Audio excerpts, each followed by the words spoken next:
Hi, chat. Hello, welcome everyone. Let me find the game. Where the fuck is it going? Game capture. And legend. Yay! So, chat. Um, why is it? Why is it? Why is it cut? Why is it reduced? What? Um, um. Well, anyways, hello, chat. Welcome to this legend. We're gonna wait until after. Game crash. The game crash? I think the game crashed. Probably the game crashed. Chat, we're supposed to do the podcast today. I don't know if Macaron's coming. She's probably asleep, which is okay. Just in case, I'll be playing Titleless Legend until she shuts up. And the game is not there. You go. Many things. That's so loud. Jesus many things. Christ. Okay. Okay, I want you to know why are you like this? Okay, let me change the options. Advanced video. Why is it like this? No, I need 60. I need 60, 50. There is no. Okay, validate. Did you fix yourself? Okay. There you go. Now we're cooking. Okay, let me move it myself this way. Chat, I don't know if you guys ever played Titleless Legends. It's a very fun game. I love this game. I played with Goom actually. Let me actually make it borderless. Do we have borderless? It's an older game. Oh, never mind. That was my cell phone. Don't worry about that. Let me mute notifications. There you go. It's an older game, so I don't think if borderless windowed is. Oh, I guess this kind of works. I guess this works. Okay, you guys can see it, but there is a window. Oh, you guys can't see the window, can't you? What if I do this? No, never mind. This is worse. Now we can do this. We can do this, chat. Audio. Hey, you are too loud. Music. Way less. Everything goes 50. That's way better, chat. Okay, so we're gonna play this game. I love this game. It's an older game, and I think the Endless Legend 2 is coming out sometime soon, and I want to check that out too. But we're going to wait 1 second before I do that. I need to know if there's any doxable save files in this game because it's been a while. So let me quick load the game and see if there's anything. Okay. No, there's only the game I played with Goom a while ago. With Gumi Affogato. So it's fine. I don't think there's any dockable things in this game. So, new game. Of course, I will be always red. Fuck you, AI player. Empires 6 is okay. Difficulty normal because why not? Game speed normal? Yeah, normal. Why not? I'll play until I'm bored, chat, or until Macaron shows up for a podcast. One or the other. In fact, let me make sure my stream is not my stream. My Discord is not on streamer mode, so I can hear if Macaron messages me. But until then. Let me make sure there's an ad going on. I forgot there's ads going on. It's been so long, chat. So before I begin, I guess I'll tell you guys. I've been offline most of the time because I'm getting a lot of work recently, and my college as well. For those who don't know, I am working a degree. I have a master's degree and now currently working on my doctorate degree. And if everything works out, I'll be also be traveling abroad for my degree. I'm going to France on February next year and spend a year there. So lots of work in college, which is also my work because I get paid to get my degree. So lots of things happening. So that's why I haven't been around as often. But you know, I'm trying my best, and I want to be here with you guys. I wish I could. I wish I was rich, so I could just do this the whole every fucking day of my life. But since we can't, uh, I'm streaming. I want to say regularly, but I don't have a set schedule so far. So I apologize for that, chat. But but let me snooze some ads. But I'll be trying to stream from time to time and maybe collab from time to time as well. So let's begin the game. Okay, I could go any empire. I really like the Ardent Mages, because they're mages. I really like the Cultists because they have a very fun mechanic. But because I played this game for a while now, who the fuck? Mikara?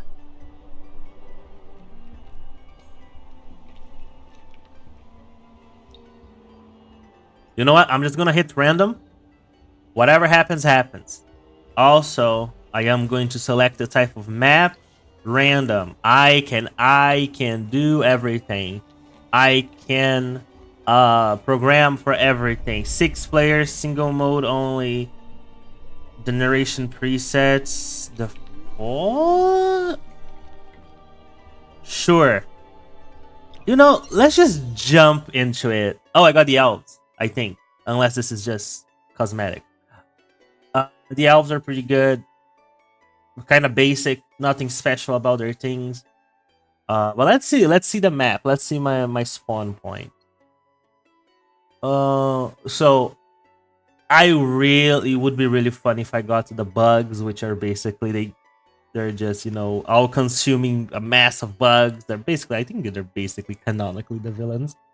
And also I really like the cultists because they can't build other cities. They have to dominate other people, and that's actually very fun to play.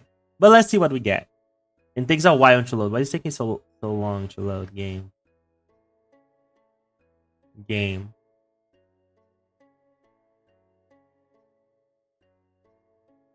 why do you hate me?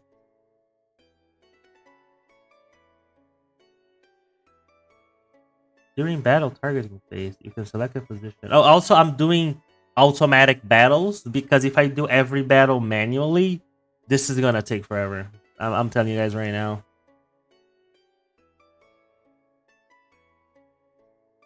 I'm sorry, I'm drinking my choking milk. I have choking milk on me right now. Game can... Okay, there you go. I like that it tells the tale of the world as it loads. I think that's pretty good. I think that's really good. Okay, no music. Love that.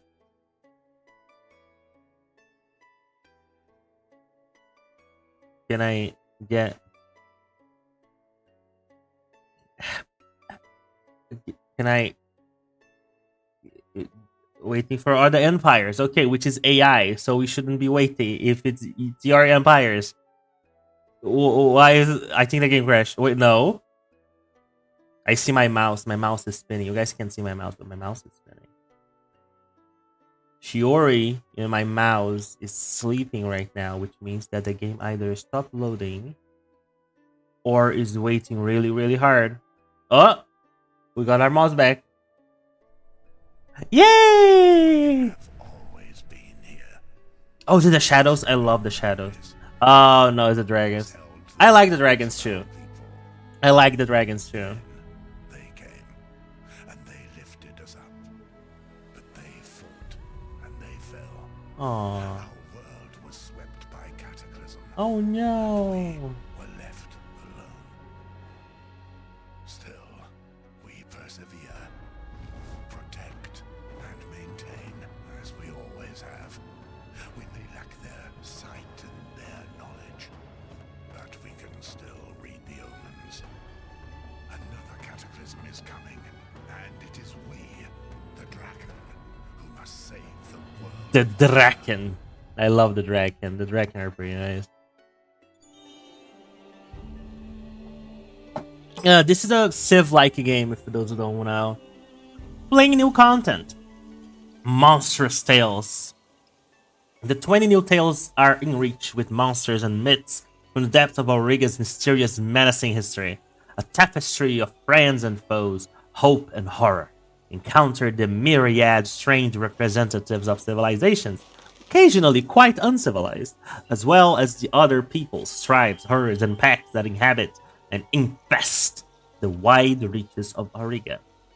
Monster Sales delivers a raft of new quest lines, including a separate and unusual multi-part adventure into ancient ruins that are nothing less than monstrous. Symbiosis. Oh, this is the plant people. Okay. Inferno. Okay, I know that. Okay. Forgotten Love. Nice story. Tempest. Okay. Echoes of. Okay. 1 second. Thank you. I have all the DLCs. That's why it's stuff popping. Okay. So, I'm the dragon. And I need to... Oh, no, I can't. Okay, chat, we need to make this full screen. Otherwise, I can't see the map. 1 second. Options. Video. Full screen. Fantastic. Validate. Okay. I want to see on stream if that works. It worked. Okay, fantastic. I want to see the hex. I need to see the lines. I'm a D&D player. I need to see the lines. There you go. Now, where should we settle, chat? This is not good. Well, technically... Okay, so here I'm going to do... I'm going to separate. And I'm just going to explore a little bit. Just... Oh, this is good. Ideally, it's good to settle... Like, right now. It didn't disband. It didn't... Why it didn't disband? There you go. This is technically a very good place. So if my settlers can go here, that would be good. Can I go here in 1 turn? Yes, I can. Ideally, I want to go... I'll have to wait 1 turn until I settle. What is this? Mycordia. Anomaly. Gaping mouth. Okay, so... yeah, no, I need to settle. I need to settle on this. Turn. So, I guess we're settling next turn. Okay. Well, you can search this. Already does. We love that. And you can do that next turn. And then we end the turn. Easy as that. Oh, I'm in front of the turn order, aren't I? God damn it, chat. 1 second. I don't want to be in front of you guys. That is bad.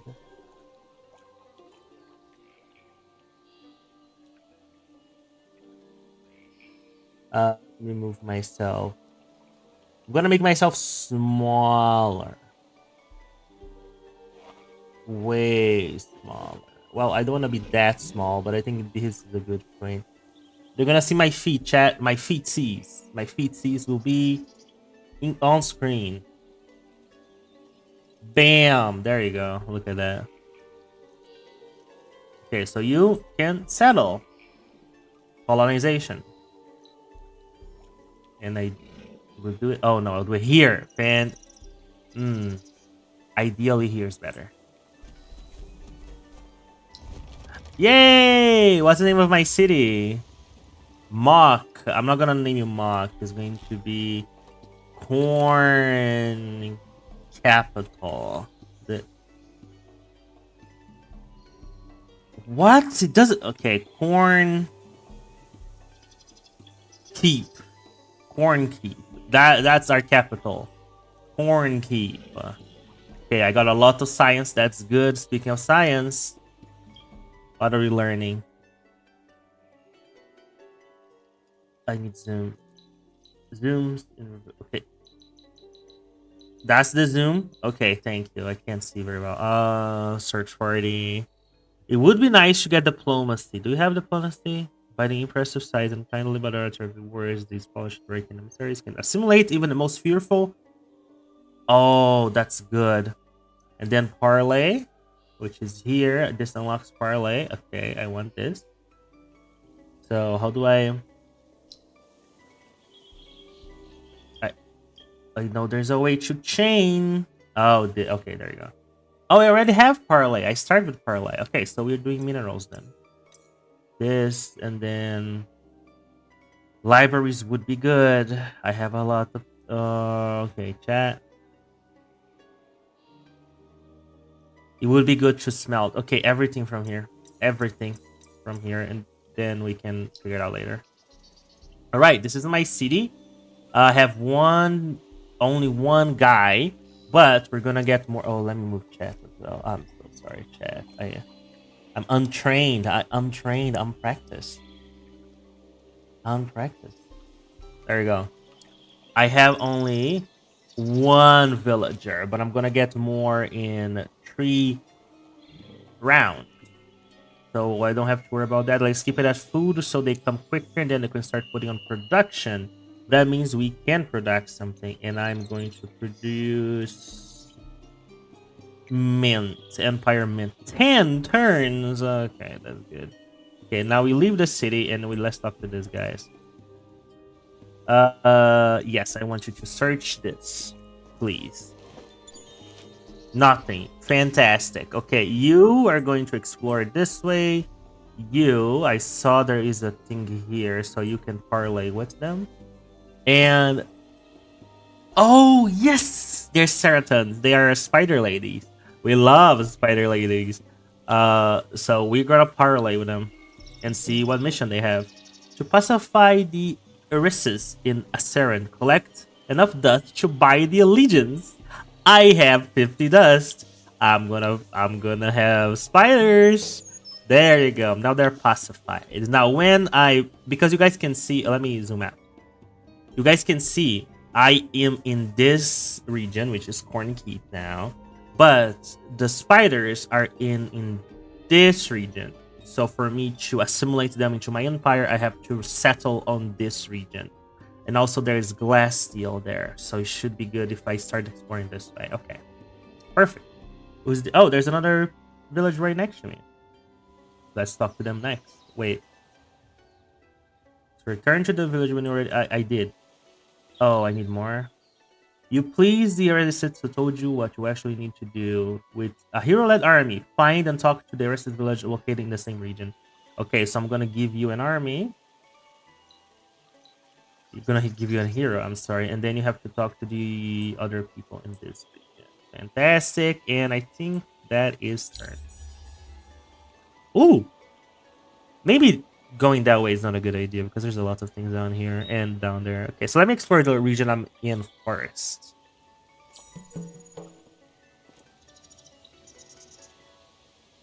She extends her wings. Oh, the quest. Level up 2 Drakeling units to their level 2. Okay, I can do that soon enough. So here's what I'm gonna do. You're gonna go here. And you're gonna go there. Oh, search. Oh, I don't have enough movement. Damn, there's a lot of ruin. I got a really good spot. Oh, and also the thing about the dragons. I can see already everybody in the diplomacy. Like in Civ games, you have to discover the other nations. As a Draken, I already started the game knowing every single other player. So these are the Ardent Mages. Oh, these are the bugs. The bugs could be a problem because the bugs are very inclined. They'll go to war almost immediately. And then we have the Marla. That's not your name. That's the name of your. That's the name of the hero. Roving clans. The roving clans are merchants. They can be negotiated. Uh, the Allial, they are pacifists, if I'm not mistaken. And I have no idea how the plans are because they're new. I never played them. Mikara, I have no idea. They seem. So these two could be the problem. The Ardent Magens and the Necrophages. That's the name of the bug. the Ardent Mages and Necrophages, they tend to be kind of aggressive. I think the Ardent Mages will leave me alone if I leave them alone, but the Necrophages are going to be a problem. So it's good to know that that's what we're dealing with, chat.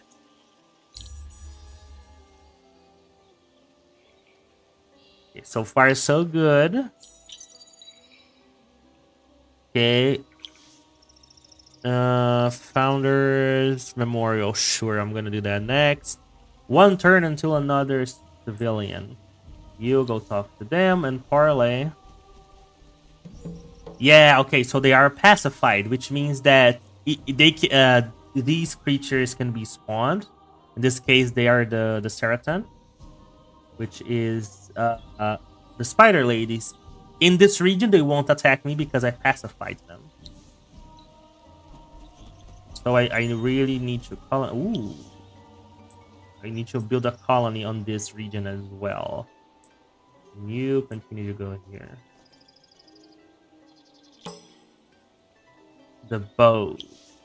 Okay, could be a problem. Could be a problem because they're kind of strong at early game, but we should be good. There's more to the region this way. I just want to make sure. And what are you? I want to know. Oh, these are spider ladies. Sure. Okay, that's good. Search. I'm getting a lot of dye. That's good.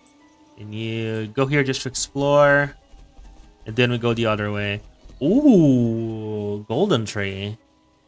Oh no, they have lava here. Okay. Lava is always problematic because lava keeps...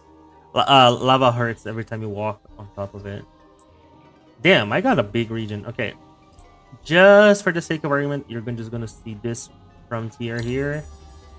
And then I'll start working on merging these two to have a little bit of a stronger army, chat.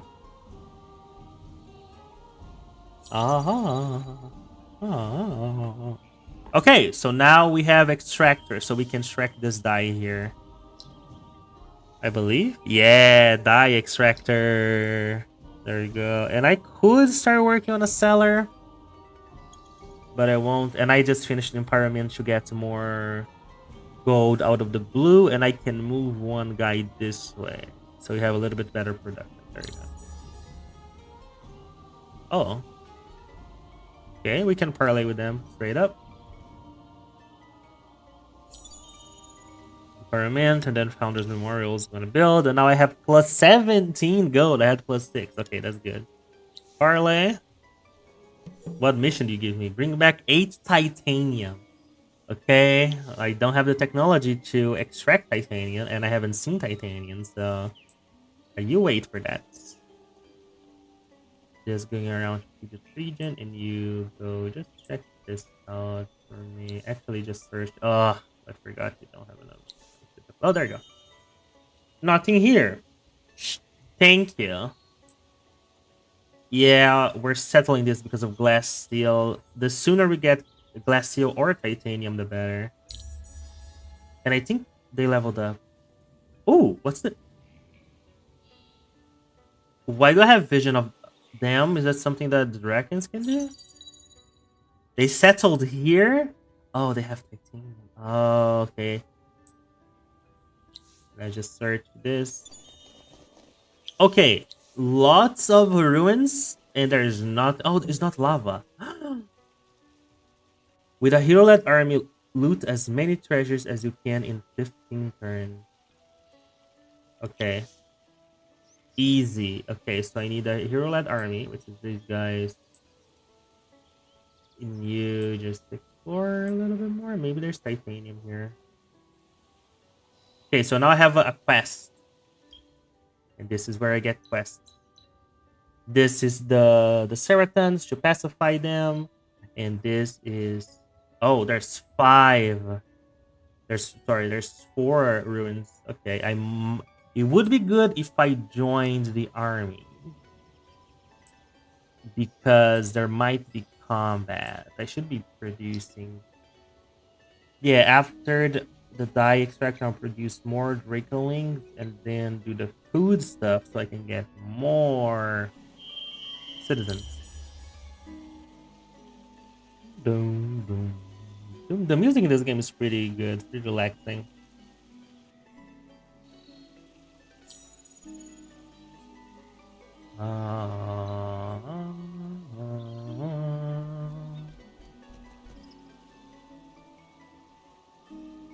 Okay, so I need a hero-led army. So you go here, and you keep going here just so we can merge later.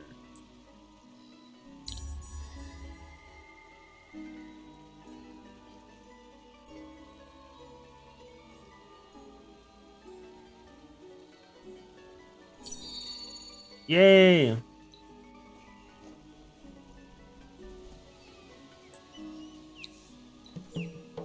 Use the hero-led army to search the next location. Where's the next location? Too far away. I'm not stepping there. Well, I guess we got our titanium. I guess we got our titanium. Oh. Okay, I don't have enough movement.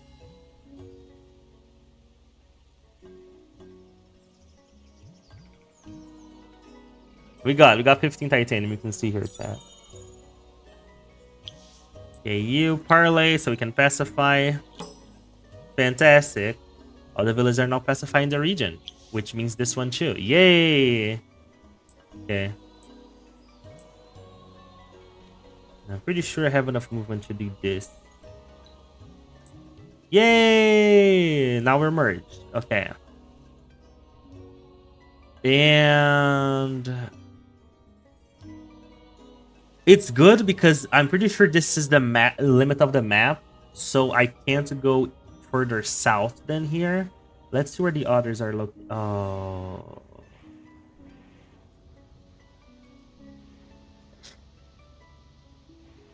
What are the bugs again? Okay, so this is necrophages are kind of far away. I need to watch the north because these are the ardent majors, aren't they? Yeah, I need to watch the north, and it would be interesting to befriend the flyers. Interesting placement. Interesting placement. I guess. Yeah, I guess settling Akarian is the best course of action from now on. For sure, the best course of action. I'm gonna. Oh, I clicked Wuwa for some reason. I almost opened Wuwa.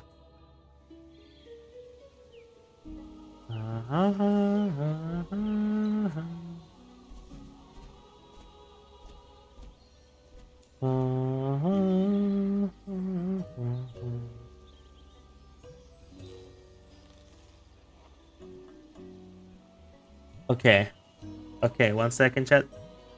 I will run an ad so I don't get ads. Run a 1 minute and 30 ad. Is the ad running? I have no idea. Adding product. Let's go.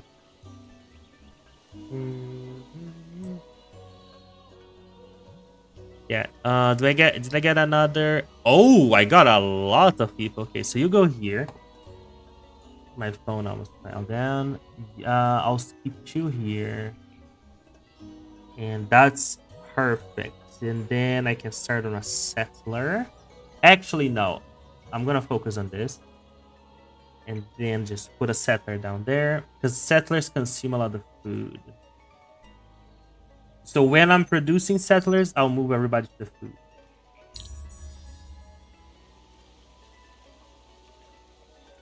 I just want the dye. So with the dye, I have a luxury thing. And that will help me a lot.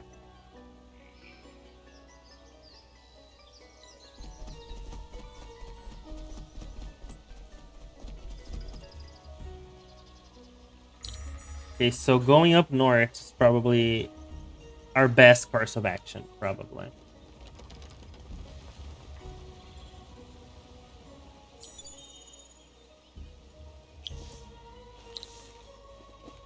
I don't not have enough influence to get more influence points. So, as you guys might have guessed, the point of this game is to win, like every game. And I could do that much like in Civ games.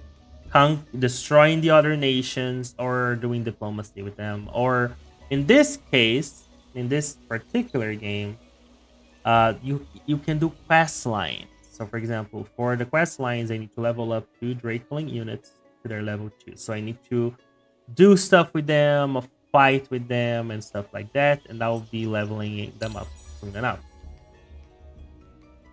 Since this region specified, I'm gonna start fighting the if I see any roaming armies from other civilizations, just so I can level up the Drakelings. Ah, there's not that volcano. Okay.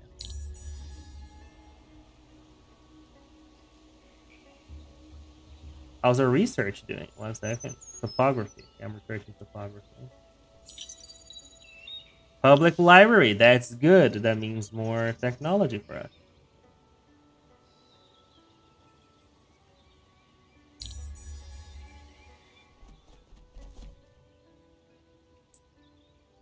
Can I fight them? Can I fight them? How bad would it be if I... Okay, oh, I know. Let me level up my hero first. Heroes can be level... Oh, yes. Oh, I forgot about this game. You can also equip your armies with better stuff. I don't have it unlocked yet, so... The +5 defensive units. That sounds good because I'm about to fight. So let's see how hard is this fight.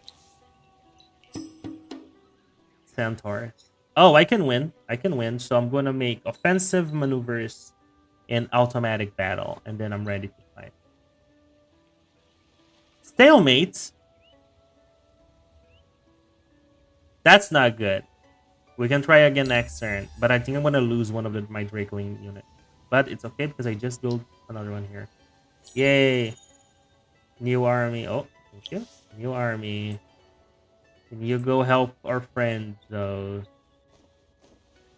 And then you fight again. Auto fight. Yay, we won! Yay! They're dead, so they cannot spawn roaming army.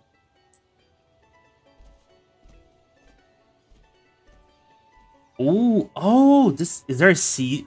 Please tell me there's sea separating us. If this could work, I could invest in sea technologies, and I can do the very powerful army if I can. Oh, they're mad. They're absolutely mad because I killed the other friend.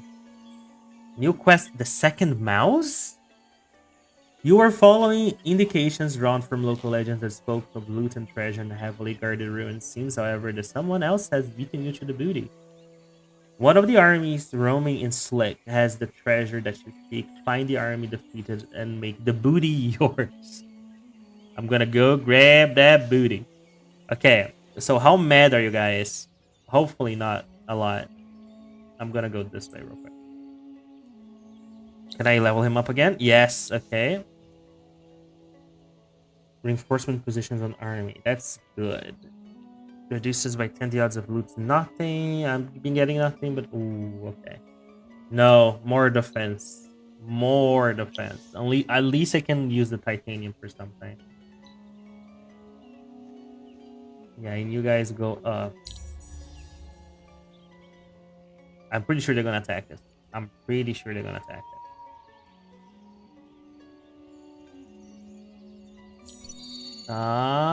No attacking. Oh, they are. Okay. Ooh, okay, stalemate. That's good. I'm just gonna move this way. Never mind, I could not go that way. Well, hopefully, Draken, please. Draken, please join us, please. I need you. I need you guys. I need you. I think they're close enough. Oh, no. No, they're not close enough for reinforcements. Okay, let's see. Can I buy anything? I can. I would need this much. I don't have 60. Oh, more gold. Yes, why not? More gold. I can then spend a little bit. Oh, they leveled up! Yay! I think I did the thing right. Level up to Drakeling units to level 2. They are level 2. Level 2. Why do you hate me? Oh, probably have to end the turn. And then the quest will proc, I believe. Hopefully. I hope that's the case. I really hope that's the case. There you go. Reach 10 influence in one of your city. Which is... Oh, shit. I'm gonna play defensively now. There you go. No... Oh... Why is this? You know what? I should give you some stuff. Improve movement and improve vision and start sharp sense. Sure, go ahead. I can't do that. What about okay, yes? I don't know why I couldn't do that, but now I need to produce 10 influence. This is how you produce influence. But I really need this shoe. I'm just gonna spend the money that I have to get this shoe to get more food, and then I put you here until I get 10. Perfect. There you go. My armies are here.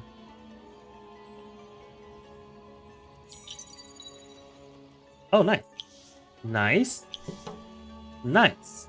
Now I can remove them from here. Kagana remains content, which is directly as they prepared for diplomacy. Complete direct and hold the key to Auriga's future. She will hibernate, reflect, and dream of the future. Thank you. Gain enough influence to set a military ministry of the Empire plan to level. What? Gain enough influence to set the military ministry of the Empire plan to level 2. Okay. So I need 6. Okay, so I need to keep building my influence, which is bad because I don't have enough people to keep doing that. But it doesn't have to be 10. It doesn't have to be 10.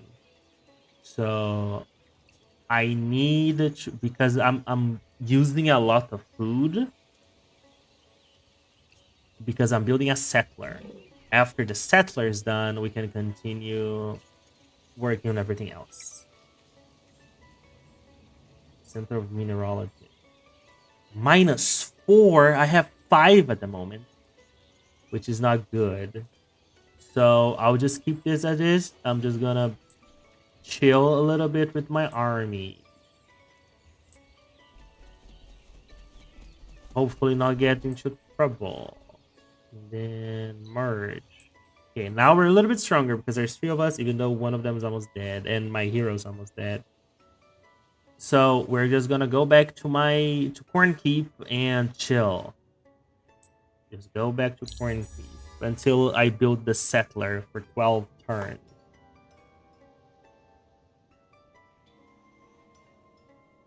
Please don't tell me it's quest fail. Okay. This is good. No. I think these are the guys with the reward, but we were doing stuff. And Twilight is good because now every ruin has something. So let's just see what ruins have. I think the ruins that were already pillaged, they reactivate, I believe. Yes, they do. Fantastic. Yay! I'll roll Dusticlip. That's the name, it's not Twilight.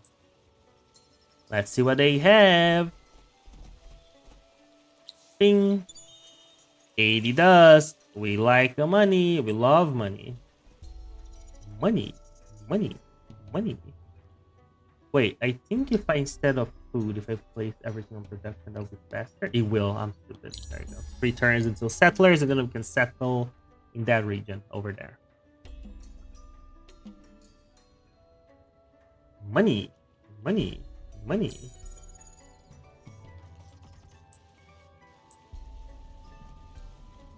And hopefully I will review more of the map after I move around the mountain.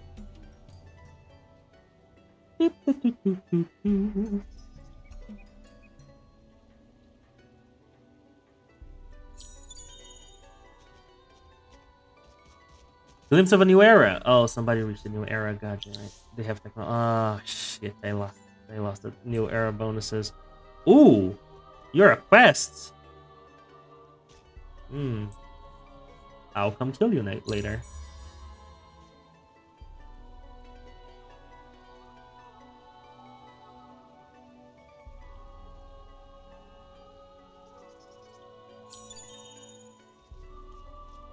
Right, we have new settlers. Yay! And we healed. Okay, so from here, you two go here. You two go here. And the public library and geometric lab. Perfect. And I can afford now. Okay, and then settlers new army. Okay, Mr. Settlers, you guys will settle. Next to ruins is good. Next to... Oh, this is perfect. And also, I can have bonuses from the water here. And I can get these too. Alright. I know where I'm settling.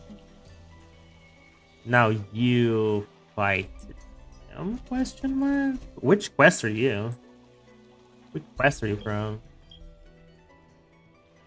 Oh, I think these are the ones that has the... This is Sleek. Sleek? Yes, Sleek. Okay, so these are the guys with the rewards. I'm gonna kill them. I'm going to absolutely kill them. Kill them all.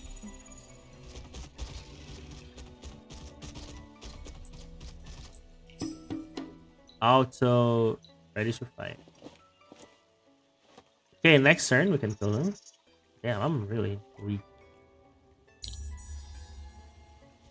Oh, I should have this. Oh, shit.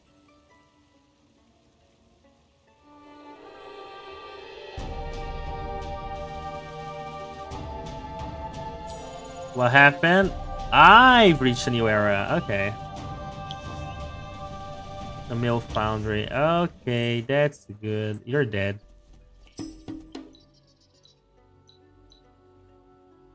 Yay!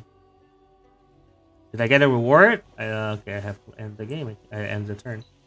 Settle! Yay! Second settlement. What we're gonna call this one, chat? I'm gonna call it...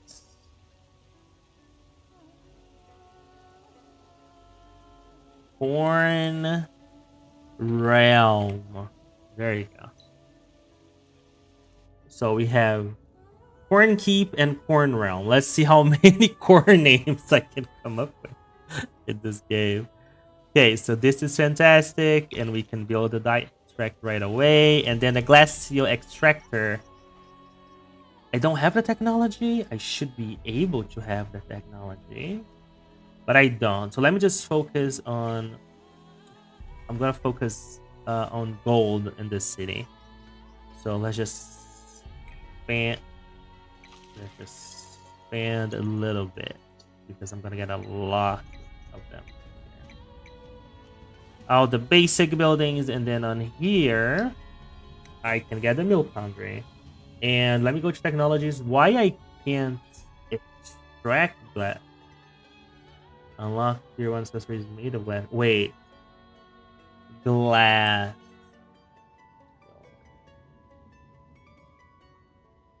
Oh, Alchemist Furnace. Okay, so I should get this one first. And then the other two. Okay, I'm already researching this one. I have 7 turns. There you go. There you go. 7 turns. Perfect.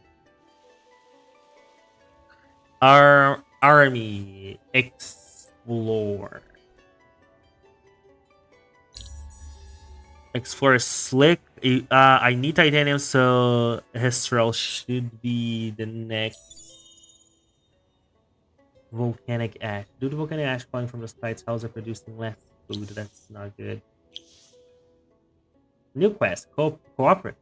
A land of fire and ash. What the dark sorcery is this? On the far horizon, a black peak riven with fire spews and ashen rain across the surrounding terrain, threatening to permanently turn good land into blackened wasteland.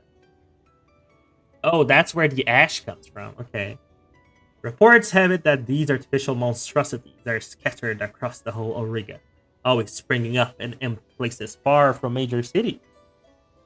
Who seeded such destructive... I need to drink my chocolate milk.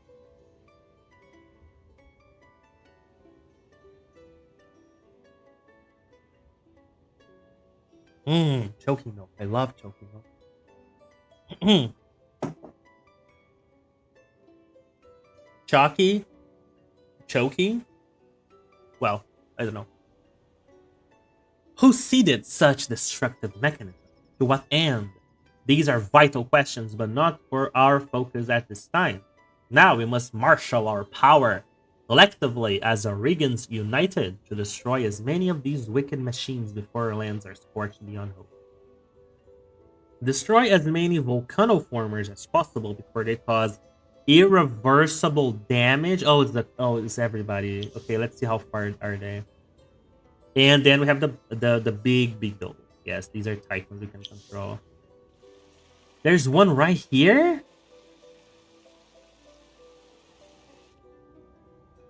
Oh wait. Oh yeah. Okay, you guys need to chill. I need to destroy these. And then it takes a while for me to do it. Okay. It's okay. We're cooking. We're cooking, chat.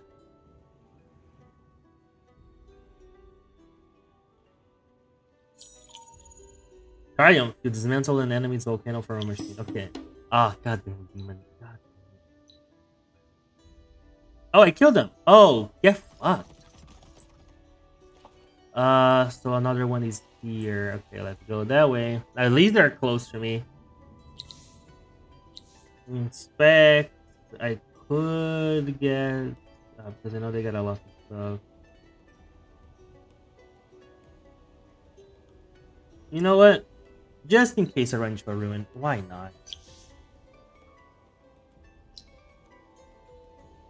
Okay, next guy I'm gonna put on production and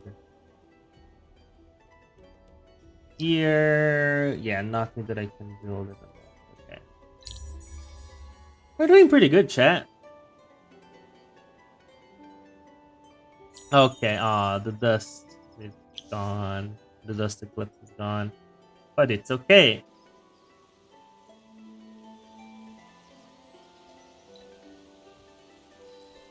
Is that a settler? Where are you? Hypothane. Level 3 actually. Oh, okay. I guess it's gonna help me with the terraformer thing. Why else would they be here, right? Majestic creatures. You may not have seen of her. Defeat the Skyfin. Seen at Airsay within 15 turns. You gain the control of the Skyfin. Where are they? They're too far away. Required project has just completed legendary deed, visionary leader. The best is to destroy at least 10 armies in order to 10 armies.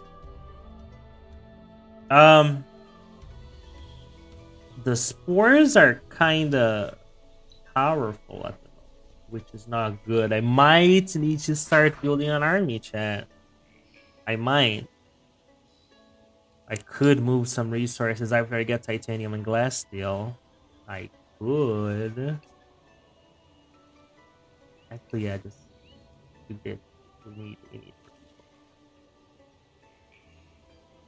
Research. After this, I'm gonna go into military if these guys are gonna be a problem. So I could just start the next era right off the bat. Permits the proposal of peace treaty. That's good. And then shipyard. No, I want bazaar. Central market. Yes, and then ancient dragons. Yeah, the ancient and the wyvern. I think we're good for now. These are always good to get, but you want to start researching this stuff as fast as you can. But you can't leave stuff behind as well, chat. Like, I need this to unlock glass steel, so I need to finish this one in 2 turns. Maybe normal. It's been a while since I played this game. Maybe normal wasn't the best approach. Activate. Yes, I can booster. And I have enough. How many? I have 100. Okay, so I can do that next turn. Fantastic. So you Let's just see what this is. It's just a square for some reason. Oh, because it's here. I see. Okay. Oh, my Drakeling leveled up. Yay. Ah, shit. It's winter. Winter fucks up everything, chat. At least I can build the extractors, minus all of these. The dark season has begun. Classic. In winter, life and movement are more difficult. I can tell. Now I barely move. But I can build the glass steel extractor. Yay! So that's a thing I can do eventually. Okay, I need more people here. Can I buy out anything? How much is it? Oh, that's my entire money. That's my whole money. Okay, Empire Mint for more gold production. There it is.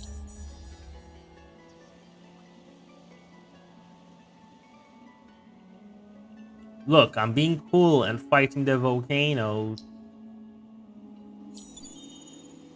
Yeah, I'm fighting the volcanoes here. No, it's me! There you go. Ha ha ha ha ha ha. Stupid. Stupid. Stupid. Yeah, and production takes up a toll as well.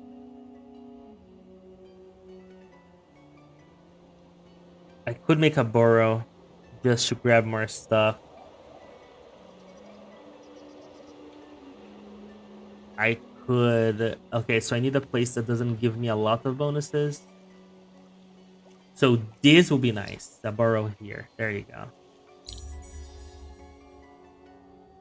It's good to put your city outside of frontiers. What I did here was kind of stupid because I can build burrows, and if I have 4 burrows or other types of um, areas, my city center levels up. Yay, triumph! Okay, I need to spy on them a little. Oh, the haunts. Okay, no problem. I like the haunts. Very good unit to have. Oh, also in winter, you want to collect the pearls because then you can build the stuff, unlock stuff that prevents the debuffs from the winter. So I would want that eventually. I think it's a good idea to make more armies. So just so I can cover the map more effectively, I should do that. I'm too laser focused. What did I get? I got something. Who leveled up? Oh, my Demolitia in Quarantine. That's good.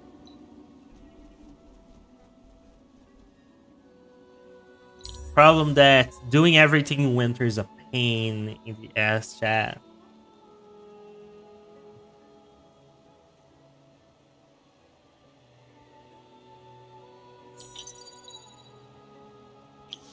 Okay.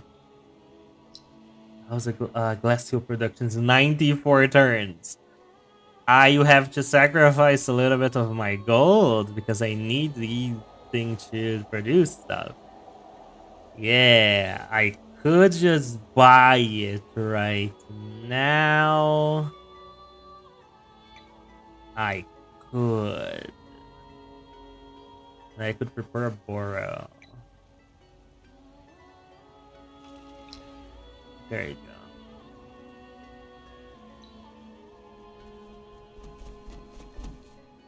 What's this? Humor roll. I'm just gonna explore this ruin. There's nothing you can do to stop me here. It would be good to get Couch as well. So Histro and Couch would be my next go-to places.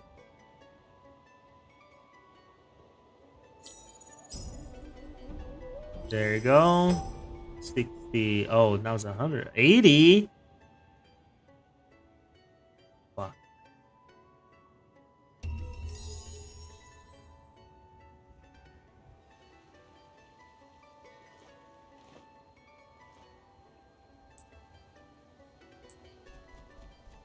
Oh. What's... Oh, they pacified this. I see. Dispose of Bloom Bloom. What does that mean? Oh, are they like contaminating the... Oh, they can contaminate places, can't they? Oh, thank God, summer has returned. Defeat 3 armies with a lead army with a wrecking hero. Where? Oh, okay, just 3 armies in general. Okay. Okay, how better is here? Way better. Way better. Okay. What about here? Okay, what's about my... I'm about to be able to build armor, and then I go to Peace Treaty. Oh, highways.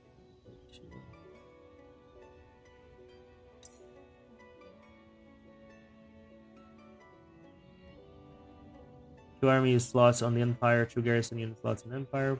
-2 from Minka. You have -2. That's really good. 30 fortification per city. For the... No, this time. Ah, shit. This was streak. God damn it. This is streak. It,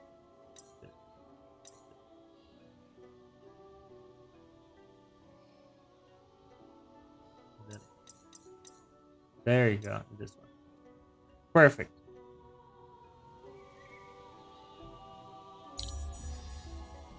Now I have to spend 6 turns getting rid of fungus. I might as well just leave 1 army here. Oh, I can't. No, I do. I can. There you go. And you become that army. And you are just pansies dealing with that. And now you explore the...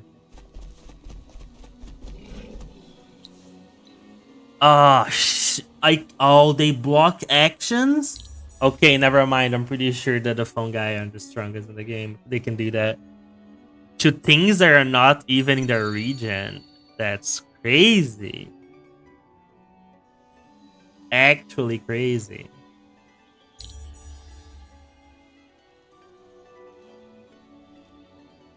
I can't even bother to parlay with them if that's the case. That's actually pretty good tactic.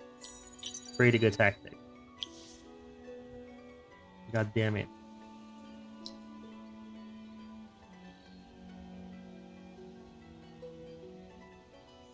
Oh, I need titanium. Okay, we'll build a settler over that after that. And I need more influence.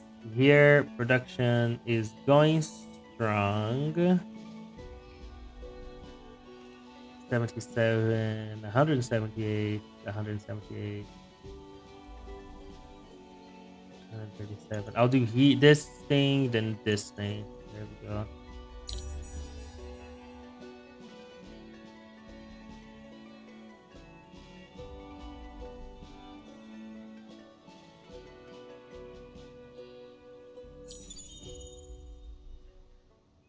Yeah, you have made an impressive step, but do not rest until honors.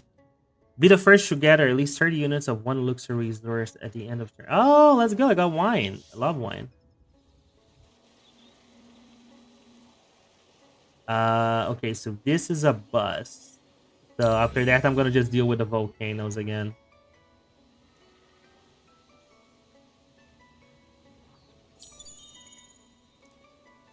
Triumph.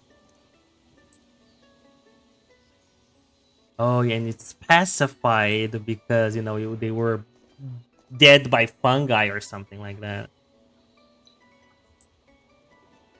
Which makes sense. Which makes sense, yeah.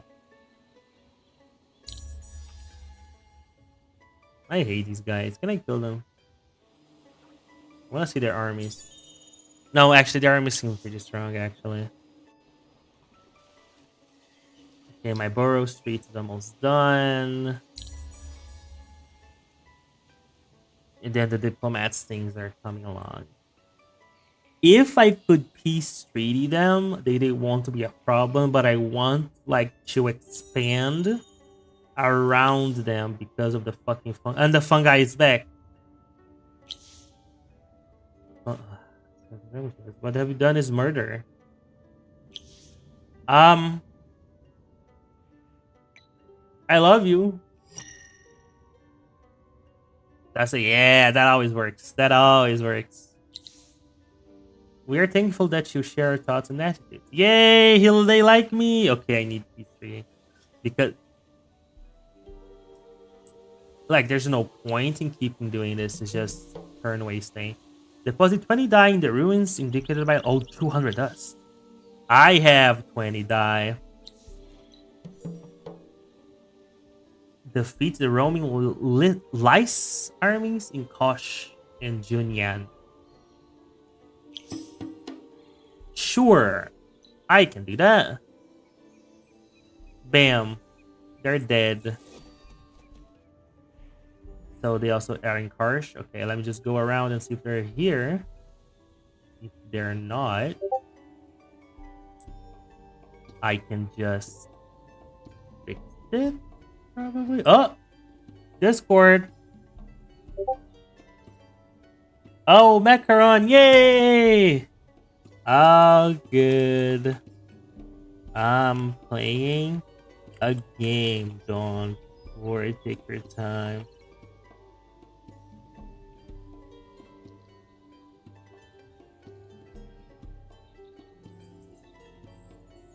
Yay, Macaron! Okay, is there any roaming armies here? I don't know.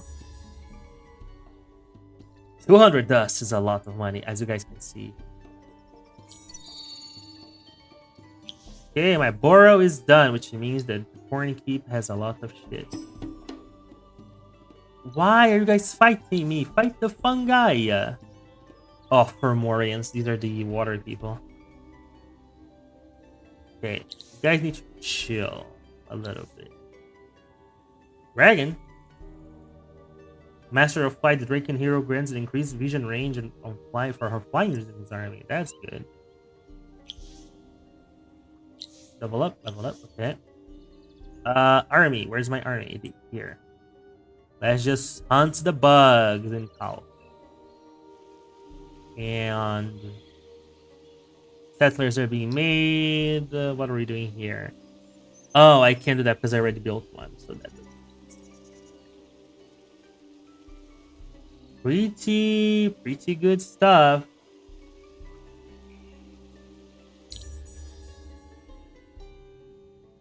Oh, there you go.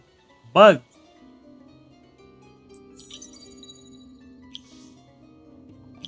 Kill me, bug. Oh, kill one more colonize than any other empires. Oh, brother, don't worry about it. I'm working on it. Come here, bugs. Oh.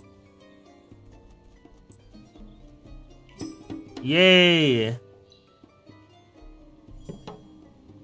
Oh, there you go. Oh yeah, the quest. Damn, I'm doing really good. Research at least 8 technologies from the technology era 2. Fuck. Okay. How much do I have? 1, 2, 3, 4, 5, 6, 7, 8. Perfect. I have everything. Now I just wait and I keep killing lice.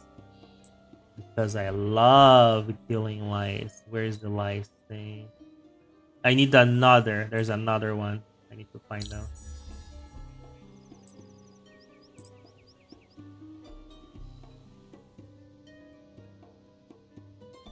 So far, so good, chat. As we wait for Macaron. Wait. My reward! I thought you guys were dead! Oh, shit. Okay.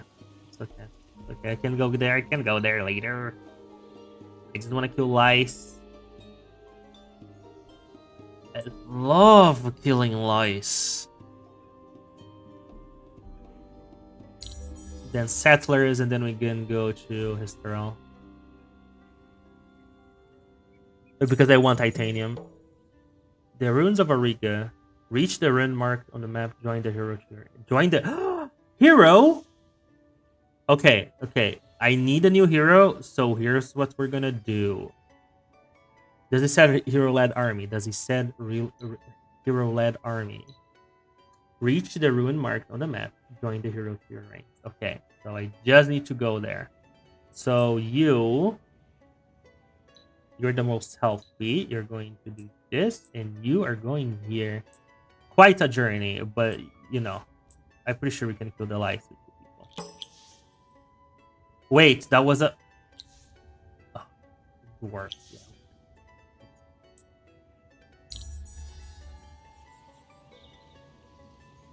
My production is done, and then they're gonna build the burrows.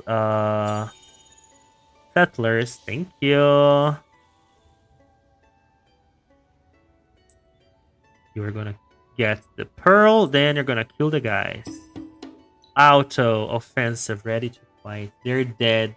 I win. Now that some Zinfin not only have gained a bit of peace and the gratitude of your people, but some of the more risk-prone soldiers are learning to fight alongside these lies. Ariga remains as defiantly odd as ever. Now I have lies on my army. Hey, now I have two armies. Now you guys can go join them up here. And you're gonna go kill those guys. And you, I have no productions, but I can make them Museum of Ariga. And oh, I need to get rid of one of you. Oh man.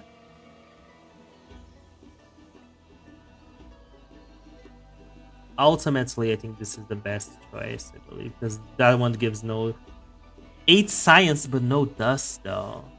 And I won't be able to get that science back. Yeah, I know this for sure.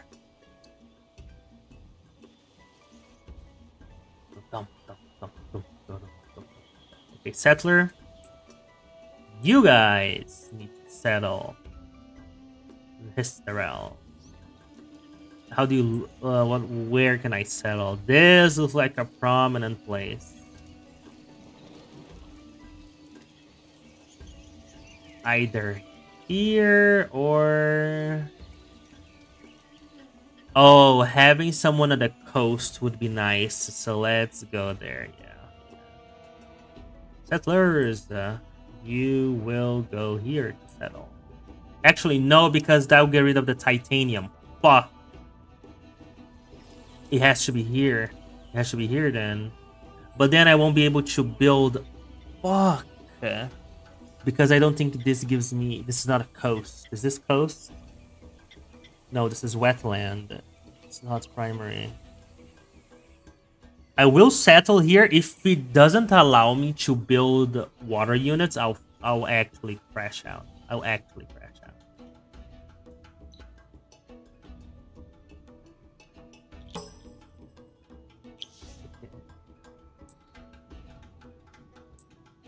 Yeah. Actually crashing out, chat. Actually crashing out.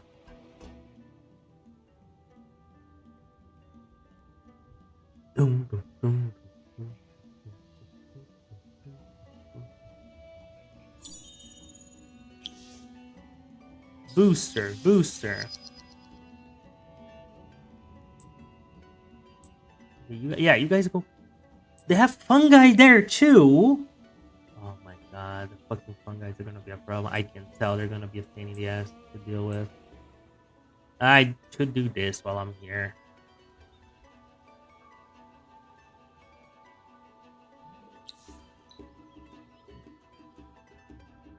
Dismantle volcano meter or something. They can infect. They can. What? Oh no, the extractor. Oh, they don't have to settle to do the thing. That's actually that's too much fucking powerful, bro. I don't like them. They're powerful as hell.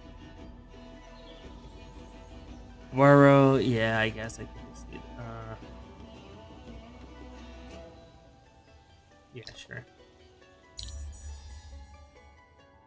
Okay, low production, more gold. The fact that they don't have to settle to get benefits like these, it's insane.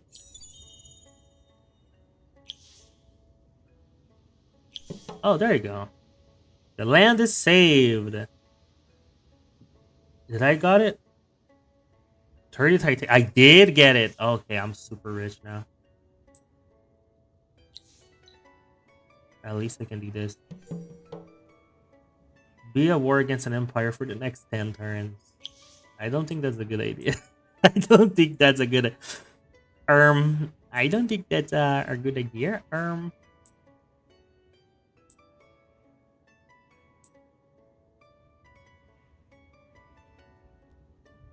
Yeah, British for... yeah. Yeah, you're going there.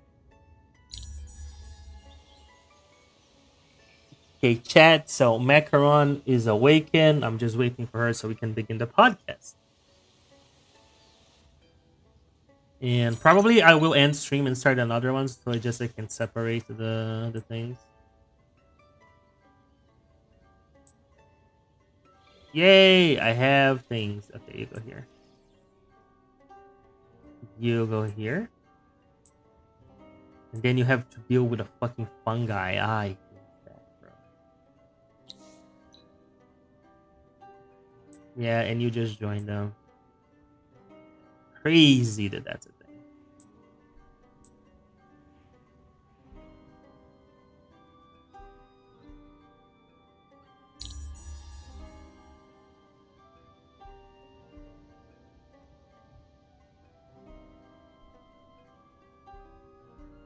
Oh, nice, nice. Dust Eclipse coming next turn.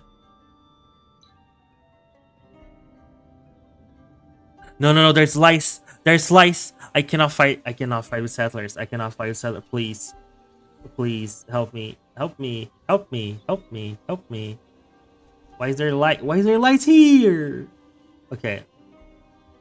Splitting the armies was probably a bad idea. Okay, the moment it starts, I'm just gonna move. I'm just gonna move it this way. No, this way. This way. No, no, no, no. This way. This way. This way. Oh no. This way. No! They killed my guy, bro. Okay, you just settle. Just fucking settle. Thank you.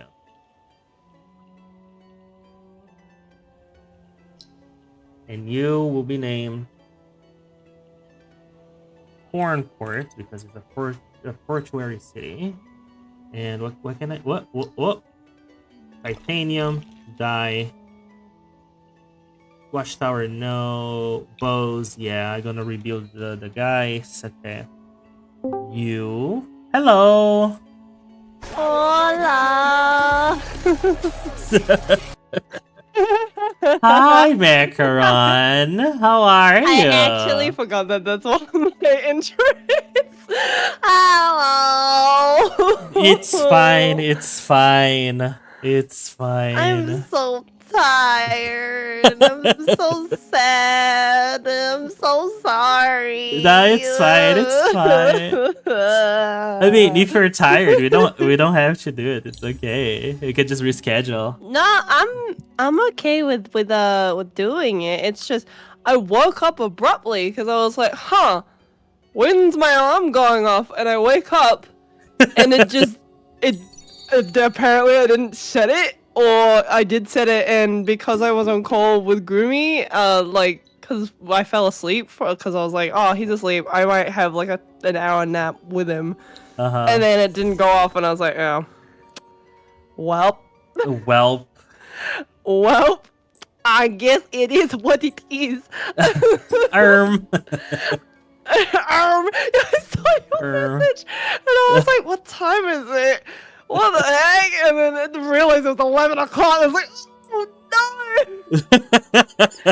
Shit! It's over an hour! I'm in English, I can't say. I'm an hour late! It's okay. You're fine. You're actually fine. Don't worry about it. No, I'm not. I panic. No, you don't have to panic. It's okay. I did like I did last time. I'm just playing a game, waiting for you.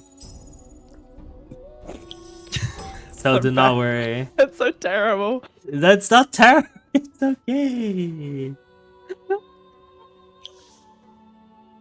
Let me. Oh my gosh! Look at that. Hold on. I need to show this thing off. Give me a second. Okay, okay, okay. Ka-chow.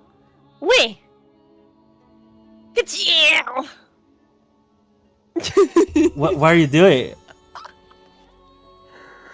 Yippee! 10 months. 10 months of Oh, subscription. Let's hi. go. Thank you, Macaron. I'm happy. Thank you, thank you, thank you, thank you. 10 good old months. You know what's crazy is that in 2 months we'll be celebrating a 1-year anniversary with the boys. Yeah, and next month on May 3rd, that'll be my stream anniversary. Yeah. So lots of things happening. Time flies so fast. Oh my gosh. Exactly. Let me save the game. I'm gonna name this Corn Emergency Game. Emergency game. Yeah. Corn waits in a room game. Yeah. Yeah. Then I'm gonna quit game. Ah! Don't be sorry. It's okay. It's okay. I can I just feel always. so bad. You waited for a while. It's fine. It's actually fine. Let me just turn back streamer mode on. There you go. I got Alright. me some cold water, so we're hydrating. Oh, nice. It's I been... just. Oh, go ahead. No, you go. I was gonna say I just finished my choky milk that I have. Your chunky milk? Choky, like chocolate milk. Choky. Oh, chocolate milk. I was like, I was like chunky. Why do I you know what hate chunky it? milk is. Yeah, chunky milk is not good. I'll tell you right now. That's not a good thing to Chunky have. milk is not a good thing to have, but also simultaneously, there's like real products out there that call themselves chunky milk and have like bits of chocolate in it Oh, along with said milk. that's some terrible Yeah. marketing right there. Yeah, it could cause someone to choke. Don't know how they'll get around that. Yeah, because It people is can what just it go, is. "Oh, do you want some chunky milk?" It's like, what? No. No. Right? No. No. What? It's so funny actually. Wait, why is What? it called not an important announcement?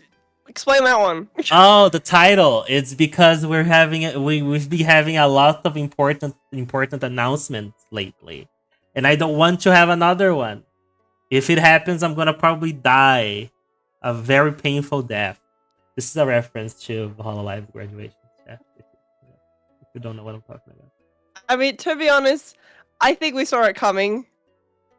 As sad as it was, I do believe we all saw it coming. Oh yeah, no, yeah, for Gura, no, absolutely. I was like, you know, my problem is what came before Gura. That's where Okay, yeah. No. We all remember that one. We all watched that one go down. It was like, oh, okay, I guess this is happening. Somebody is not gonna be happy. Yeah, that's somebody. Somebody's not gonna be a happy boy this week. That somebody is me. Oh man. Okay. It's okay. Look, it was bad, but it happened. It's okay. Yes. It's alright. I'm okay that it Hush, happened. hush. Thank you for the paycheck. Let me. It let me has though, yeah, been a very rough couple of weeks. What? 2 weeks, I think it's been. 3 weeks, has it been? Yeah. She's ending it on 28th. Yeah, she's officially graduating 3 days from now. You know what was crazy is that in that time, we had another Nijisanji graduation from Ian, and it's Folga, which I thought was really surprising because I was like, wow, He was on hiatus for like ages. like this made sense to me. Uh-huh. It made total sense to me because it was like he's getting sick. He has been sick for a long time, and perhaps it's getting to a point for him personally of where it's like, oh, I can't keep up with this anymore. Which fair enough. I kind Fair of liked enough. him aside from the comment he made in that screenshot. Aside from that, for the most part, he did give some positive outlook to Niji, Mhm. and like he was at least That is fair. something nice Oh, to it's look working. forward to. Yes. No, He that I at can least see that. Yeah. tried to settle things down when there was a problem. So, I mean, good luck to him. Good luck to everybody who's graduating. Trust me, you'll get it better than you're getting it currently. I have no Absolutely. doubt in that. You're absolutely. Also, uh, I not to share chat. I accepted it. I don't know why. What? Really? Let me Hold see if on. I can do that again. I did, yeah. Huh. Hello, Twitch. Can you do your bloody thing? Twitch just hates me. It's Mike and Corn on the Cob. Hi, Alexis. Hi, Alexis. Oh, I have the body pillow on. That I forgot I have this Fugi on. I'm sorry. Oh, I forgot I had there the we go. body. Share chat's working now. Yay! There's two of you, by the way. Oh no, never mind. Yippee! That was an illusion of the mind. Yay! It's all a trick of the light. It's all trick of the light. So how have I you mean- been, Alexis and Macron, of course? Yes, it's working. Yay! Yay! For the first time in Forever. 2-3 weeks since we It- did the last part. I don't know. Yay! Every single time we do the podcast, we're always like, oh, let's do shared chat. Maybe it'll work this time. No. Nope. The simp Nope. It chooses not to. plus cat body. Hey, okay. This is my comfort Fugi, okay? You can make fun of my comfort Fugi. It's that FP squirrels in my pants. Exactly. Oh, I should swap. Famous places. Phineas and Ferb a song. If you don't know it, you should know it. Yeah, there's a squirrel in my pants. There's a squirrel in my pants. And then people are like, oh yeah, my dad's a squirrel. My teacher is a squirrel. Download the system and then do French. It's like, no, there's an extra. Oh no, that's not the one. No, that's the platypus controlling him, right? Yeah, exactly. I confused the songs. I'm a fake fan. I'm a fake fan. Chat. That's Step so right away and overkill. watch me put it down. Honestly, really good show. But yeah, I've been Really been good good. I've been surviving as I complained to you literally a week ago. Don't even get me started. Things been are not working a improving on lot. me. They're not I've been- improving. Oh man. I started work a lot. I'm working a lot because of my interchange I'm gonna do next year. I have to do a lot of stuff, so I've been working nonstop. That's why I'm streaming less, chat. What exactly do you need to do to prep for next year? So, to get a degree, basically, let's just say, to get a degree, there's 2 steps. I need to get enough credits to qualify for my doctorate, and then by the end of my doctorate, I need enough credits to quote unquote graduate. So, to go to my interchange travel, I have to qualify first. I have to qualify for the doctorate. So I need to get the amount of credits I would need to get in 2 years. I need to get in 1. So I get to be sent out in an interchange. So I'm basically I have to do twice as much to get twice the credits in half the time. Oh, That's why I'm Hence working the more. overworking. Exactly. Womp womp. Womp womp corn. I have tiny box filled with flowers and flower petals. They're dying, so I'm keeping them to decorate. Oh, that's nice, Alexis. What kind of flower? Wait, Lexus, what kind of flowers? Yeah. Is it I roses? wanna know. I worked with flowers. I work with flowers on occasion. I do bouquets for friends and family. Hell yeah. You drew on my face! Oh my gosh! I have a little smiley face on my face now.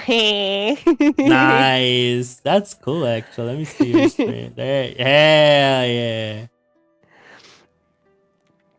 There's like 5 different things you can draw on my face, and they all stay for like a good 2-3 minutes and then like wash away. Mm-hmm. That's I cool. like my new thingies. I'm happy that my kit supplier gave those updates. They're pretty good. They're really funny. They're really good. Yeah, absolutely. Yeah, bro, that's crazy. That's to me, What? it's like, oh, you literally have to it's not even working. It's just school. It's credits. Well, technically, it is my work because I do get paid to get my degree, so it kinda is work. Yeah, you're getting paid to go to school. Yeah. Yeah. Brazil. To further your education, Brazil. We love Brazil, chat. Oh. You say it so so sarcastically, but it's like, I mean, Brazil's It's a pretty good chill. country. It's a pretty chill country, honestly. I love Brazil. It's not sarcastic. In any other circumstance, if you were in the US, I would have more pity for you. But you're not. Yes, exactly. Exactly. Exactly. And it's been really nice. I've been having a lot of fun in the lab. There is an exchange. I don't know if I mentioned to you, but there is an exchange student that she came from the China, the Chinese China. one from Yeah. France. Yes, exactly. Yes. And she now started working the lab. And technically, I didn't have to go to the lab yesterday, but I had to because she was going there, and I was there to be her translator because very few people speak English in our lab. So I have to be You there did as a mention that last time, and I was Yeah. like, that's kind of funny, is the fact that you're the only one. Yeah, Aw. there is another student as well. She speaks English very well, but she isn't around most of the time. So it has to be me, chat. It has to be me. The forever translator. It has to be me. Hey, this is what you get for being such a big smarty pants, so. Yeah, I guess. I'm reaping what I'm It's a sowing. benefit in some sense, if you think about it. It kind of is, honestly. It kind of is. Look, I just think about all the friends you get to make, okay? True. That is fair. I make a lot of friends. The language helped me make a lot of friends. The knowledge of languages, chat. And now I'm learning French, and I can say je suis un cheval and je suis un chien, which is I am a horse and I am a chicken. You didn't mention that last time because you're learning with Duolingo. Yeah, let's go. Oh, also, I That's so need funny. to show you something that I found for D&D. Mm. Let me find it. Where did I save it? 1 second, chat. I'll find it. Oh, Discord dice. Dungeons and Dragons. Some Dungeons and Dragons. Is it a big surprise? No, it's not a big surprise. It's just a source material that I found. It's called, you can look it up if you want. Flea Mortals. Flea Mortals? Yeah, Flea Mortals is a monster book with monster stat blocks and also monster tactics. And I highly recommend the book if you can get it, chat. But I find a very interesting set of rules that I have for villain party. So villain parties is basically, instead of just being, creatures, they are a group of creatures. It could be abominations, could be humanoids, yada yada. And he has rules for role playing these villain parties because you fight them as a group, much like your own player party. Hmm. And it's so good because they also add mechanics that are called villain actions. And the villain actions are special actions that monsters and also the villain parties can do. And it's kind of a combo. Like, you can make the monsters from the party move towards somewhere. They can attack together. They can combo out of each other. And I really like it. And I might introduce it to my campaigns because I really like the mechanic. This is actually really good. I just read the goblins section because it's literally like the first page, and I was like, wow, it actually goes into detail about it as a creature that you're fighting. Yes. Because most of the time, for a goblin, it's just some little green thing that rocks up and causes a ruckus, and that's that. Yeah. There's nothing else to it. There's no actual. There's no skittling and war spiders and all this stuff. You just have to figure it out for yourself as a DM. I'm actually so grateful for this. Wow. It's actually pretty good. I highly recommend. They do have a free preview, what I think is the first couple chapters. The whole book is 400 pages. Yeah, there's like 25 pages for the preview. I just downloaded it. yeah, it's really good. It's really good. The villain party is on the paid version, but oh my god, I'm gonna use them. You should. You really should. There is this one villain party because they don't have examples. They have full made villain parties. And they have them separated by level tiers. So like there's the 3rd level villain party, the 11th level villain party. And one of my favorites is, I think is the 12th level villain party. So let me scroll down real quick because I don't remember. No, it's not the 12th level. Is it the 9th level villain party? Doesn't need to check. Okay, PDF. Can you work? Thank you. Let me look at her name. I'm scrolling up. Sorry, chat. It's just a lot of... He's cooking. Give him a second. I'm cooking. Give me a moment. Give me a moment. Okay, this is not that one. Yes, they're called I think it's Soul Binders, and 13 level villain party. And what I love about them is because the Soul Binders, from what I'm reading, it's not exactly that, but I'm gonna make that. It's the villain party is not creatures. The villain party are cursed items that possess creatures that equip them, and then they become the creature. It is insane. It's a group of cursed items that work together once a party uses them and attunes to them, and they take over the party. It's so good. You're gonna fuck him over. I actually adore that. That's so good. Because literally you can have just this party of evil adventurers, just fight the party, and then the party kills them eventually. You're like, oh, look at their stuff. Let's just grab that stuff, and then the party needs to fight themselves possessed, and it's insanely good. I love that. Because I love when the first assumption when people in a party they kill like a group of people and then end up taking their stuff. The first assumption for most sessions is the fact that, oh, just loot and sell. Oh, do you know what you're taking? Do you Yes. actually know what you're taking off these people? You're gonna be in so much trouble. I'm gonna screw you over. I love being a DM. It's so fun. It's so fun. I had a lot of fun last It's time so as well. fun. Oh, did Gumi die? Last session? Yeah, because I saw No. the messages and I was like, what happened?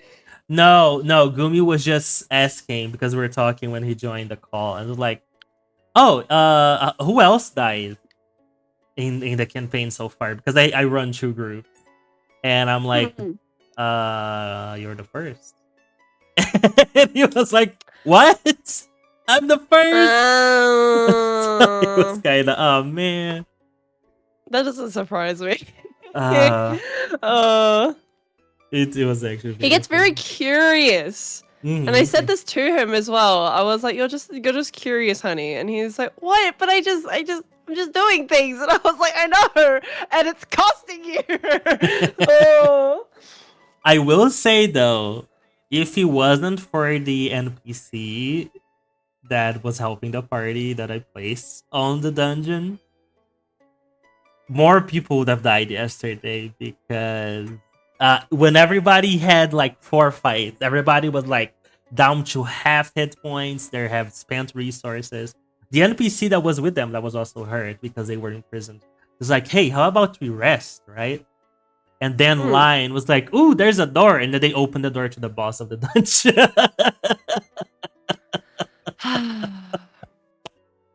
And the boss was a spellcaster. And because the entire party is melee and the only party member who could do something about it was already down, the boss was gonna cast a fireball that would absolutely knock at least 2 of them down, or even the whole party. But my NPC had counter spell and countered the fireball. So the party was really lucky. I decided to put that NPC there with them. Yeah, I was about to say. I was like, you gave them a rope, essentially. You got them an opting out. Right? Yeah. Oh man, I would have let them die. And the party. I would have literally screwed them over. Oh. And the party was like to Goom's character, "Can you stop walking?" Can you just settle for 2 seconds? Oh yeah.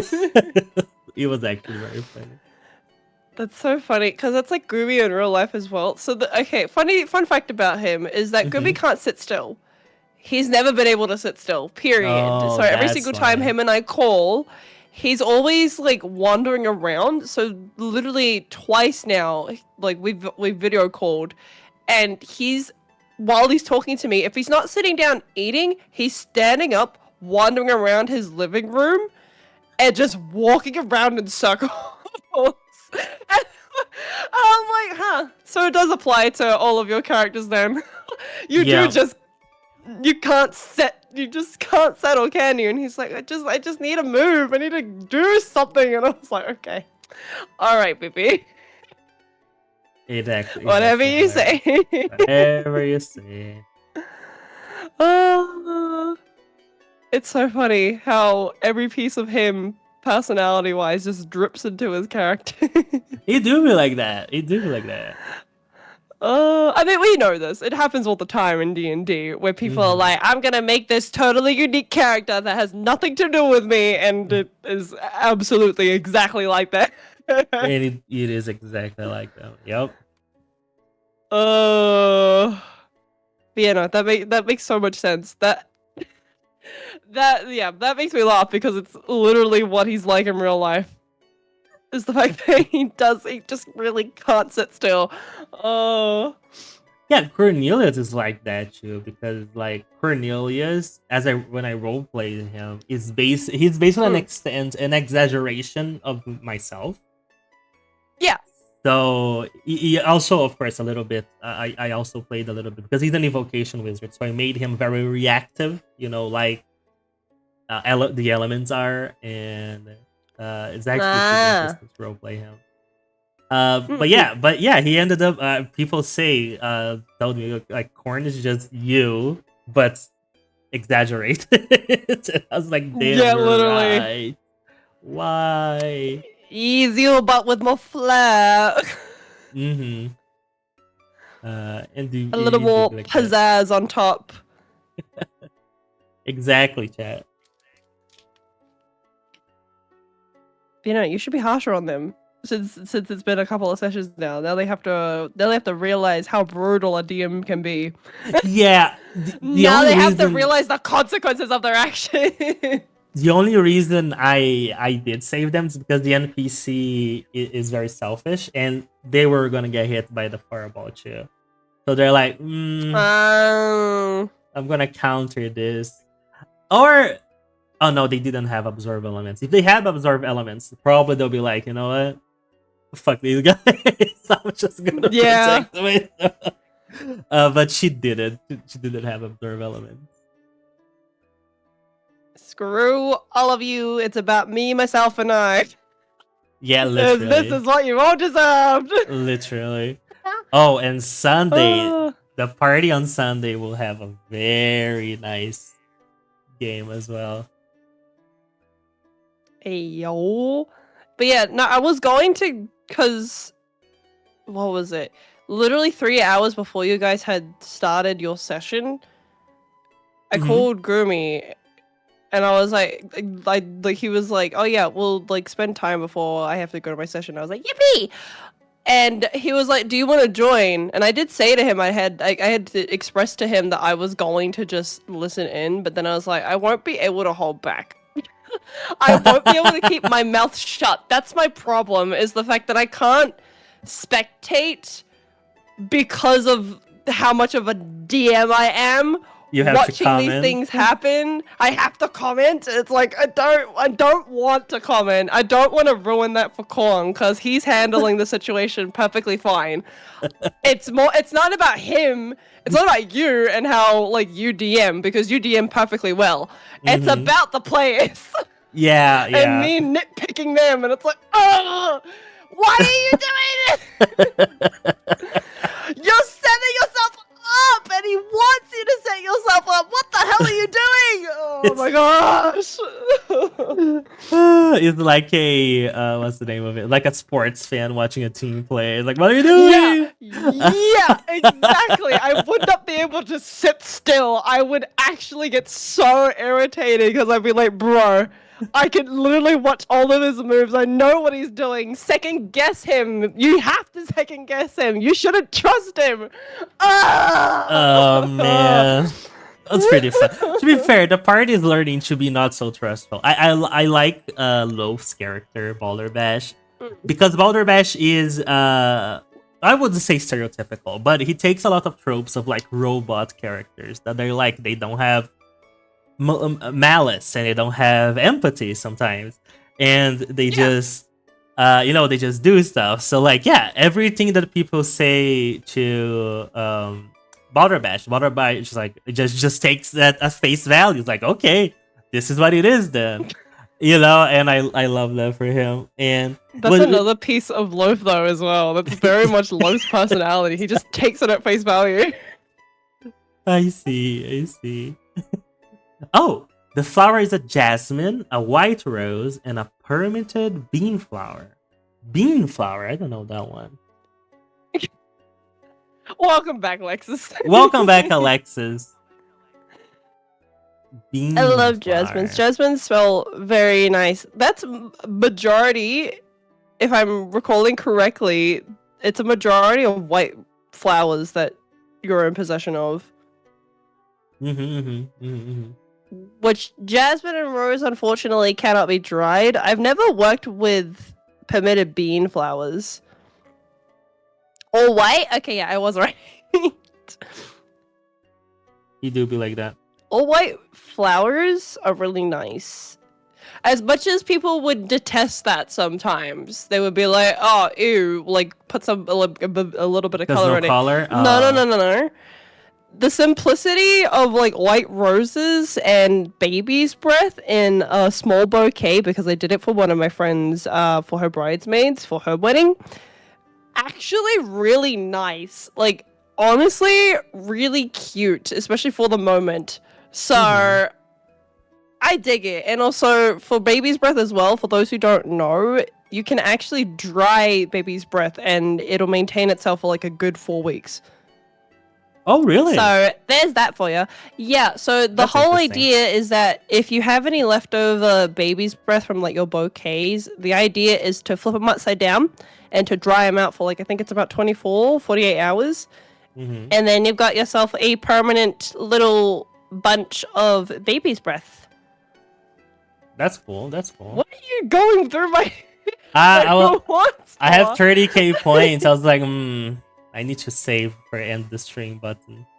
I did that on purpose because I was like, no, I don't make it easy. I'm not that kind of girl. I don't make it easy. I see. Oh, Chimera, hello. Hi, Mira. Jess used to be a florist and she hates baby breath with a passion. I do remember that. I do remember her saying that she disliked it. It's also, it makes sense because it gets everywhere once it dries. Like, literally, you'll have, like, white little petals rocking up all over the place for ages. Because I don't know baby's breath. Let me look if this called something else in Portuguese. The other word for it is jip. There's, like, a longer name for it. I like working with it because it fills a bouquet out a lot better. Just like it's an understatement. Oh, yes. I've seen this. I've seen this flower, but let me see in Portuguese. How do you say? Simple. I don't want a simple How do the English. Brazilians say it? What do you mean simple English? Huh? What's the difference? No, there is English in Wikipedia. There is English and there is simple English. What's the difference? Oh, it's just like a simple. It's a summarized version of the Wikipedia page. That's stupid. That's not a language. Oh my god. Simple English is a language. You said it's called Gip. Maybe it's maybe. I'm gonna Gipsophila. Flor, which is flower in Portuguese. Gipsophila. We called it mosquitinho, which translates to little fly. That actually makes a lot of sense. Because of what it looks like. I can see see exactly. I can see the Mosquitinho, that's actually very cute of a name. Yeah, I like using them in arrangements because it literally, if there's a lot of space left over, I can just put it in to fill out a bouquet. Yeah, and because it's very small, like the flower itself is very small, it can fit like, if you get small branches, it can fit anywhere actually. No, exactly. It's really good as an accent flower, which is why like roses I usually like to use as a main flower because sometimes the roses that I get are pretty bulky. So they are, honestly, most people when it comes to bouquets, especially if you're having a simple wedding, don't want a lot of a main flower. And they already understand the fact that there shouldn't be a lot of it anyways. There should only be a few of the main flower, and then the rest should just be the foliage and any other accent small flowers surrounding it to make it kind of like bloom, I guess, per se, if that's what we want. Which I very much appreciate. With like the 3-4 weddings that I've done, I'm very grateful that my friends have all been like, no, I just want it to be simple. I'm like, oh, thank goodness you're not a bridezilla.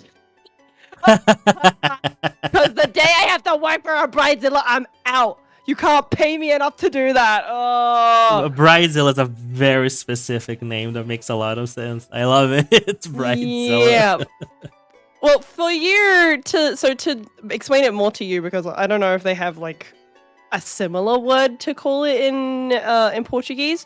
Bridezilla is basically, obviously, Godzilla and a bride. It's the case of a girl who, for her wedding, is pretty much like the most demanding person in that room, dictating everything and anything. She basically becomes a Karen for her own wedding. Oh, I see, I see, I see. We don't have a word for Yeah. that. We do not. Yeah. Just a pain in the ass.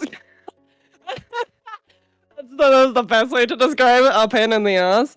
Bye, Mira! Have fun watching Bye. Stargate! Bye. But yeah, that's pretty much the whole concept of a bridezilla. That's what the scariest part about floristry is for me, anyways, is that the potential of me going into the wedding market. The wedding market itself, expensive. The people who spend that money on those kinds of things, sometimes crazy. Sometimes they're pretty cool. Other times they're like, well, you're a lot. You'll settle down. Settle Oh down. Settle down. Yeah, relax. Oh my goodness. I know your wedding is coming up in 8 months, but jeez. The best you could do for yourself is to calm down, because if you keep freaking out at me, I'm gonna freak out. Oh my gosh. That is fair. That is fair. Yeah, people get really different on their marriage, right? On their marriage day, I guess. It's the marriage wedding. day and the lead up as well. Yeah, the wedding. It's crazy. It's crazy. I remember, and not only that, like I remember from my ex's mother wedding. And I was close because, you know, it was my ex's mother, and we helped her a little bit, and she didn't get like stressed out or crazy or became a Karen, but most of the problems that happened came from the catering and the place that she rented. For example, my mom, because my mom is a candy maker, my mom make the sweets and the desserts for the wedding. And she made like little bite-sized cups of chocolate with crystals on top of them. It was really nice, very elegant desserts and sweets for a wedding. And she made 3 boxes of them. Only 1 box was served during the ceremony, and the 1 box was left in the bride's room. So the bride and everybody that went there could eat, but the 3rd box was supposed to also be served to the guests disappeared, and we assume the catering group took for themselves. We're pretty sure they did, because people were questioning like, oh, the sweets are gone. They went out pretty fast, and my mom was happy because she thought they ate through 2 boxes, but no. Apparently, they hid one of the boxes. The catering business, they hid one of the boxes for themselves. That is so unprofessional. What That's the hell? insane, right? That's insane. Yeah, it is. That was. I remember that. What? Oh my goodness. Oh. Yeah. And of course, who my ex was mad at after that happened? Me, of course, because I'm, I guess, a punching bag. But I digress. That's another story. She was mad at you. What? Because it's not that she was mad at me. It's because she would let out her stress of the situation on me. So I got the short end of the stick, like always. Yeah, very good good relationship chat. Very good relationship chat, by the way. Very good. I'm joking. It was not good. Yeah. But the story itself is pretty bad. Yeah, they took a whole box. Bruh, if you're stressed out about something, you don't take it out on someone, you vent. One would say so. One would think, right? One would think. What? At that point, honey, you need to like see a therapist. Oh yes. I back in the day when we were together, I said that multiple times. You need to get a therapist. You're not right on your head. But she never did, and probably she never will. I'm so glad I'm out of that situation. I'm so You glad I know got what's out. funny, right? Now that we're mentioning this, it just Mhm. reminded me. So I have a group chat with me, Cad, my best friend, and one of my other close friends as well. All of us are going to the Sunflower Festival next week. Nice. I sent a video into our group chat Mm-hmm. of the, I don't know if you know the Roblox game Granny, where it's like this granny The that horror chases you game? down. Yeah, I Yeah, know the about horror it. game. Yeah. So it's granny like dancing in the middle of the room, and it's to Neo's closer, and literally the caption above it is it's like Yeah. what? It's like I know a place and I'll drop him off at a therapist. It's like real. I would too. Yep. Oh, Yep. Literally.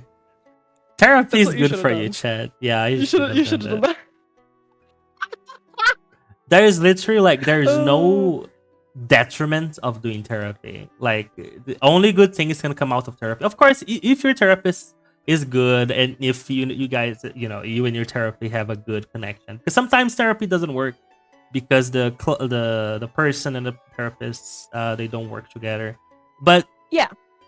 if you find a therapist that works out for you, there's only positive things that can come out of that chat. So make sure to look for therapy. Everybody needs therapy at some point in their life. I'm a lot of people's free therapist, but True, that's a me story for another too. time. Me too. That's a story for another time. Oh uh, no. I don't know. I think because you and I have similar personalities in some cases, Mm-hmm. we just like helping people. But then we Yeah. don't realize that we're in a bad situation Yes. for helping some people. Yeah, we're not. Yeah, yeah. That I don't think that happens as often nowadays. It used to happen a lot more Oh when I was yeah, younger. yeah, for sure. But yeah, sometimes I give my advice and tell people, but I'm not a psychiatrist. I'm not licensed. So if you need professional help, probably seek professional help. I'm not professional. I am not professional help. I am Yeah, simply the common sense that you should have had. yeah. But Literally, once yeah. again, apparently common sense is a luxury and I'm not allowed to ask you of that. Exactly. I know, right? What the fuck? But it's fine. It's fine. You do be like that. Colin, it is not fine if it's at the cost of our well-being. So what do you That okay? mean? Yeah, no, that's a good point. If it's doing something bad to us, then it's not fine. Then we also have to take a step back sometimes. Yeah, like giving unsolicited advice. Yes, you don't have to take it. Like you're not Mm-hmm. entitled to. However, if you are going to be somebody who ignores the signs when there is a situation that is bad and everybody else around you is telling you, "Yo, fix your act up. It's causing problems," and you still refuse to see what's going on, The reason. Mm-hmm.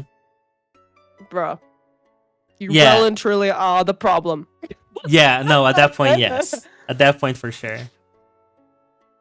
And sometimes people don't see themselves as a problem and they just double down and it can get really messy depending on the situation. Yeah. I mean, granted, like we've always said, people aren't perfect. We know that. We're very aware of that. Mm-hmm. It is though a case of where sometimes you want to help a friend, the friend isn't exactly helping themselves. You step away from that situation because you can clearly see that, well, I'm just getting hurt in the process of this as well. And then they come running for you because before you were a solid rock for them. Now that solid rock is gone and they realize that and they're like, wait, no, I need you. And it's like, That's clearly not. sad. Yeah. You don't need me considering the fact that I was here when you needed me. You didn't take my unsolicited advice as you could have. It's hurting me to watch you go through this, so I'm going to step back and Step not do back. anything about this. It's It's not my job to watch the car wreckage over and over again, okay? At some point, it kind of gets mundane, and that's when it gets really sad. Yeah, you can only help people, like, you can God damn, the expression left my brain, but like, you can only help so much. That's what I'm trying to say. Yeah. You can only Yeah, help yeah. up to a certain point until the person accepts your help or does something about it. Yeah. I've said that I was talking to a friend of mine about something else, but there is a phrase that I've heard recently that I told them, and I think it works pretty well with most things, which is, it's really hard to argue with someone that is smart, knowledgeable, and has, emotional intelligence. But it is impossible to argue with an idiot. So that's true, actually. yeah, it's impossible, because if they don't see reason, if they don't take up your words, if they don't engage with what you're saying, then there's no point having the conversation, because nothing is gonna happen. They're not gonna change. They're not gonna take your advice. They're not gonna try to fix whatever problem it is. So if you're advising someone, and if time again you tell them what they should do, or if you give them good advice and they ignore it or double down, then there's no point in insisting on it. Just let them break their face, as we say in Portuguese. Let them break their face, and then they'll realize, with tough love. That's actually really good. Hey. Yeah. We say quebrar a cara, which means break your face. It has to happen if they can't listen. And I understand, because I was somewhat in that situation, because, well, technically it's kind of different, because I was in an abusive relationship, and there is the blindness of an abusive victim. Because their self-esteem and their self-worth and their confidence on themselves are brought down by the abuser. They feel like they have to defend them, and because they feel like if they're gone, there's not going to be anybody else in their life. And I talked to my mom. My mom says, I told you multiple times about your ex, and you never listened to me, and now you see. And indeed, yes, now I see, because I got out of that situation, and it's something that is very real. But unless it's an actual abusive relationship where the person is basically a victim, and they're just not listening to advice of a problem in their life, then yeah, sometimes you just have to let them go and let them break their face. Yeah, which is also really, really tragic and sad, especially if it's a domestic violence case, or where it's like, in most of those situations, in a sense, I would honestly say that your situation was pretty much a domestic violence case. Even though it wasn't physical, yeah. Yeah, it's still verbal, it's still mental, and it's still pretty bad either way.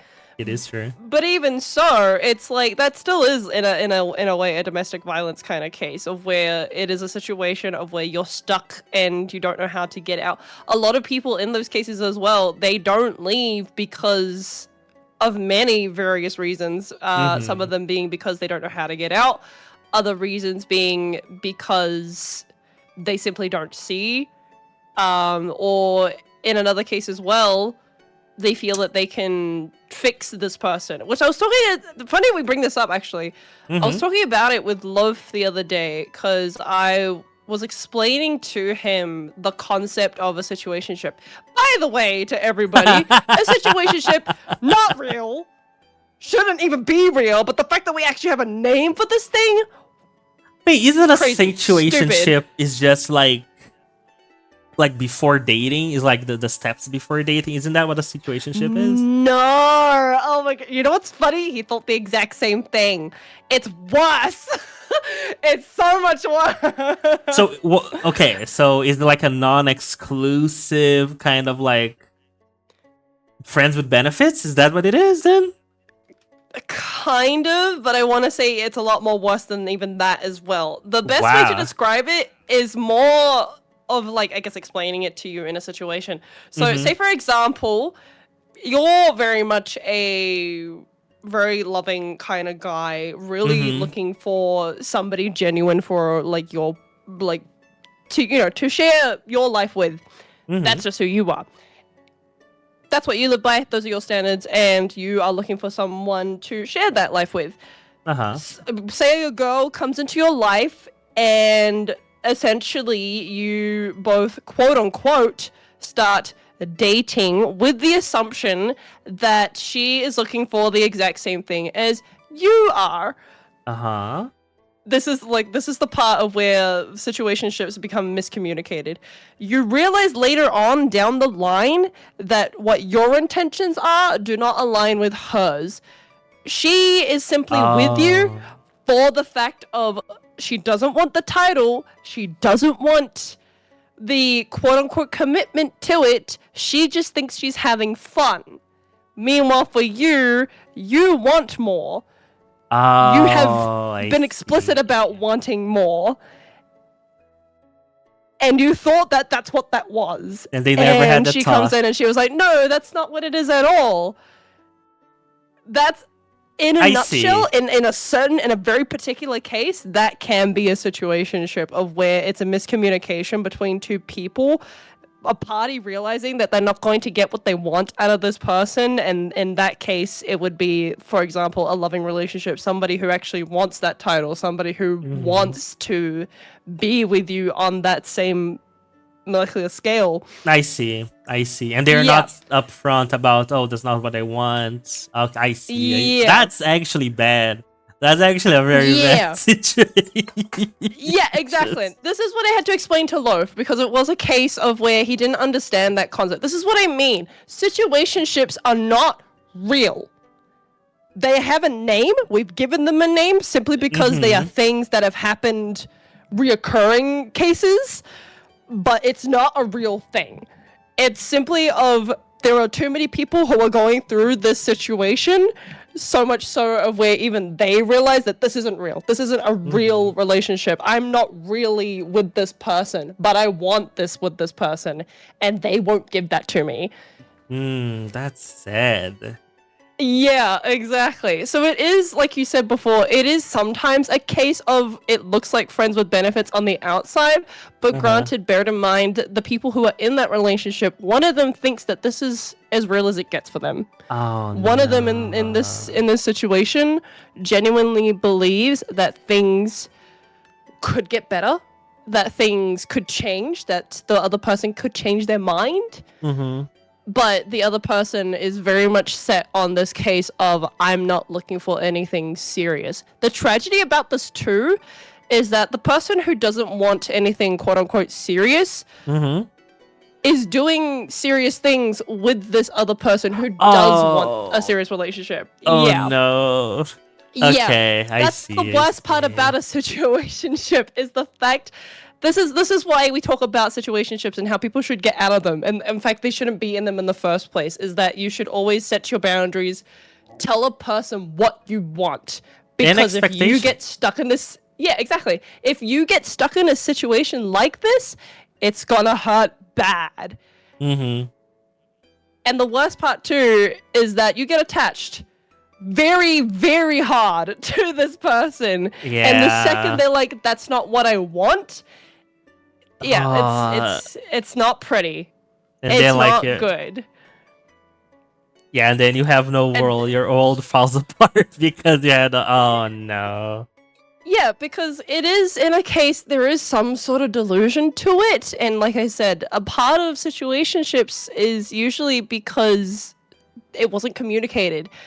That's something that sometimes also happens. But other times there are communications that are made, there are hopes and dreams that are diminished, and it's just a really sad situation.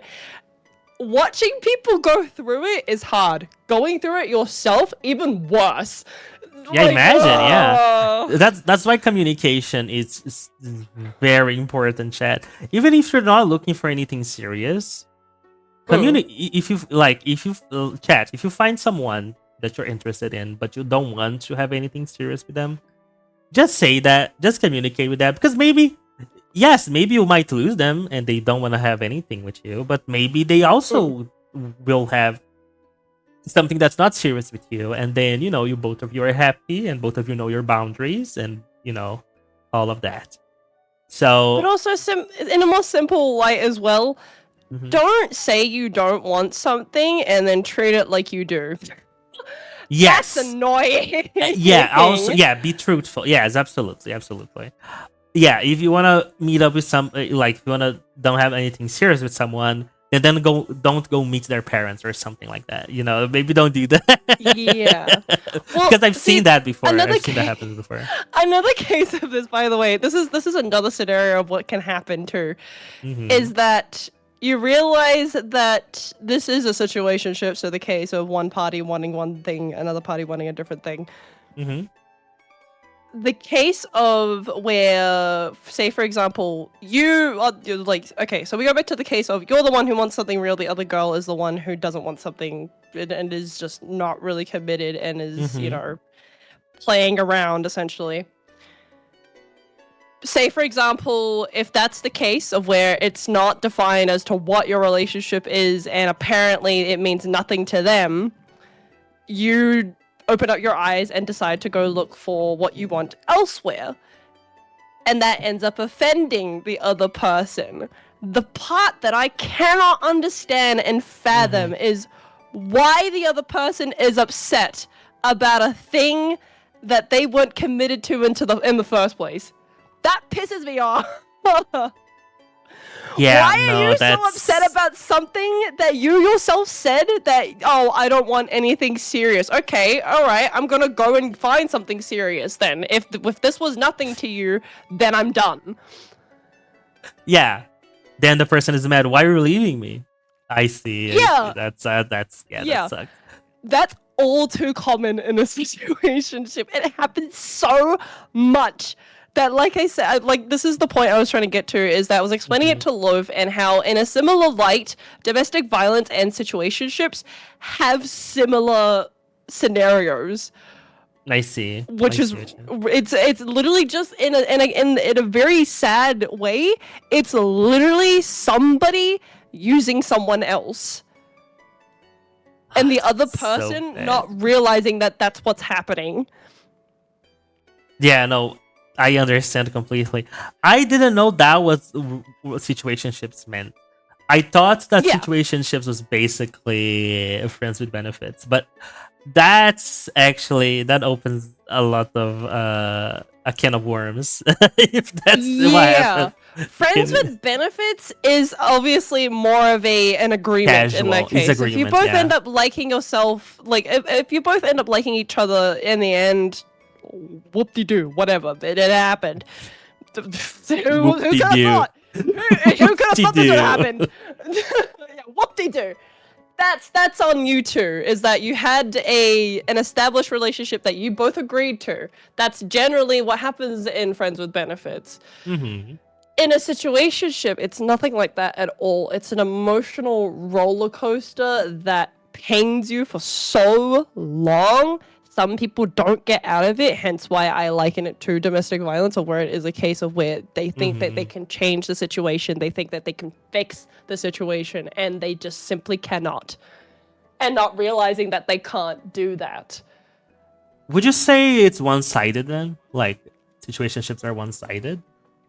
Kind of, but also, like I said to you before, it's complicated in the sense Mm. of it's one-sided verbally, Mm-hmm. but emotionally and mentally, it's definitely not. I see. And I think that's more of the case of why people stay in those situations, is that they're getting something out of it. They're getting the thing that they want for both sides, whether it's real or not. And that's Mm-hmm. why they stay. Is the fact that there is still something to gain from this, but also for the person who wants something real, it's also not beneficial to them, and they don't realize that until they get out, and that the fact that there is somebody out there for them who does want exactly what they want. I understand. I understand. Okay, that's actually news to me. I didn't know that was that's real Yeah, situationship, man. literally, I could go on and on about it all day because I didn't realize you not realizing that that's what a situationship is also a crazy thing to me. At the fact that a lot of people don't realize that situationships are a thing. Like I said, they shouldn't be Mm-hmm. real. There shouldn't be a definition for this, but there Mm-hmm. is, unfortunately. Because there's so much of we it happening that now has a name for it. I see. Yeah, exactly. We shouldn't even be normalizing this, but unfortunately, we are simply because it happens too often. Because people are entering the dating market wanting real love, real genuine love. And then there's a Mm-hmm. large portion of people who are just looking for a fun time. If you want a fun time, go get it somewhere else. There are people out here who want something real, who want companionship, who want Mm-hmm. someone who will commit to them. Why are you out here causing problems? Oh my gosh. Exactly. Exactly. Ah, man. It's a harsh world out there, Chad. It's a harsh It is a world harsh out there. world.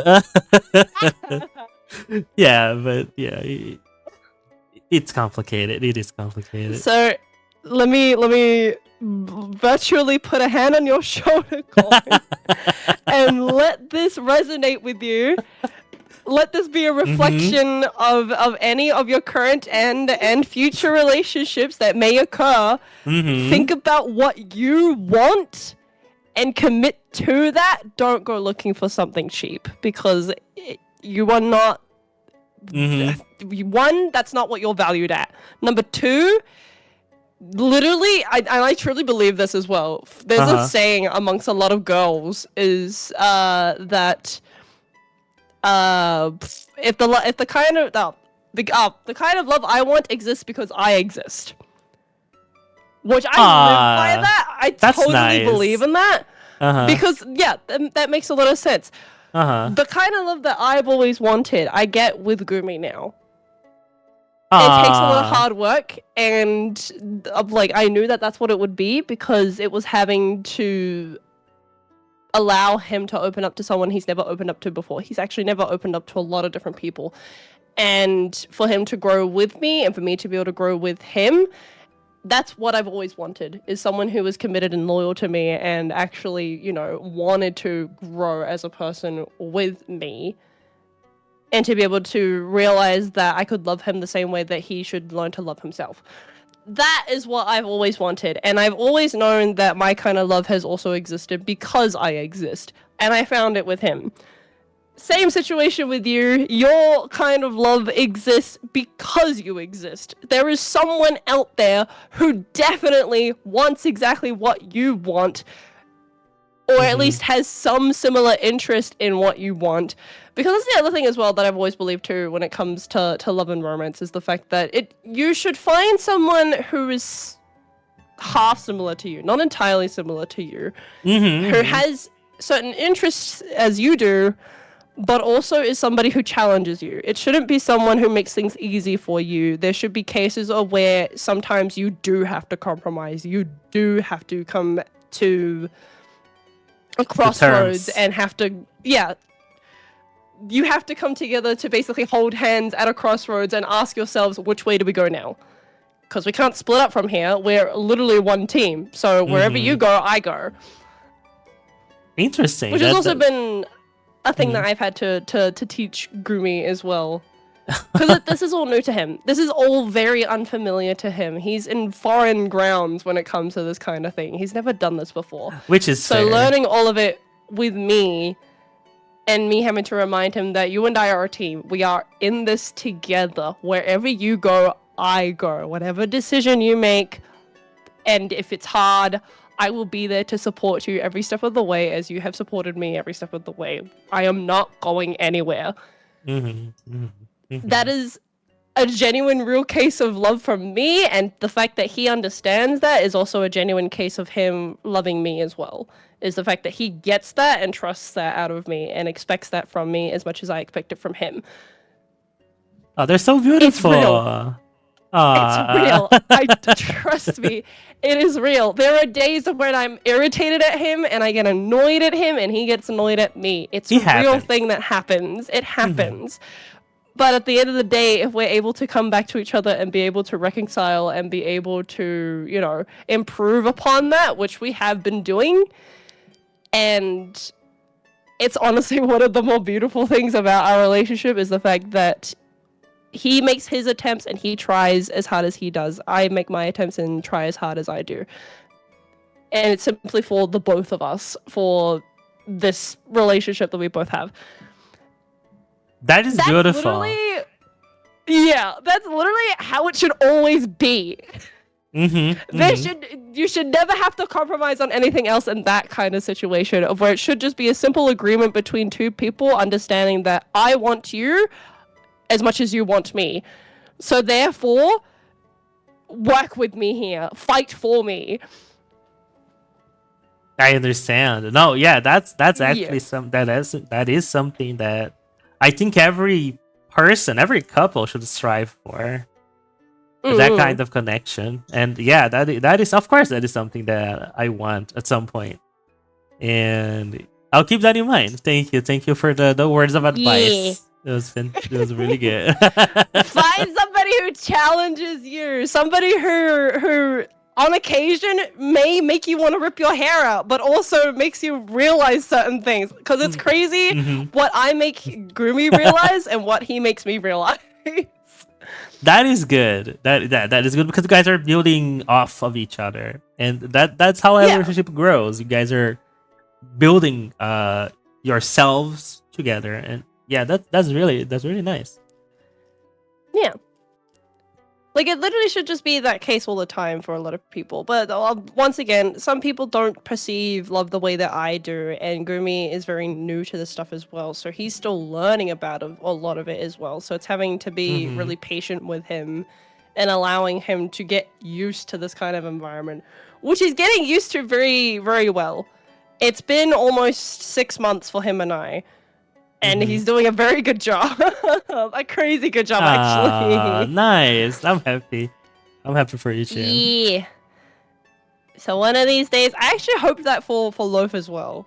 For the both of you to find some kind of happiness with the girl, not the girl of your dreams, because she might not even be the girl of your dreams. She'll come in like a thunderstorm, and and she'll flip it upside down. You're right.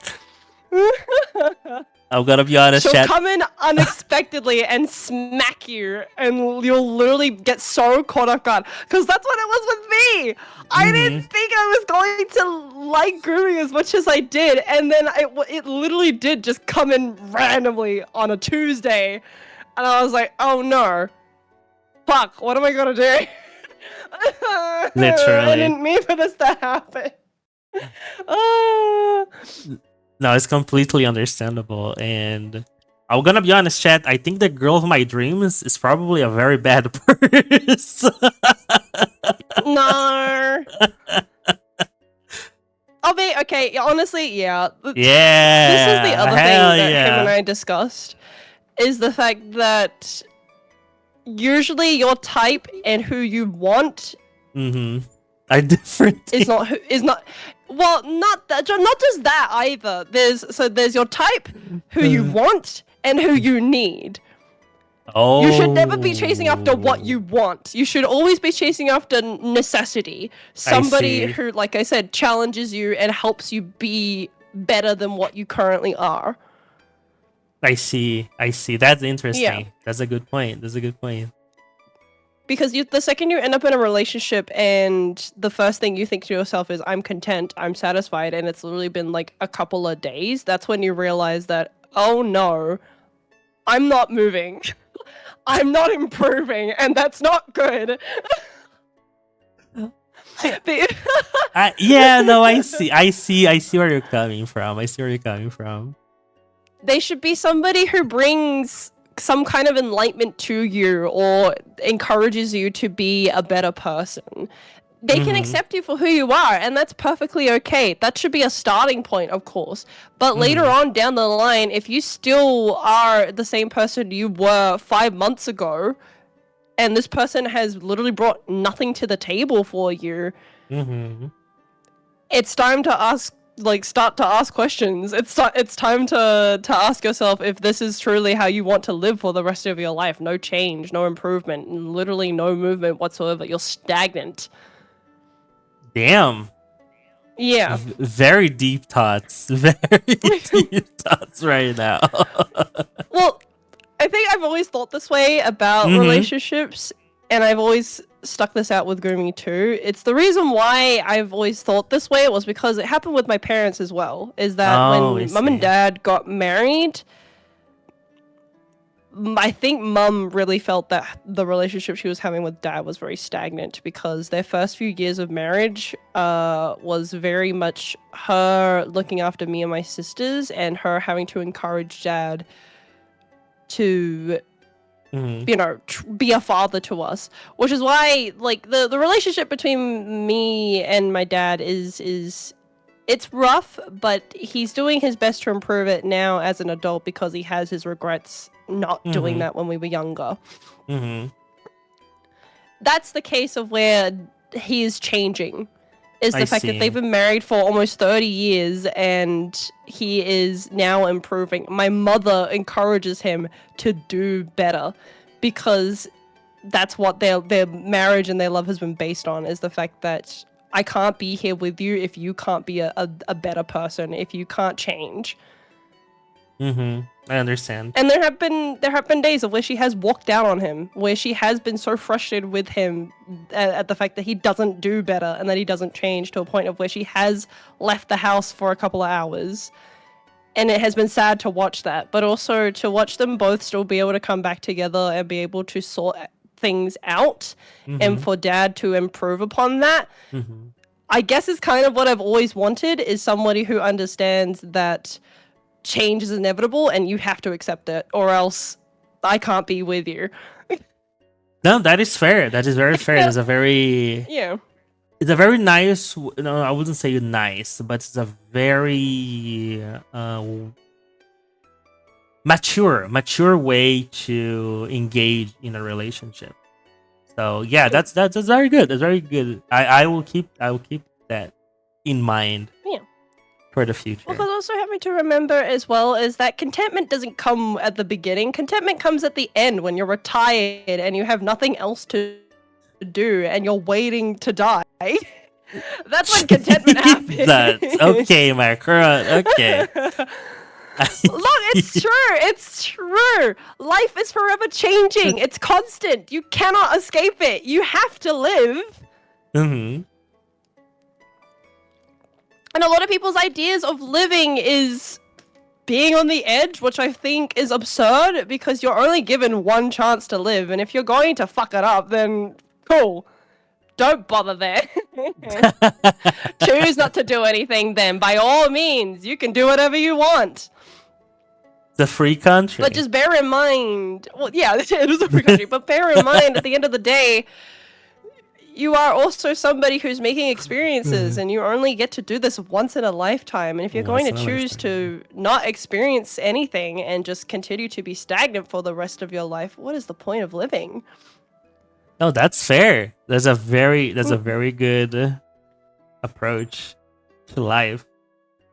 Very, very good messages today in the Snack Time podcast chat. Number one, message number one, if you are going to fall in love, let it be somebody who understands you, completely is there to support you, but also challenges you. Number two, don't live life stagnant, static. Don't live it like that, because you're not living. You're just simply existing. You're existing in this realm. I see. Yeah. You've been given a life. At least, you know, do something with it. It doesn't have to be anything too significant to everybody else. It can be significant to you. That's accomplishment enough. That's okay. But at least do something about it. Because it sucks Base. when you get to like your 40s, your 50s, or like even when you're 80 and you realize that time has gone by and you did nothing. It sucks to have that feeling. Yeah. Granted, remember that like for us, we're in our 20s. Korn's about to be in his 30s, but even so, that's not Yep. a chance for him to be like, oh, my life is over. Which is another thing I realized as well recently with a lot of people is A that lot by of the people time think they're that close to hitting their 30s, it's that my life is over kind of situation. It's like, it's not over. It's literally just beginning. Your 20s is experimental time because you just got out of high school. You don't have a schedule. You don't have somebody telling you what to do all the time. Your 20s is about you figuring it all out. Even if you don't have it all sorted, your 30s is taking those experiences that you made in your 20s in those 10 years and applying them in your next 10 years. And even then, it's a perfect time to continue growing as well. You're not going to learn it all in your 20s. In fact, you'll still be learning in your 30s. Hell, you should still be learning by the time you're 50 or 60. All the time, yes. Yeah. A lot of people don't have it sorted out, and it's okay that they don't have it sorted out. It's okay as well if you're going through an early 20s crisis. I've been through plenty of them. I've been through 10 thus far. And, you know, it's 10? I've been through 10 like mid-20s crises, and I'm not even 25 yet. I don't turn 25 until next year. Damn. I And don't I've think I been ever. through so many crises. That's crazy. I don't think I've ever been in a crisis. I think. Well, it's coming It's, around. it's time. It's time to start, Corn. It's time to have a crisis. Time to start having one. Look, I personally think that crises and, you know, catastrophe, we shouldn't, like, you know, just, like, allow it to consume us. We should just, you know, be able to look back on it and think about it. I improved from this. That's what exactly. your takeaway. I see. Yeah, exactly. Is that, yeah, it happened. That sucked. Man, wish I didn't have to go through that. And some people do believe that, yeah, I didn't have to go through that in order to get to my peace. Sometimes you do have to go through it to get to your peace. It's just life. That's just the way it is. But also remembering that when you go through a crisis, it's okay. Because you come out on the other side knowing better and convincing yourself, hopefully, in a more positive way. Sometimes in a negative way, regardless of what way you end up thinking about it, you end up changing. You end up making your choice. Yeah, no, absolutely. The worst thing you can do in a crisis is not choose. Yeah, which doesn't let you get out of the crisis until you make a choice. So Yeah. That's a good point as well. Yeah, actually, the worst thing you can do in life, period, is not make a choice. Because you're literally made to make choices. This is the thing as well about being a human being. I don't care if people think that this is like too religious. It's not me bringing out like religion or whatever. It's simply the fact of our existence. I don't care what you believe in. Your existence, though, is to purely experience, to understand, and to live.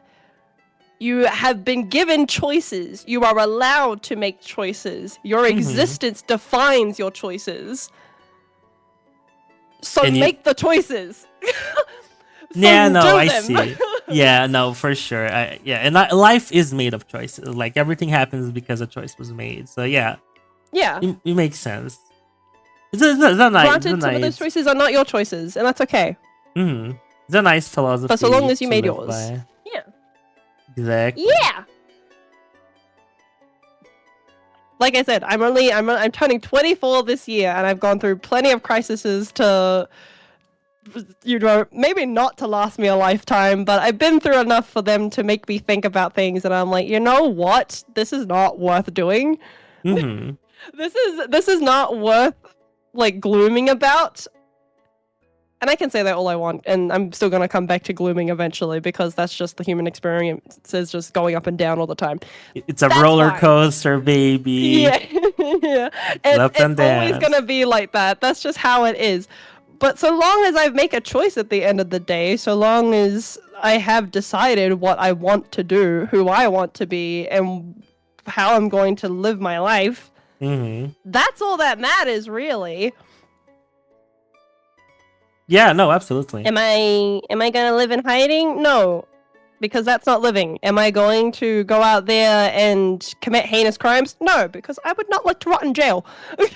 Yeah, exactly. Because there are consequences to your choices. Exactly. That too. Welcome back to Dungeons and Dragons, the first concept Welcome back. agency. Yes. There is consequences to your choices. Yes. No, but Which you're is right. the other point. So yeah. I should stop pulling punches in D&D from now on. I should make the... You are the wall of consequence. They need to experience it. If they are going to make stupid decisions, they get stupid rewards. They get stupid rewards. Which is actually really interesting because also an arc. I had an arc planned because I was pretty sure. Well, it might still happen for other reasons, but I was pretty sure the party would one of the parties, the party from Thursday, which is Gumi's party. I'm pretty sure they would go on trial somewhat recently because they had an encounter with plasmoids in the beginning of the campaign. I think it was like the second session or first session. And the story behind those plasmoids, that they're plasmoids that were prisoners from the Plasmoid Intergalactic Federation in the Astral Sea, and they escaped prison. And they came to Toril to basically hide. And they were criminals, so they were mugging people in the street, and the party found them and killed them. Well, technically self-defense because they attacked first, technically. But does the court agree? Does the jury think that they did it out of self-defense? That's the thing, but that's not the problem. The issue that the Plasmoid Federation came to Toril to investigate is that the prisoners, they were found bitten, eaten, and with their brains removed. No! And that's what the party did. The party ate them and removed their brains to cook the brain. Gumi did mention cannibalism. Yes. Also that, because Guma's the one that took the brains to cook. We have Lilac, who is a damper, and she bit them during the fight. Look, sometimes people need snacks. Don't judge their greedy near. Okay. Hi, Rod. Hi, Rod. It was a girl dinner. But, the whole point is that the Plasmoid Federation was investigating. Even though they were prisoners and probably they did die because they were committing crimes, the Plasmoid Federation was like, this is such a barbaric way to deal with plasmoid citizens, so we're going to investigate this. And basically, from the last couple sessions, there was this one investigator from the Plasmoid Federation called Oobling, and there was someone from the Port Lest, which is the city nearby to where the crime happened, a private investigator named Gug. Rod, you're very familiar with Gug. He's a private investigator in this campaign. And they were both investigating the murders. Well, not the murders. The barbaric... there's a way. What is the term that I used? I think it is the desecration of corpses. That's what they were investigating. Oh. The desecration of corpses. And they basically, because the party left, cut a couple of clues. They were basically saying that the party was the prime suspect, and they were going to be sent to incarceration for questioning. But they had the party had a card up their sleeve. They're like, oh, you said they were bit, right? What if you try to match our teeth with the teeth marks found in the body? And, I was like, okay, the damper has teeth that are very protuberant, so, I got it in the bag. And then Lilac said, Corn, I want you to summon the rule of cool. What if I can try to retract my vampire fang. And I was like, you know what? That's very interesting. That's very smart. You can do it. You can attempt to do it. I need a constitution check. You need to roll above a 15. And then she rolled a 2, but she had inspiration. And she used her DM inspiration, rerolled, and got a 20. And I was like, Oh my goodness. you retract your fangs. And after Oobling and Gug, try to match the teeth marks, they see it wasn't a match. So basically, I tell them that that was the last lead that they had, and basically the case will grow cold and will be archived. So the party is off the hook for now from being incarcerated. And I had this whole arc planned for their trial and the NPCs for the court and all of that, and who's gonna be their lawyer and all of that. But that might happen in the future. But yeah, because of the players' choices, and it was a very smart choice, they did not face what could be potentially very detrimental consequences. So that's D&D for you guys, Jen. That explains Mia's tweet then. Because Yes. I do recall seeing that tweet, and I was like, what is she talking about? I know she has fangs, but like, retracting? Yes. What? And then Yeah. realizing that, oh my goodness, y'all ain't real. Nah. That was, she invoked they said, Court, I want to do this. Can I do this? Like, yeah, sure. That's the rule of cool. And it works. It works in their favor. But I'm Y'all glad. are crazy. That's insane that they came up with that. Oh my gosh. But it was fun. It was really fun. It was really fun. That is thinking outside the box, though. I will say I'm genuinely impressed. Yeah, right? And because I really like Mia as a player, because I don't know that's a good thing, but I feel like Mia fears NPCs because she doesn't know what they can do. So when I brought up Gug, because Gug, Gug is basically a gimmick NPC that I made, that all that he does is just say Gug. So if you ask him a question, he'll say Gug. If you read his mind, he's going to say Gug. However, Gug, he is a large creature, so he's 10 by 10. And his art is basically this big burly guy with a cleaver and like a helmet. So he looks very intimidating. And here's the thing, he has plus 15 bonuses to insight and perception check. So when the party lied for the first time, and I say, roll deception, and they roll like, I rolled an 18, and then I rolled Gug, and Gug rolled a 34 insight. They were like, oh shit. So Mia has been running from Gug as the plague. They showed up in other places, and every time I bring out his token, Mia's like, fuck. Oh fuck, it's Gug. We gotta go. We cannot be here. We have to leave. What? So finally there was the confrontation of like their questioning. And yeah, I think out of fear she had a really good idea of retracting her fangs. And it worked. Yeah. And it worked. I'm very happy about that. Those are the moments that D&D proposes to us, and that's why I love that game. It's so good. I think it's actually very smart though, that she did think outside the box just to dodge this dude. That's just to dodge Gug.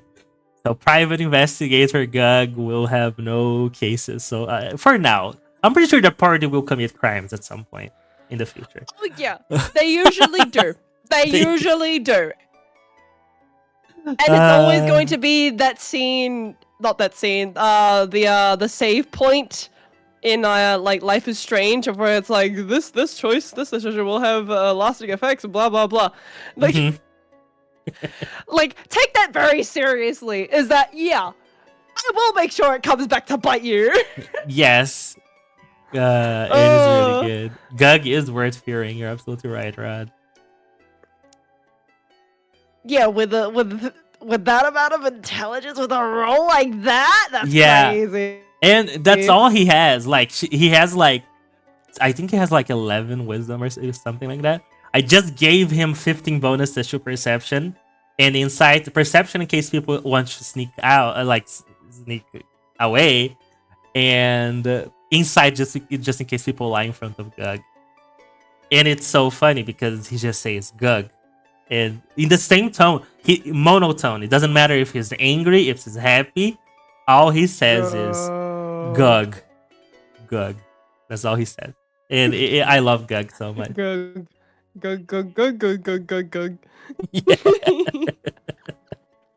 It's really good. He's like a Sherlock Holmes, just without the whimsy personality. Kinda, yeah. And let me show you. I don't think you can see it because you're a spectator, but let me show you how I presented him, because I have an NPC channel on Discord so people can see the NPCs that they've met, and let me show you Gug's entry.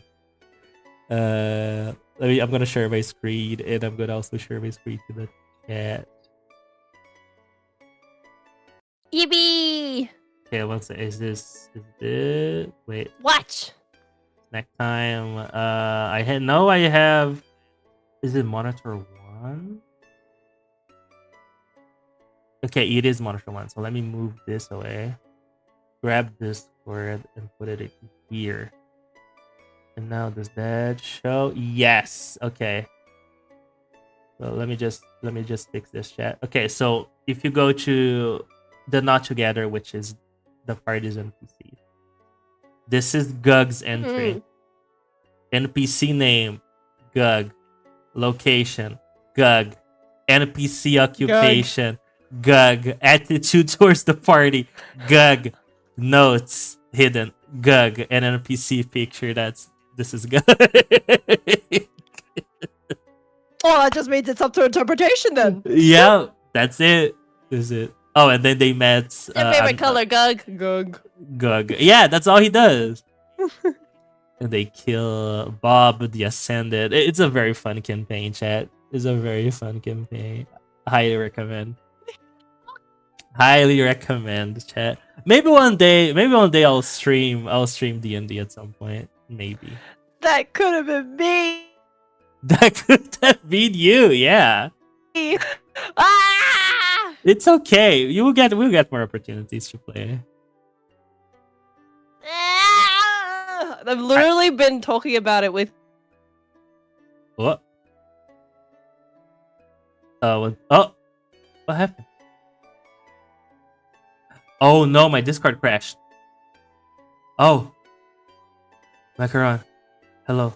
Time I ever played D&D, It's back. and man, I'm missing it. I'm sorry. My Discord crashed, but yeah, it's bad. I'm sorry. I wish it's because I only did that time because Mia asked for it. So because Mia asked me to make it, I had to do it on the times she could play. So I'm sorry, but in the future, for sure. It's okay. I just have really bad FOMO, as you know. I know. But you can spectate. You just mute yourself. No, that's what the problem is. Oh, I'll get so annoyed. Oh my goodness. I'll be reading you like a book, and everybody else would just be like, "Oh no, it's fine." No, it's fine. No, it's okay. Corey would never do something like this to us.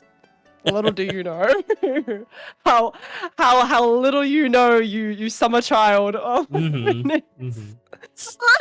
On Sunday there's a big possibility because we're gonna be 2 people less in the party on Sunday.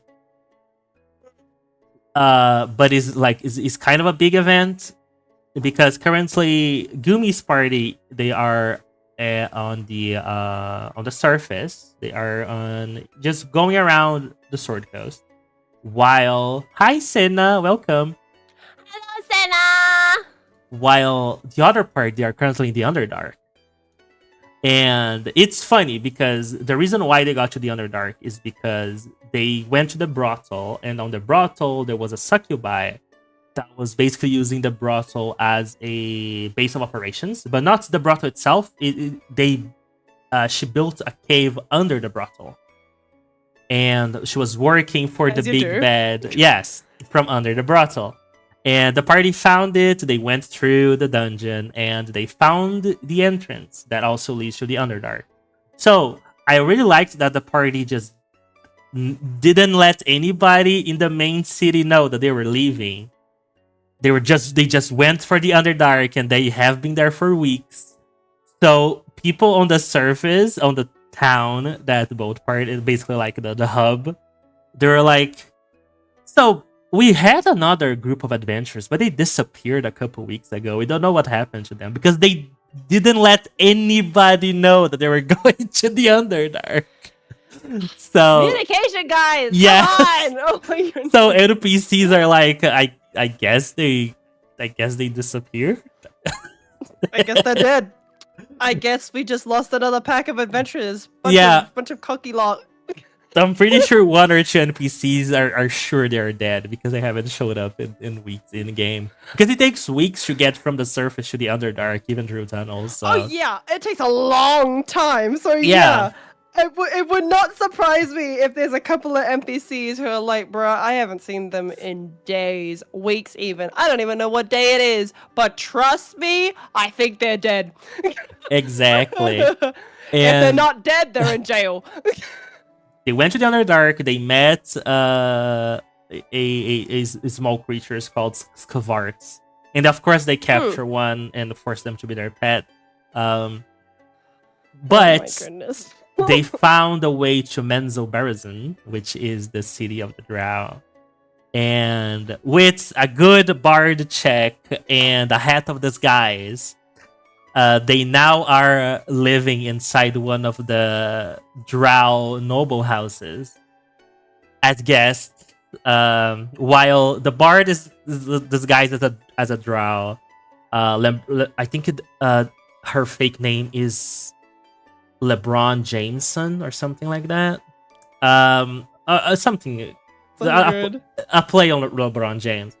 But the party now was invited by House Banra, which is the noble house of Menzoberranzan, the ones that run the city, for a meeting that they don't know what it is about.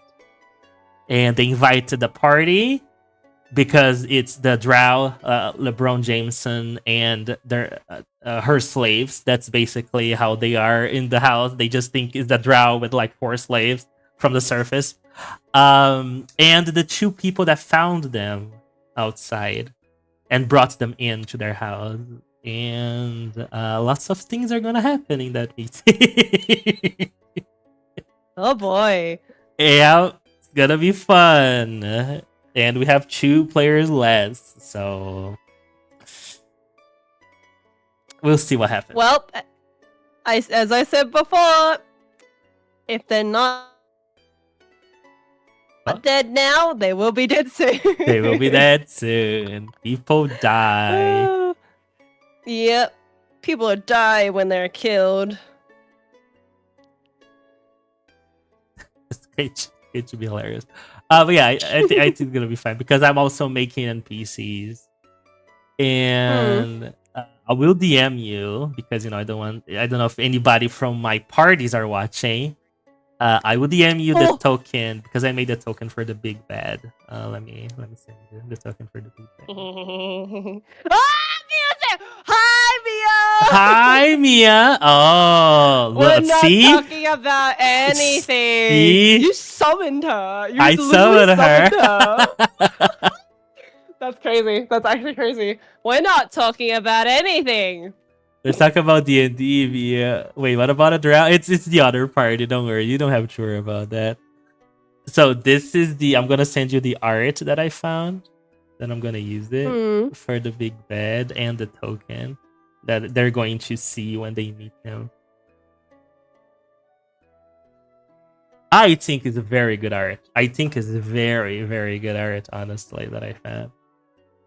I love this art. Oh my god. Right? It's really good. It's very good. Oh, you guys are so dead. No, this is like It's the over. It's last. over. This is the last fight. This is like when the campaign ends. Possibly both groups will be together fighting him. Possibly, if they are alive at that point. This is the villain. This is the pinnacle This of a is villain. the villain. Yes, this is the villain. This is the villain, and I'm very happy about the story I'm cooking. It's a story that I did before. I ran this story 2 times before, one with my friends and another one on the D&D server that I owned. But I made changes because it was a quick, quote unquote, quick. It was 6 months, but it was a quick campaign that happened in a specific place. Now, this full campaign that I'm making, it's what happens before they go to the specific place. So there's that.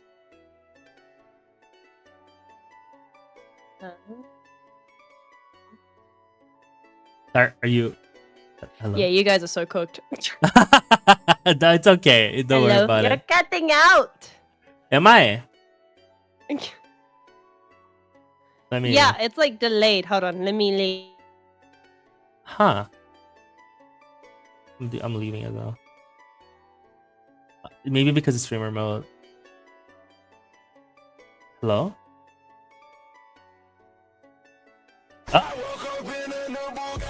Jesus Christ, I forgot about your intro. Yeah, I see you now. I woke up in a new Bugatti. Bugatti. Yes, Mia. The all-seeing eye. Pedro, hey. I love Pedro. Oh, it's not double. It fixed itself. No, it's because of the scene. Because I don't have. I need to figure out what is doubling on the game scene because this is heartbreaking. Because on the snack time scene is not doubling, which means that I have some source in my game scene that is doubling it. I just need to find it and destroy it. He's a genius. He's gonna crack I'll it figure it down. out. I'm cracking the code. I'm cracking the He's gonna code, crack Chad. the code. Oh yeah, and Rod, if you didn't know, I think I mentioned to you before, but the big bad of my campaign. Don't hold back your punches anymore. No, yeah, I won't. I absolutely won't. He destroys everything I love. Okay, Rod, don't be dramatic. But the big bad for this campaign is the Crimson Raven. And at this point in the campaign, it's the outside. They're outside of the place. And eventually they'll go inside the place to fight. And I'm making new NPCs as well. I'm building on the Crimson Raven campaign and expanding it to a full-fledged campaign. And it's being really fun. It's really good to see how the Sword Coast, or Toril in general, reacts to whatever's happening. So it's pretty nice. Bro is a threat, and I love how menacing he looks. That's a real villain, like I said earlier. That looks like a villain. Yeah, I found a new. Let me send Rod as well because I had the old token when I ran for Rod. Let me send him the new Crimson Raven. Where's Rod? Pedro. Also, I wanted. Oh, there you go. I need to message you guys on the Paralysis Demons chat. I'm thinking of a collab that we can do. I think we mentioned this before. But I was thinking, I'm everywhere, Corn. Okay, Rod, thank you. I'm thinking one of us should get Detroit to become human. Not human. God damn it, Mume. Detroit to become human. And play like we played Catherine, but like we decide, as a team, we decide the choices. I think that's a good collab that we can do. That funny you say that, right? Because we had mentioned this, Gumi and I, a while back. Actually, it was a very long time back. I think when we had first mentioned the Catherine collab, Mm-hmm. And I was like, no, that would be a really good, like another really good game for all of us to play. Not Mm-hmm. for us to play. One of us to play, but we all have to make the decisions because obviously there's like 1,000 different routes you can make in Detroit Become Human. Yes. And I wanna. Oh Jesus Christ, he looks cool, right? Ah, it's And I so think that's cool. pretty cool. And if all 4 of our brains come together, we're gonna screw it up. Yeah, I wanna make the worst choices, and then we can have the arts He's that. breaking again on my end. Am I? Oh Oh my no. god! Am I breaking? Why am I breaking? Do you wanna call on DMs? she died. Hello again. I would I need say to change that. I need to change you're fine. Do you wanna call on DMs? Maybe that's better. Yeah, let's go to DMs. Okay, let's go DM. I'm disabling streamer mode. Maybe streamer mode is killing me. Hello. Hello. Bugatti. I woke up in a Bugatti.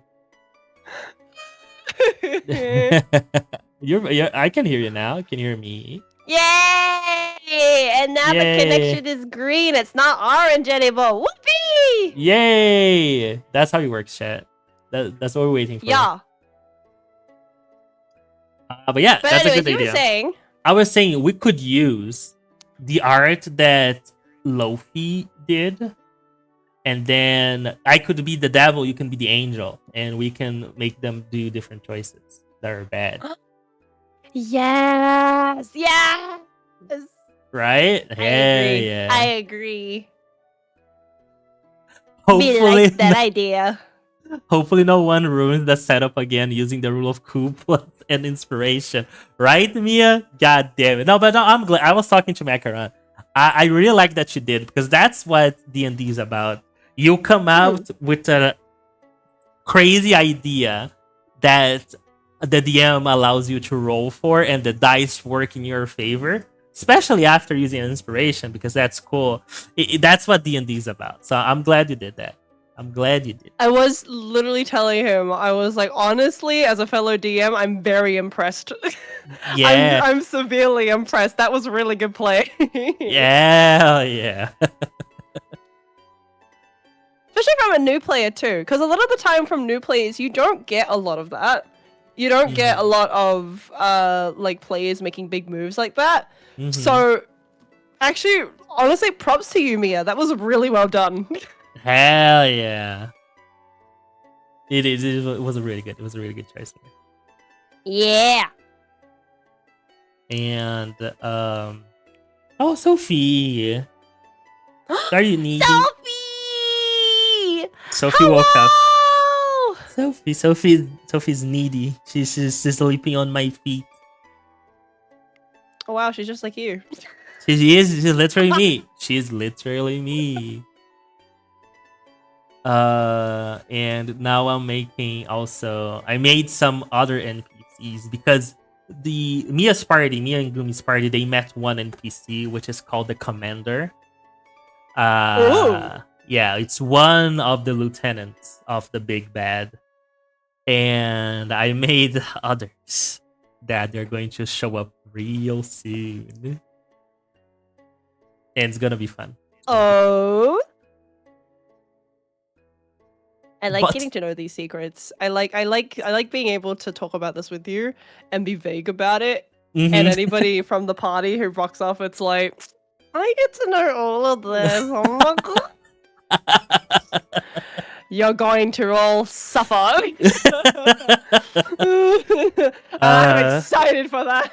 It's gonna happen. It's gonna happen soon. But also, I am cooking up also a moment of respite, if possible. I'm cooking up something that both parties will enjoy. Hopefully, both parties will enjoy. Me likes that idea.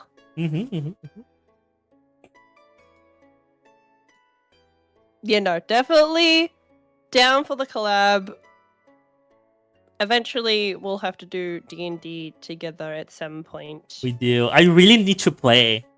Like, I have my campaign with my friend. I have a campaign that's Mm. Starfinder Second Edition, which I like. I'm really enjoying Starfinder, but it's not D&D. I really love D&D. I think it's because I don't know enough about Starfinder. So for me, That's fair. I'm That's very fair. I'm living like every level instead of like Hmm. play. You know, when I make a character in D&D, I know exactly how that character will be for Hmm. the beginning until the end. And I also have my campaign that has been running for 3 years that I'm a player at. But I really miss making a new character. I really miss making a new character, so I really want to play D&D Okay. again. If I somehow can Uh-huh. lock back in to making the universe that I have made, somehow we're gonna get there at some point. I'm gonna have a weird like sparse of inspiration to get this thing sorted and finished. If I don't even Yeah. finish it, we'll just do it. We'll just commit and Yay! do it. That's what I want. That's what I'm waiting for. You can finally make a new character and you can play it in my entirely new made fresh off the boat world that I'm making, Hell yeah. which has been untouched for a good several months. It do be like that. It do be like that. Don't worry. Yeah, it has been like that. I think the last giant inspiration I had from what I remember about the universe I was making for the campaign was one of the goddesses, and that was it. And that was Mhm. because I was on an obsession ride about art and cannibalism and the form of that being, do you do it out of fear or do you do it out of love? And this character being the epitome of that concept of them doing these things because XYZ and people still worshipping them despite the fact that it's wrong. In a moral and ethical way. Mhm. That is Because I think very that's really interesting. that's a case study to really, you know, have a lot of people dive into. Mhm. Because you have obviously players who come into the game and they're like, oh, I wanna eat things, I wanna do wacko things and I you know wanna not pay for the consequences. I wanna rip off the brains of the plasmoids and cook them for dinner. Yeah, Human. that exactly. Yeah, human.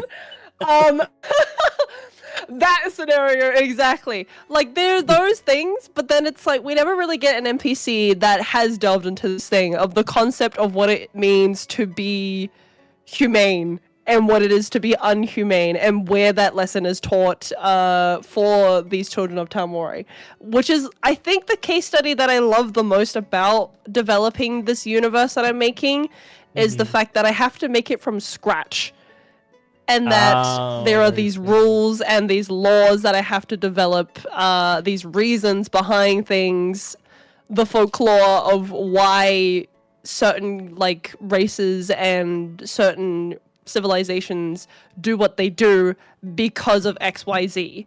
That Mhm. development is so fun.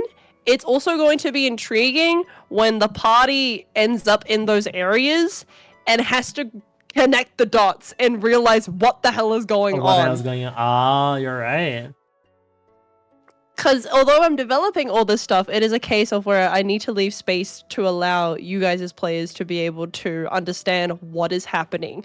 Because it's having Mhm. to remind yourselves that this knowledge is free. You can go to a local library and find out about it. Or heck, your character probably has this lore like down to a T and knows exactly what's happening. But also having to connect the dots and realize that you are either the heroes or the villains of this universe, and whatever decision you make is going to affect what happens here in future. Mhm. For sure. Which is the other part I really like about the lore that I'm developing, is that there is already a timeline, and there are campaigns in future that I want to do of where it's prequels to say like a campaign that we end up doing in the future. Mhm. Because I think I told you about this, didn't I? About a war that happened that was pretty significant within the universe that I made. Yes. about the So brothers that I think also people got yeah, confused. Yeah. I remember you were talking about. yeah. So I will mention this as well because I don't think I touched on this enough when I spoke about it, is the fact that the reason why I wrote about those things within the timeline and why in future I plan to have a campaign surrounding those calamities and those wars is because I feel like it's interesting when we get it from a perspective from a player that actually takes place in this historical event, is the fact that yeah, the historical event will still happen, but it's also the interesting thing about wars and history is the fact that you get to learn about each individual and what part they played. Yes, I mean, yeah, absolutely, that makes sense. Which I Which is think is an interesting. intriguing notion, because the thing I want to see, right, is if Mhm. you say, for example, because obviously I have plans to bring you into many campaigns in future, Hey. if you develop a character and the intent is for them to be the hero, but then over time they end up turning into a villain based on the decisions that they make and the atrocities that they commit to, I think it's really interesting when it happens under your nose and you don't recognize that that's what's happening. And it's also with the background of war, is the fact that it's a case of people are out here simply surviving, and it is decisions that you are making that are going to affect everybody, but you don't understand the weight of that until it's happened. Oh, I understand. Yeah, That's actually pretty it's good. like it's like it sounds ignorant, and that's the whole point, is the fact that you are supposed to play throughout this particular campaign being ignorant, not realizing what's happening on either side of the situation, thinking that you will be the good guy in the end, but ultimately you could potentially turn into the bad guy because you thought a good decision was good, but it actually was bad.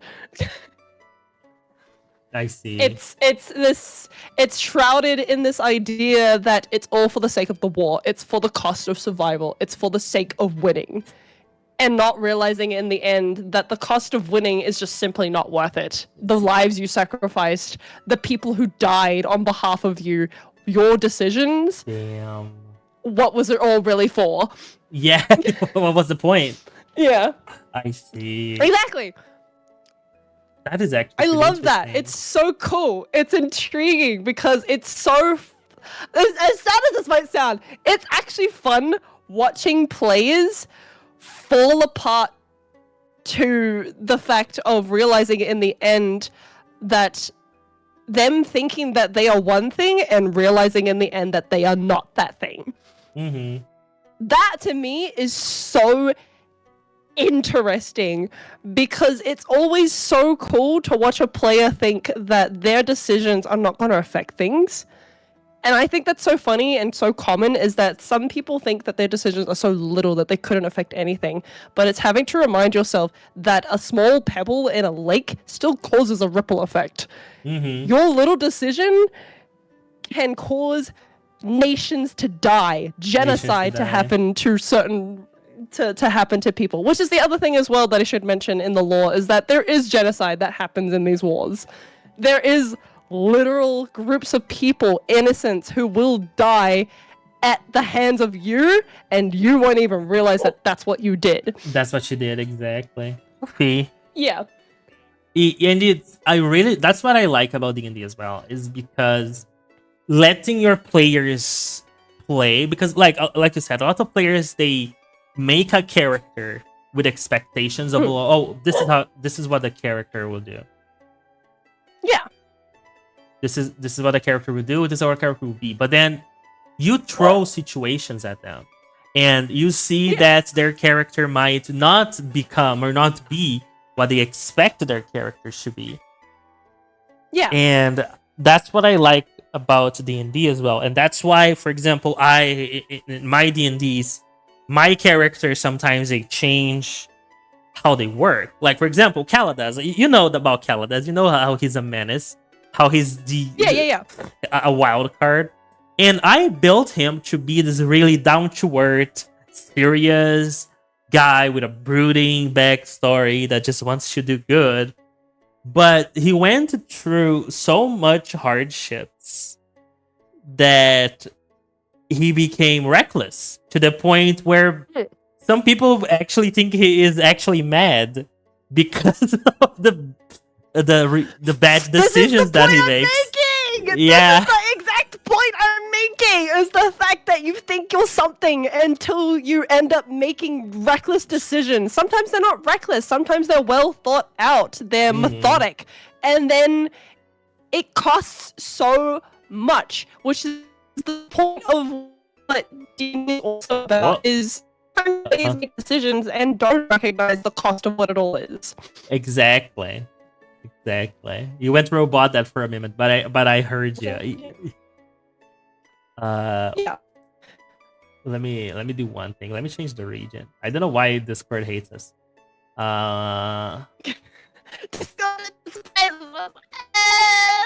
Sydney. I'm gonna put the thing on Sydney. Sometimes it's hard to tell what's good or bad in the heat of war. Exactly. Is that case of where... Does it work? Oh, and he's back. Yay! Hello? Yay! US South. I did see that. I was like, that worked. What is... Okay, cool. But yeah, it is that case of where in the heat of war, decisions are hard to make. And once again, it is a thing of... What is this all going to amount to in the end? Which I think is really intriguing for players to have to deal with that weight of that emotion, because it's hard to deal with those kinds of things in the face of war, and to think to yourself that these are the bad guys, we're the good guys, when the reality is it's either swapped or neither of you are the good or bad guys. It is simply a nuance of you're doing this because there is something to be gained, but there are so many losses that come along with this. And at the end of it all, when you quote unquote win, will you be able to fathom what this all amounts to? Exactly. Will you be able to take the cost of all of this? Truly a case of Thanos and Gamora. True. You did it, but what was it all worth? What was it all worth? Everything. Man, that's so good, actually. I love Thanos' story. I liked Infinity War more than I liked Endgame, because Infinity War, Thanos, it's so he's such a good villain, which is also the protagonist, the villain of the story. You see the villain as a protagonist from the perspective of the heroes, and I think it was a fantastic movie. It was a fantastic. I agree. Teach of like storytelling. I feel like Endgame, and I think this was the intent anyways, but also I think that's why I too also prefer Infinity War over Endgame. Infinity War is the fact that there are high stakes because everything is coming to a close, because there is risk to it. If you don't do something about it, it's all gonna end badly. Which is the whole point of Infinity War. Endgame is the fact that things did end badly, and now you are trying to reverse that. Which, in itself, honestly, in a very nuanced way, if you play it right, in some cases, it can actually turn into a villain story when you try and go back and redo things that you had done before, which I don't think they touch on enough in Endgame, is the fact that their decisions have everlasting, I guess, effects in the end, because the fact that they go back in time to get the Infinity Stones, do the thing again, and then, you know, basically restart the whole situation. And I do agree with you, Rod, it does cheapen the sacrifices of Infinity War. Yeah. If they had played it out of where those consequences got worse when they went back in time, I think that could have been really interesting. It could have been a scenario of where, yeah, we are watching villains in real time do something that they will never be able to walk away from. Because Man, that would have been so cool to watch all these people thinking so hopefully that they could change the course of time, they could save the world, only to make it worse. Mm-hmm. Bruh! It's actually pretty good, That wouldn't have been an endgame. That would have been a second Infinity War. That would be in second Infinity War, yeah. And I really, I have my hopes up for Thunderbolts. That's gonna allow. Mhm. I think it's gonna come out in the 30th of this. Yeah, a couple days from now. Because the way they're setting up is that the Thunderbolts are just like this C-list fighters that they had to put together because there's no fucking Avengers anymore. And I don't know if you've seen it. Have you seen the trailer for Thunderbolts? I have seen it. Yeah, it's who is it? Who's Natasha's sister? But I know who it. Yeah, it's these vigilantes, I guess. Yeah, I think the now. the only person that is there is Bucky, which is like what has contact with the other Avengers and kind of fought with them, but he's not like the strongest of the Avengers. And you have the Red Guardian, Taskmaster. What I think is gonna die because all the promotional thing about Taskmaster is in the same room, so I think they're gonna die in that room. But I digress. Spoilers. I get prophecy spoilers. I guess. They have the Ghost Girl from Ant-Man, Natasha's sister, and the fake the Captain America before Sam Wilson, but after Steve Rogers from that one TV show. And they're not they are not the most powerful people in the planet. And the villain, which is, I think it's Sentinel, his name, or Void, one of the two. You see him, he points his hands, and people turn into ash, into silhouettes. So I'm looking at this, and I'm gonna, how come 5 people with guns and 1 person that can face through walls fight the disintegrator? How does that gonna work? So I don't think they're gonna win. I don't think they're gonna win, honestly. So I kind of hope they don't. I really hope they don't. Yeah, it does. It does give off Suicide Squad vibes, right? And I think that's the point. I think they're gonna go with like presenting this villain, which is weird because I'm pretty sure Thunderbolts is to set up the next 2 Avengers movies, and we know the next Avengers movies will have Doctor Doom. So I don't know how this villain's gonna play out because it seems like a very intergalactic threat of a villain, so I don't know what's gonna happen to him. But I'm not gonna get my hopes up. For me, I think the last good Marvel movie that I watched was Guardians of the Galaxy 3. And that was also kind of a standoff. So I haven't seen the new Captain America with Sam Wilson and the Red Hulk. I don't know how good it was. Brave New World? Brave New World. I have not seen it. I don't know how good it was. I don't know if he set up anything for the next Avengers movies, but I don't have my hopes up for Marvel at the moment. I watched Marvel is doing fun stuff with the TV shows. Like it's an older TV show from Marvel. It's a sequel to a spiritual sequel to WandaVision, which is Agatha All Along. And I really liked it. I really liked it. I am biased because it talks about like witches and magic and stuff, and I kind of like that. But it was a very solid. Like you only remember it's an Avengers thing, like it's the Marvel thing, when they mention the Avengers or they mention the Scarlet Witch. But it could very well be a standalone TV show. If they cut the part where they mentioned the Scarlet Witch and the Avengers, you wouldn't be able to tell it was a Marvel thing because it's actually really well done. It has a different pace. It has a different atmosphere, because it's about magic and summoning and spells. It's actually pretty good. So Marvel has been doing good things with their TV shows. Well, some of them. I really like Loki. I really liked Agatha All Along. WandaVision, I heard it's good. I haven't watched it. We need to watch WandaVision. We need to watch. WandaVision is Is it? Sublime. Is it good? Okay. So it is good. And Nagato all along is pretty good as well. So I have my hopes up for what they can do. I know the potential, but I don't know about the Thunderbolts. I really want them to lose. That's all. I really want them to lose the fight. That's all I want. No, literally, I want them to lose as well, because in what universe do you set this group up, send them out, and are like, no, they're gonna catch this guy. This dude is turning regular people on the streets, into dust! It's just silhouettes. What are they gonna It's do? like atomic bomb body prints. That's what he's doing to Yeah. people. And it's like, oh my god, how can you fight this? Imagine being like an average Joe that lives in the MCU New York.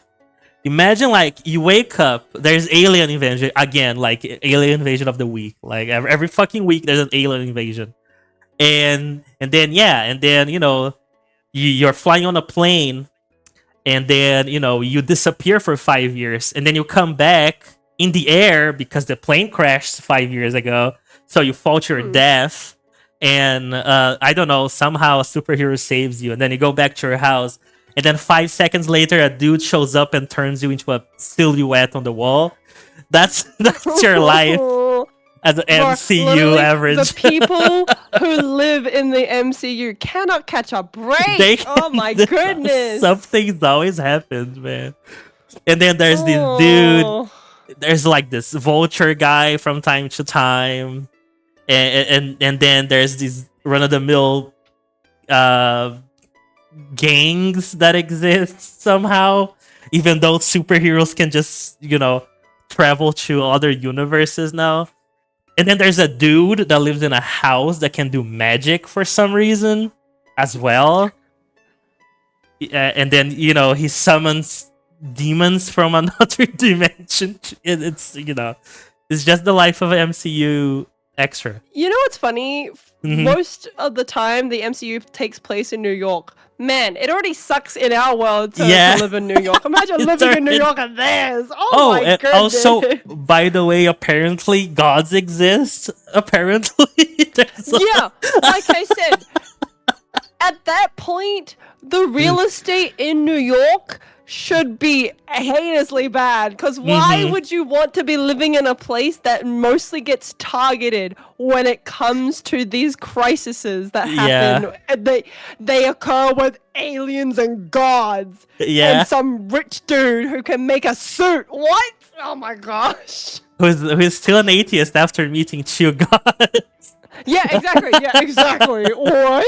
Oh my goodness. Oh man, that's why that makes sense. If I have to like be born, like if I have to choose, okay, you're gonna be born in the MCU. Where do you choose to live? I would choose like the planet Glipgorb of like, I don't know, 17 galaxies away, because the only problems I have to deal with is aliens and the Guardians of the Galaxy. I would not be on Earth. Earth is a quarantine zone. Fuck that place. I'm not going there. I'm not going there. I don't know, because honestly, living in the what is it? In the MCU universe, no matter where you are, planet-wise anyways, it doesn't matter, because at some point, spoilers for those who don't know, we get introduced to a planet-eating fucking Galactus. thingamabob. God fucking damn it. There's Galactus. There's no point. There's no point living. There's no point living in the MCU. There is literally no point living in the MCU, because you've got a giant planet eater threatening you at any day now. Oh my goodness.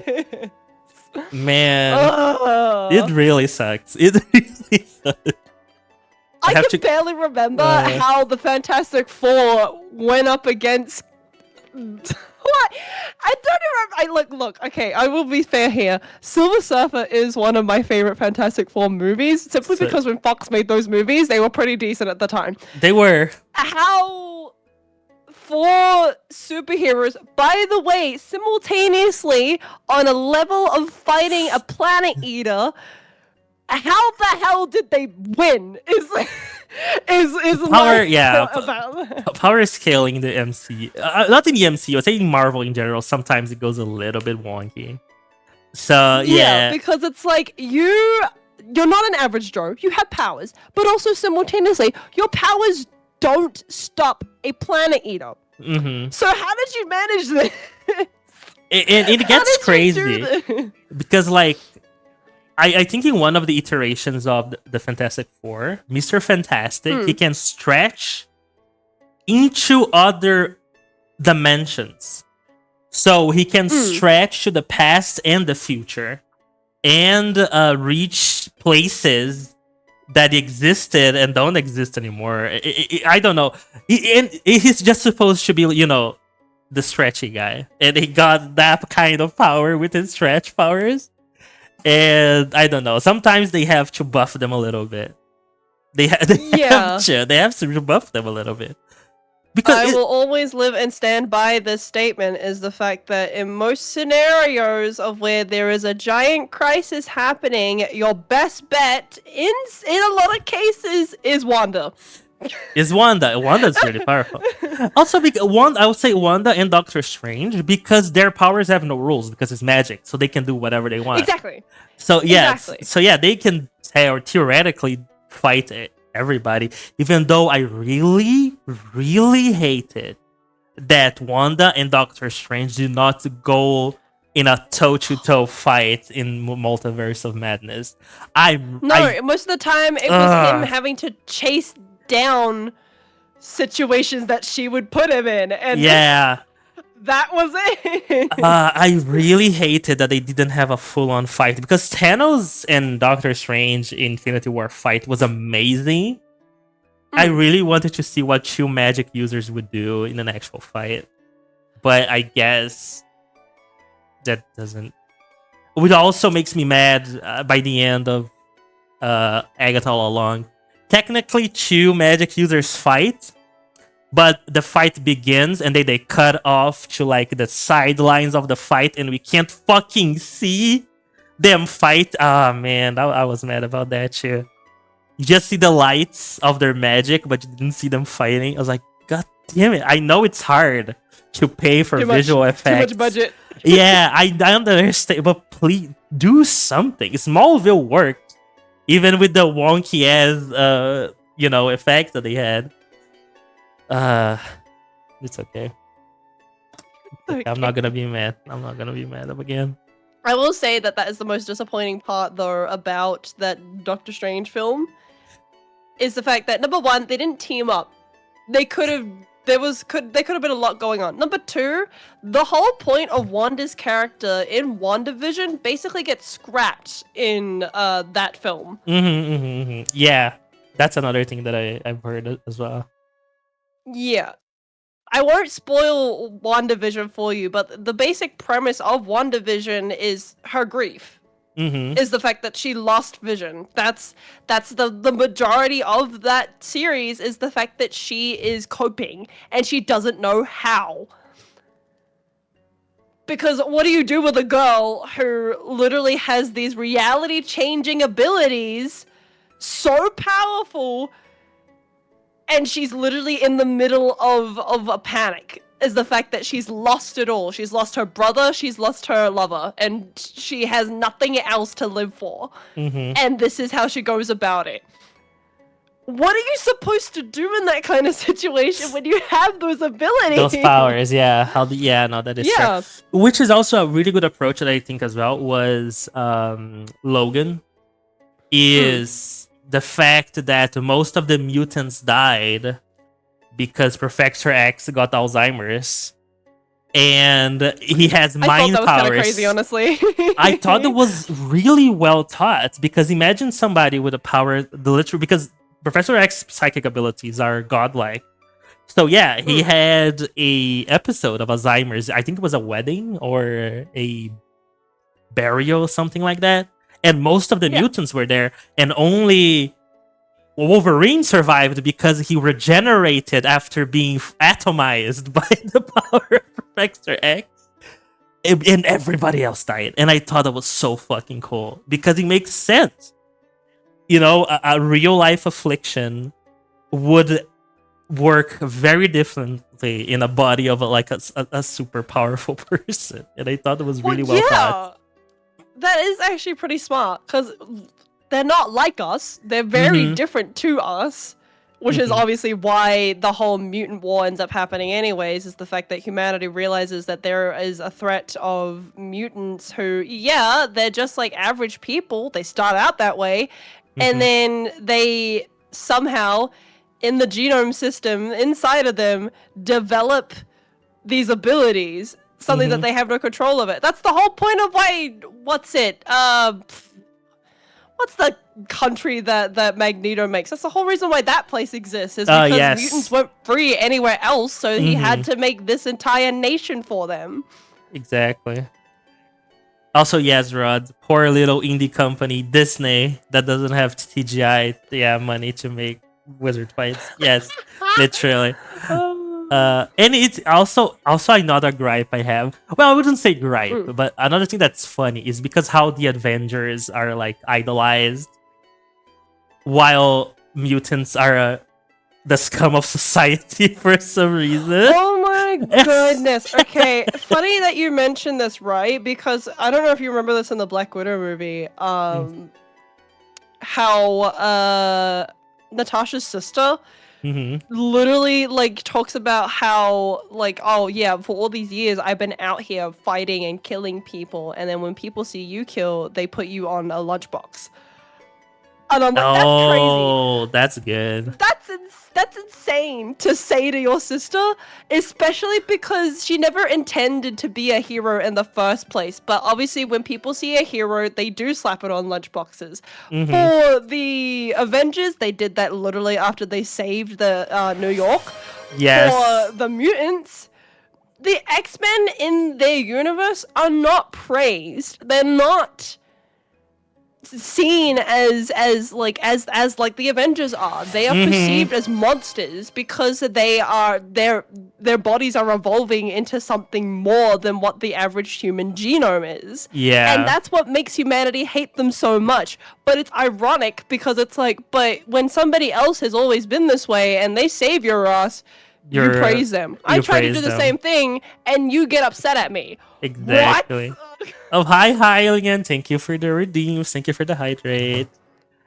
And that's why I really find it funny, Storm's on the X-Men 3? Yeah, I think X-Men 3 movie. When she's like, oh, we don't need a cure because we're not sick. It's really easy for the goddess of Tempest to say that, but Joe Chainsaw for Hands has to live with Chainsaw for Hands for his entire life. Maybe he wants a cure. Maybe he doesn't want to have Chainsaw for Hands. The other thing as well is the fact, like I said, going back to the fact of the whole concept of mutants is that that's the human genome developing into something more. And for like, what is it? The third the film in the Last Stand when Angel gets introduced. Angel, yeah. Kid, literally, we watch him go through agony and pain, cutting out his wings that are growing in his back. It's actually a very good movie. I should watch the trilogy again. They're actually very good movies. We should watch the trilogy again. But still, that point still stands. Like you said before, there are mutants. Like, okay, I get it, girly. I get it, Storm. You're powerful. You get to control the skies and the thunder and all that jazz. Like, yeah, cool. Whatever. That's a cool ability to have, and people can perceive you as a hero if they choose to. There are people out here, Angel being that example, who literally middle-aged, teenagers at some cases as well, are developing into mutants at a very slow and alarming pace.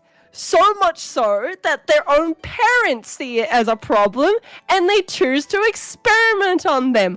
I think I would opt for a cure at that point if it's going to get me out of a bad situation. Because, oh my god. Also, imagine Rogue. Like, you can't touch people. Like, you can't have physical touch whatsoever because everybody that you touch dies. Maybe you want to touch someone at some point, right?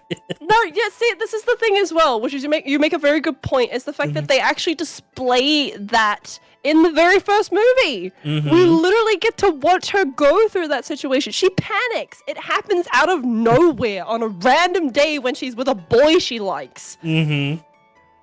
But I'd freak out too. I'd panic so badly if that happened. Yeah. I just killed somebody. Oh my Yeah. gosh. I just killed somebody by kissing them. Yeah. It's actually pretty. That's and I think it's a very like well thought plot point. That's why people were so not people. That's why the mutants were so divided in the cure aspect. Because you can have people like Wolverine that can live like a lone wolf type of life. Yeah. But there's some people which they can't even like hide their powers.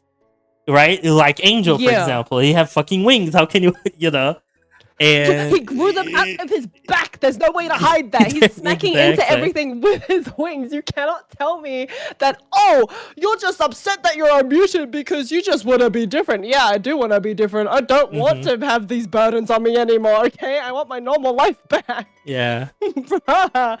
What the hell? Oh. It's actually very funny. And I think kind of- oh, go ahead. No, you go. I think Deadpool makes a joke in the Deadpool versus Deadpool Wolverine movie when Pyro is introduced. It's like, oh, isn't the guy that acts like the world hates him, but he has the power to control fire or something like that? And why is he so mad? Why is he so mad or something like that? Oh my goodness. No, because I think that's the funniest part about the Marvel universe, not the cinematic universe, just the universe in general, is the fact that we have all these heroes and there's always somebody at some point throwing out a punchline of the fact that, yeah, like, you've got problems, but at least you're pretty cool. And it's like, Yeah. what? Why do you hate the world? You got a lighter. You're the coolest person in the room. Why you're so mad at the world? Brother, I can set a whole forest on fire. I don't think I want to do that on accident, man. It's actually funny. There are The superhero consequences discourse. to my actions. I can get in trouble for doing something that I didn't mean to do, man. Mm-hmm. Which is also the other thing as well in the first movie for the Fantastic Four was that case of them first developing the fact that they can do these things. Yes, it was actually very interesting. I really hope. I'm really interested as well in the new Fantastic Four movie because again the trope of the heroes are gonna lose is because clearly they're gonna lose the fight because they are on another universe. They are on the I don't know, Sunshine and Rainbows universe, and I can tell that world is gonna die because everybody loves them and everybody loves the Fantastic Four. Nobody thinks Ben is a freak. They are praised as the protectors of Earth. I know they're gonna lose that. I know they're gonna fuck up and they're gonna have to run away towards the MCU universe or it's 6 whatever. Because they're gonna fucking. I know they're gonna lose. Like again, chat. Sorry for the prophetical spoilers, but I know for sure they're gonna lose that. There's no way that world's surviving. See. Like comes back to the point that I mentioned before in the Silver Surfer film for the Fantastic Four is the fact of how the hell do these 4 people, they're not average Joes, but they're also definitely not like capable of saving this world, end up somehow defeating Galactus. How does that work? In what universe does that make any sense at all? If they end up doing that again this time around, the universe is fucked. The universe is fucked. Makes no sense. Yeah, and I really want to see what's gonna happen in the movie. I really want to see what they're gonna do with Doctor Doom, because I also don't think that Robert Downey Jr.'s Doctor Doom will be the MCU Doctor Doom, because they're not gonna drop the multiverse saga. The multiverse saga will end with the 2 Avengers movies, according to Kevin Feige. So what I think is Robert Downey Jr.'s Doctor Doom will not be the Doctor Doom. It will be a Doctor Doom that they will fight, and then possibly the actual. This will be the villain Doctor Doom is gonna show up. I think that's what they're gonna do. Because it's very cheap to just say, "Oh, it's just Tony Stark that is evil." I think and if it was the case, they wouldn't reveal it before the fucking movie came out. It would be a really interesting reveal if like he took off the mask in like the end of the movie and it's just him. That would be cool. But the fact that they revealed him beforehand, I think he's not gonna be the actual full-on Doctor Doom villain. That it will be a menace in the future.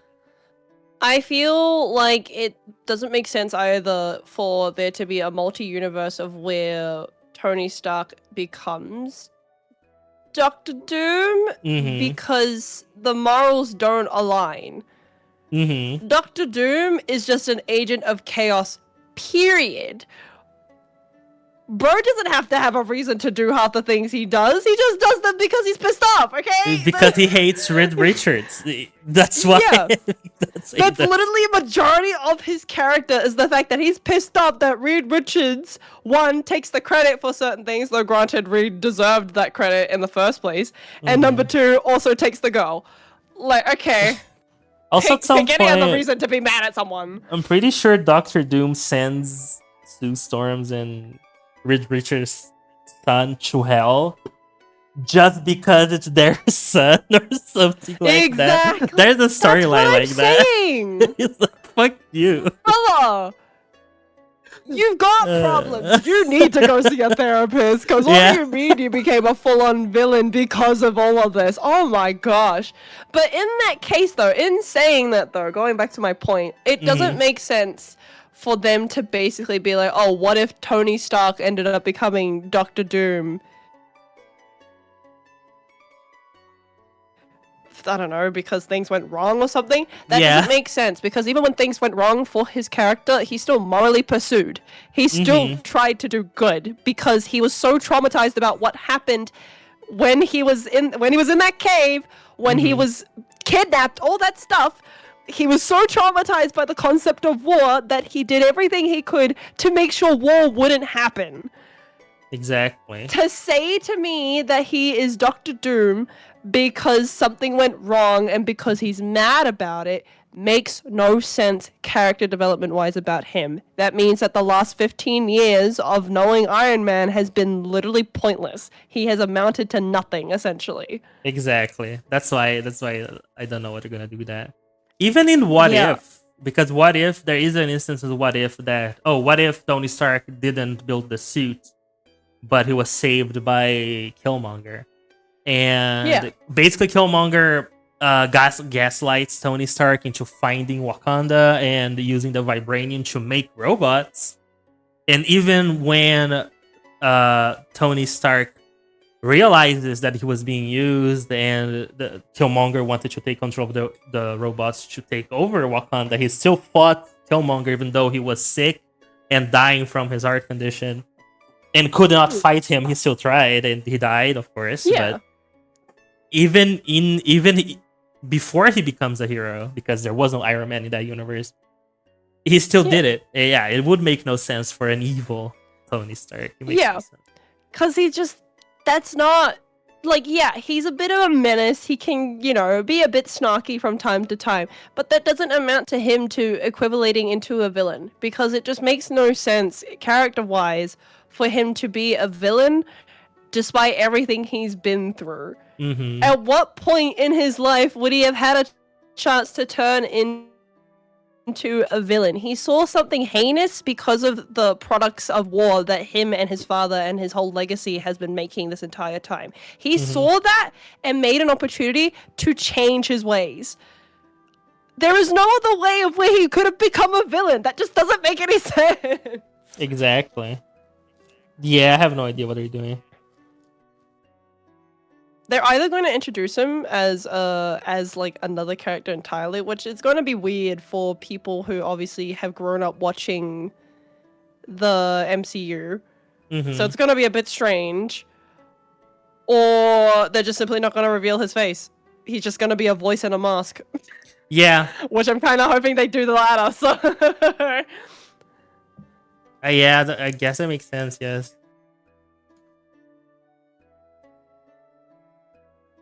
it just makes no sense to do such a thing. And if they do go along with that scenario of, oh, Tony Stark turned into a villain because blah, blah, blah. No, that's a cop-out. That's lazy writing, and I don't like that. And then I will know for sure that the MCU is definitely over. It's donezo. It's donezo. I think the multiverse thing, it did its thing. It was fun. Now it became such of a everything box that it loses a little bit of the stakes as well. Because like, oh, what's the point of saving this world? We can just jump to the next one. Yeah, right? Which I think is the point about the multi-universe thing. Because did you notice this? Once the multiverse thing was a big hit with Marvel, with the Marvel universe, they ended up doing it for every other film franchise as well. Their franchise, yeah. They wanted to do it for like, I think there is. Oh man, I need to remember. Didn't the new Mummy movie was supposed to be like a dark universal cinematic universe or something like that about monsters or something like that, like the Alien, the Predator, stuff like that? I think so, yeah. Yeah, but I think they gave up the idea after the Mummy movie flopped. But yeah. The Winnie the Winnie the Pooh, the murder movie, the slasher movie that they made of Winnie the Pooh. Oh yes.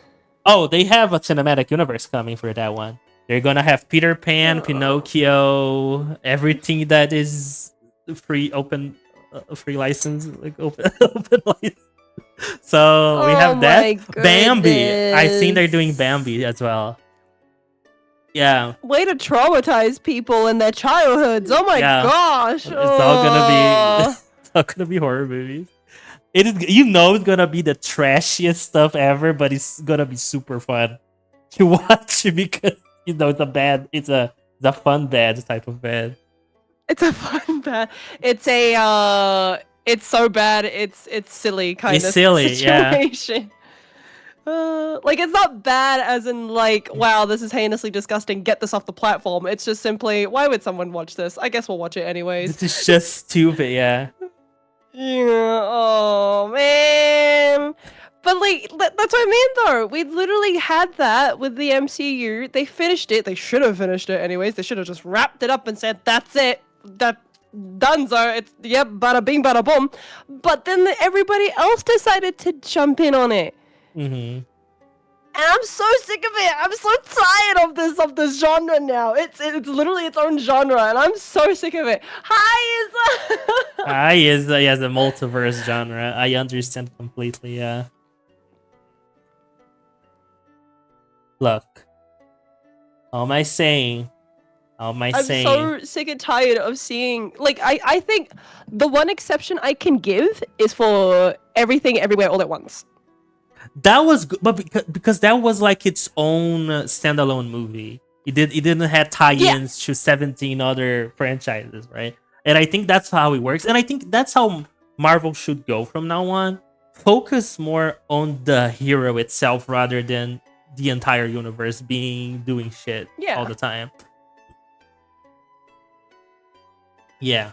Because it was originally about these individual characters. In the very first phase of Marvel as a studio was literally about these individuals. Yeah, they were making hints at the fact that we were going to get an Avengers film, but for the most part, it was literally, we only cared about these individuals and their story arcs because that's what mattered. Now it's just a big old, I don't even know what to call it, a huge buffet nobody wants to eat at. Yes. What is happening? Literally, yeah. like the example of Everything Everywhere All at Once, as you said, is that it's a standalone film. It's not a franchise. It is contributing to the multiverse genre, but it had its own take on it. It wasn't a case of, imagine if there were so many different universes out there, and if all these people had like affected you and all that jazz. No, it was about the fact that the multiverse was dying, that it was at a threat because of something that an alpha version of her had done to her own daughter. That's a crazy concept, is the It's a fact that really the good entire movie. universe is dying because you pushed a child too far. At the end of the day, it wasn't about the multiverse as a whole. It was about the fact of saving her daughter, because her Yes. daughter was so sick and tired of seeing all these universes all at once, being able to be capable of doing these things, and just wanted to die. And take the entire multiverse with her. Exactly. That's a cool concept, is the fact that somebody is so overwhelmed by everything that they're seeing, that they're so sick and tired of having to see it, that they want to end it all. Yeah. Now, granted, it does fall into the fact of like people romanticizing mental illness. Though also, once again, on another hand, the whole point of this film and the directors, when they talk about it as well, is that it's not about mental illness and all that jazz, though that is within the film. It plays a part in the film, is the fact that it was so much for Joy that she wanted to end it all.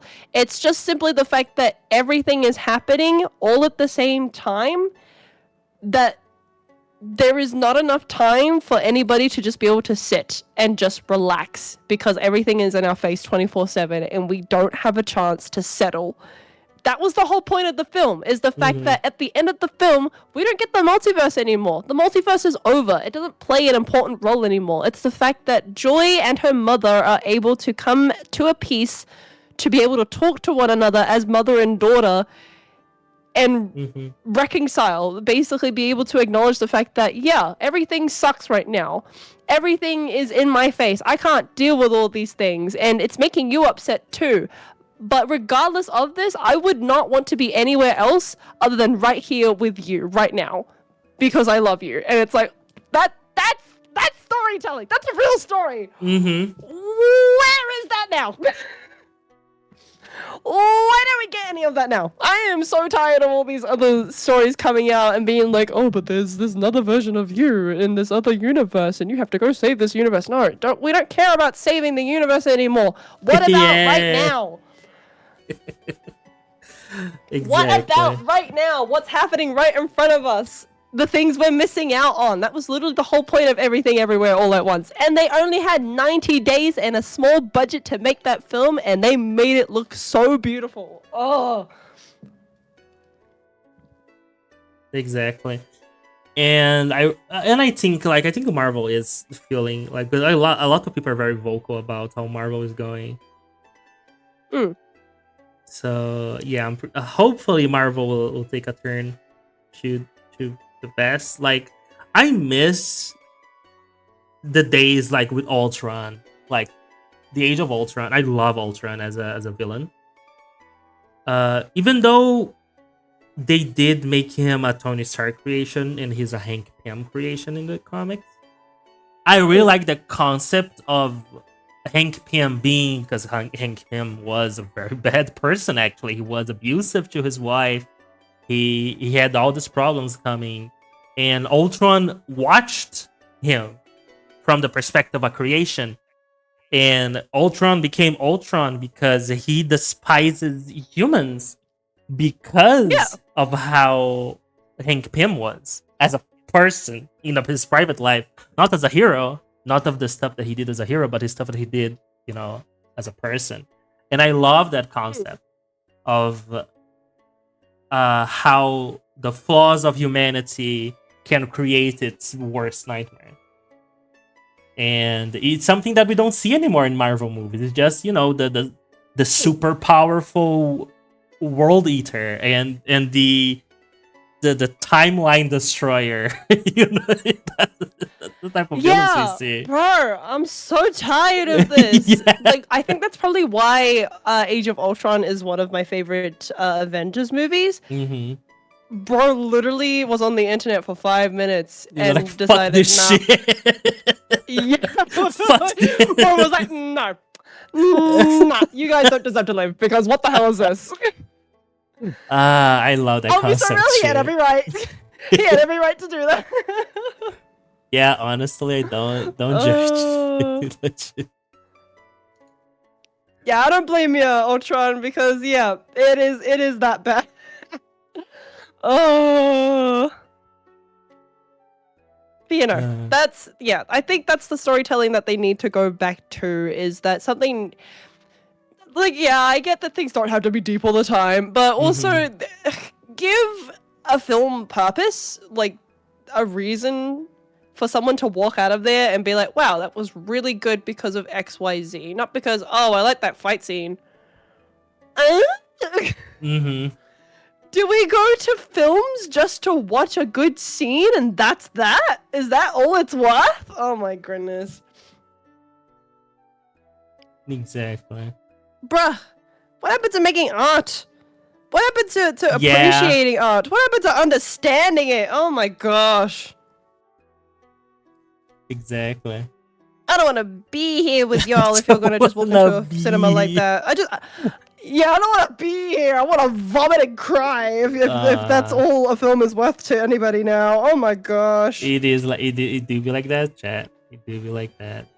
It do me like that. It do be like Oh, that. speaking of films, right? Uh-huh. Did you see that tweet the other day? Somebody had announced that the Oscars were finally only allowing nominated films that they had actually watched, or that voters had actually watched.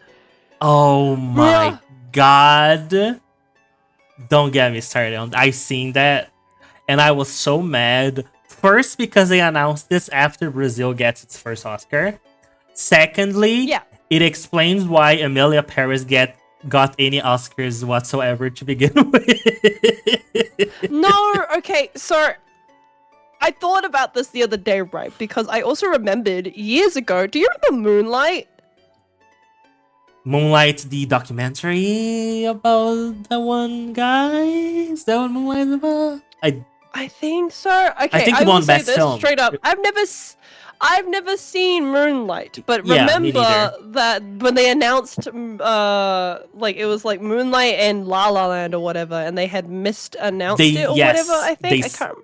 The announcer got it wrong or something like that. I think. Yeah, something like that. Mm-hmm. Now, I thought about that, right, a while ago. Moonlight is probably a great film. I've never seen it. But a lot of people, when that had happened, had openly admitted in public that, oh, yeah, I've never seen this film either. Mm-hmm. And I was like, are we just voting for films that Off of nobody's vibes. ever seen? Yeah. That nobody even, like, cares about? Because Amelia Perez...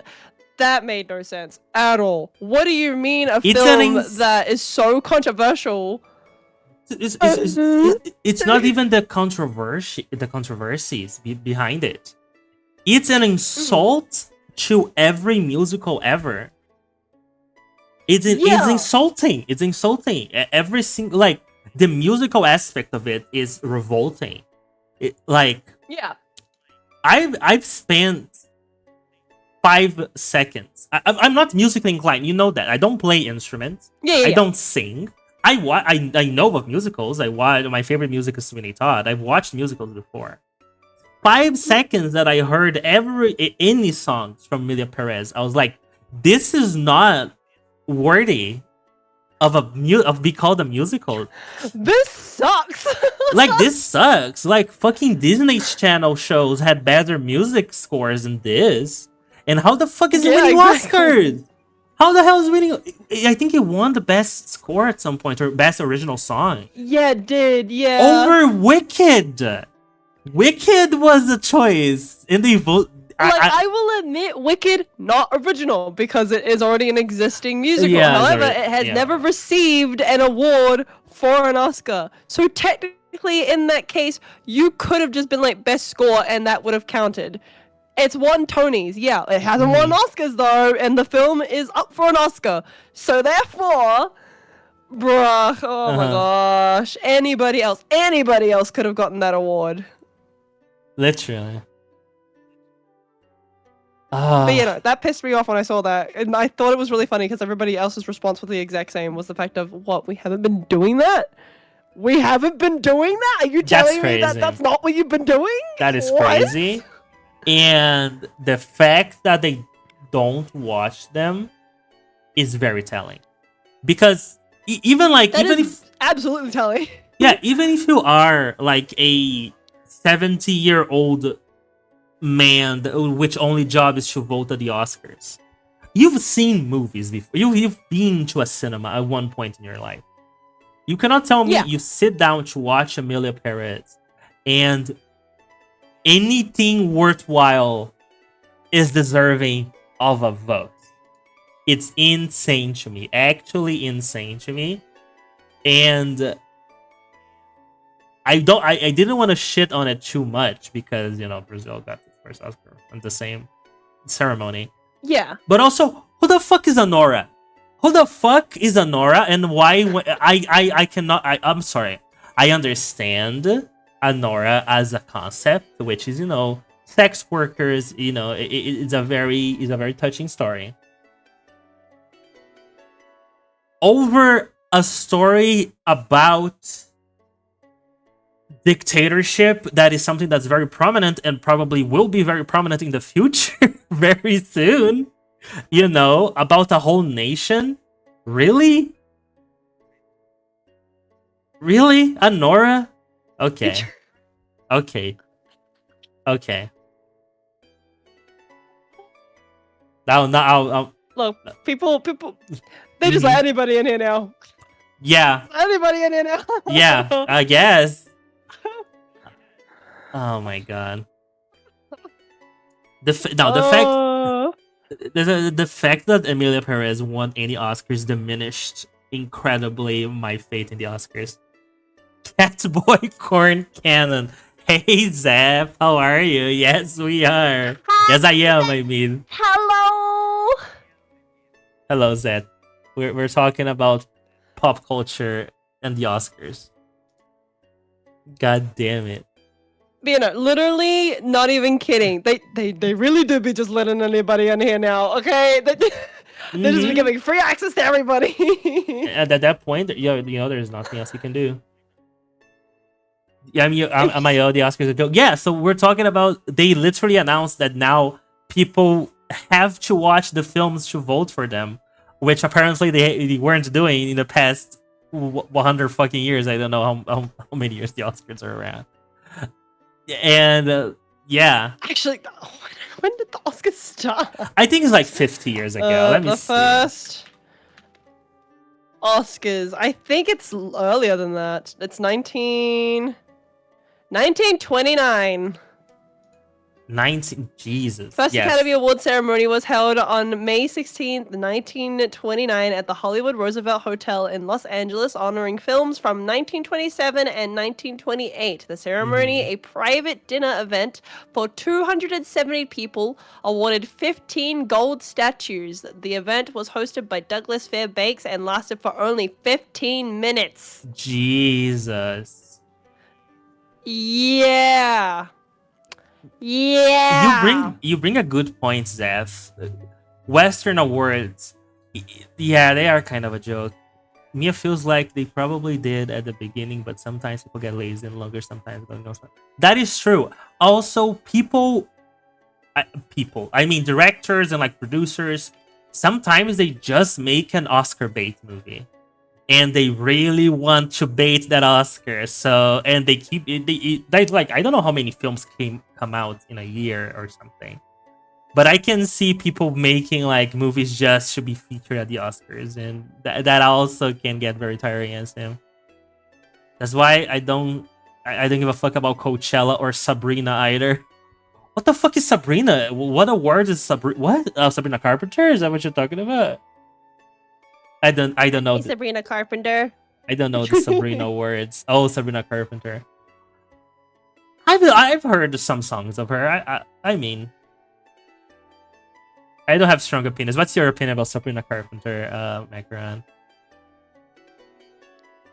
I like her. I like her songs. Her songs are She does pretty, fit the bill of Taylor Swift 2.0, but also she's True. more out here advertising what I like, what's eye catching to me. So I like her. I like her songs. I'm not gonna judge anybody unless obviously they end up actually doing Oh. something really problematic, which as far as I've heard, I have not seen. That is fair.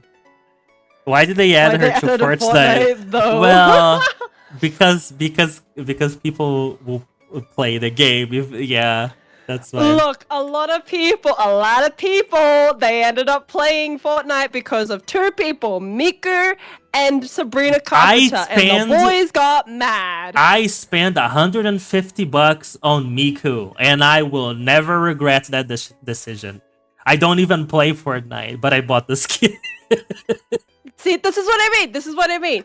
You bring people, you bring like artists into the festival pass. People that actually like that everybody cares about, and it brings everybody in. You want to know what's insane? The amount of dudes who were pissed off when Miku rocked up and when also Sabrina Carpenter rocked up. Because all the girlies were playing with this girly skin now. And everybody was like, oh, these girls are playing my game now. And it's like, bro, shut the hell up. Girls in my games. Yeah, girls are in my games. Shut up. Sit down. I will play this game just to piss you off. Also, there's just no... to see you're mad. It doesn't make sense to me that there are people that are still like that. Oh, girls don't play video games. Like, what year are you from? What the fuck? Well, like, what's the point? There's nothing at any point that will be like, oh, video games are... I never understood this idea that video games are for boys, because there's no games that are just for boys. I guess if you play maybe Dead or Alive, maybe, but I can still also see girls playing that game, so I don't see what's the point.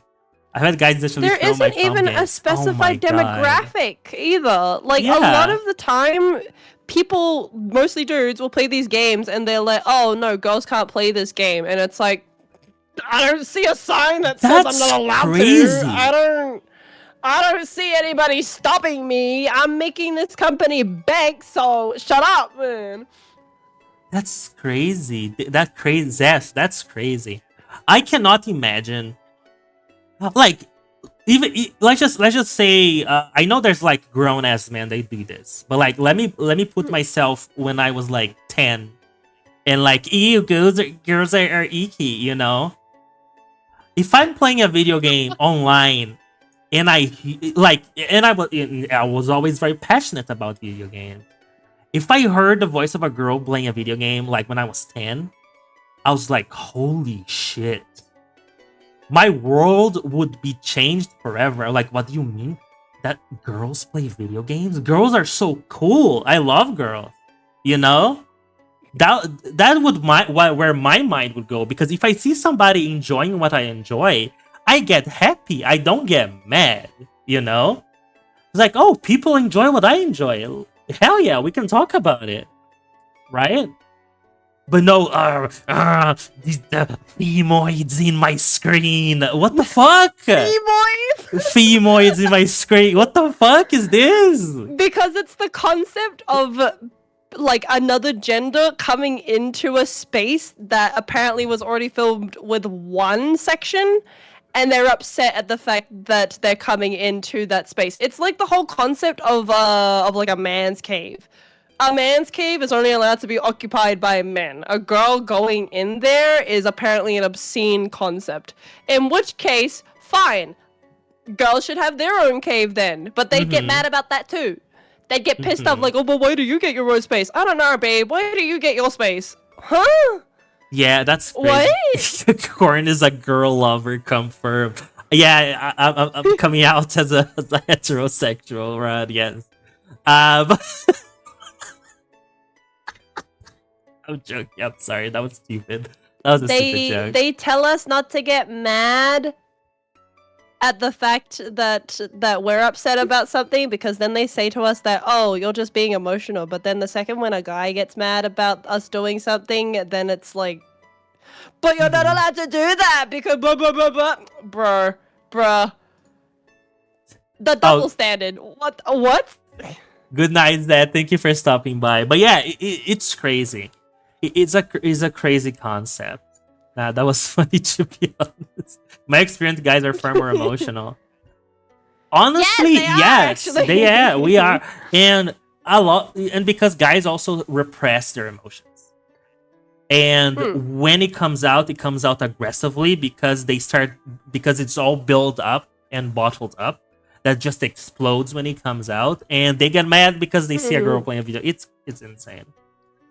Yes, exactly. It's just the way of social. Yeah, exactly. That has a good point. That has a good point. I hate the fact that as a society, it's been normalized, particularly for a lot of older women too. When a boy does something at a young age to a girl, when she gets upset about it and discloses that to an adult who, you know, she would hope she can trust, that adult in turn, for some reason, exactly, that's the point I was getting to, is that boys will be boys. Oh my god. I hate that.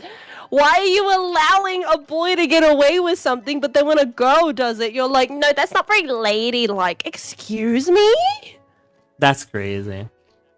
Why is there a double standard? Why is a boy allowed to be immature and dumb and do all these stupid things and get away with it, but when a girl does it, she's immediately cussed out for it? Huh? She's in the wrong. Yeah. Yeah, I know where you're coming from. And I think it's because I lost my dad when I was 4, and I was raised by my mother until my adolescence, my late adolescence. So that boys will be boys, I don't think is a common phrase in Brazil.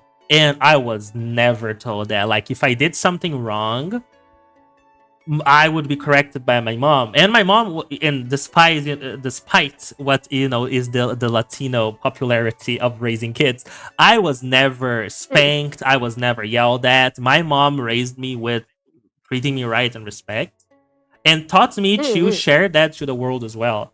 So that was something that I think is because of how I was raised. I never got that mentality. And I think how kids are raised really carries out of how they are in the future. Yeah, it does. I think that's the other thing as well, is that a lot of people underestimate is the fact that an environment affects a child immensely. It's so important. And if you're gonna let a child, particularly a boy, get away with doing things and then end up berating a girl for doing those exact same things, bruh. And literally, that's, oh, it like Zeth said, the worst them. case scenario is that it does enable them into doing heinous things because there is no reparations. There is no backhanding them for doing something like that because they've been basically let off because they are aware that they can get away with it.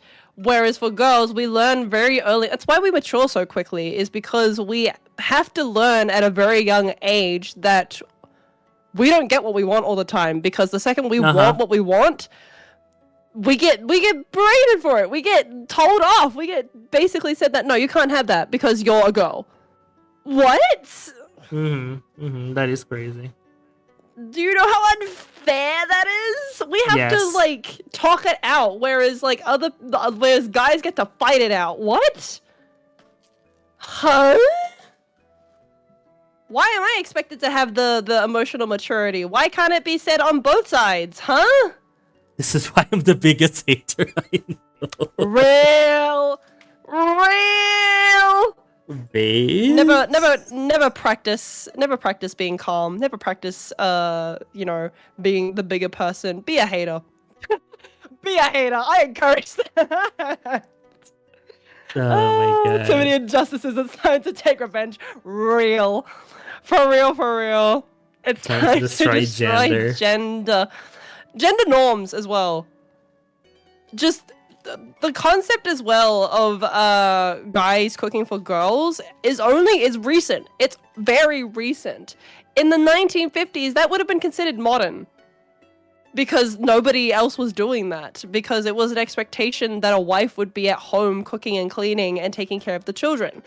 Nowadays, it's now more acceptable that a man is also participating in those things, and I personally love that. But a lot of other people who are more, old school and old mindseted would come in and they would be like, but shouldn't the wife be doing that? No, he's got hands. He's capable.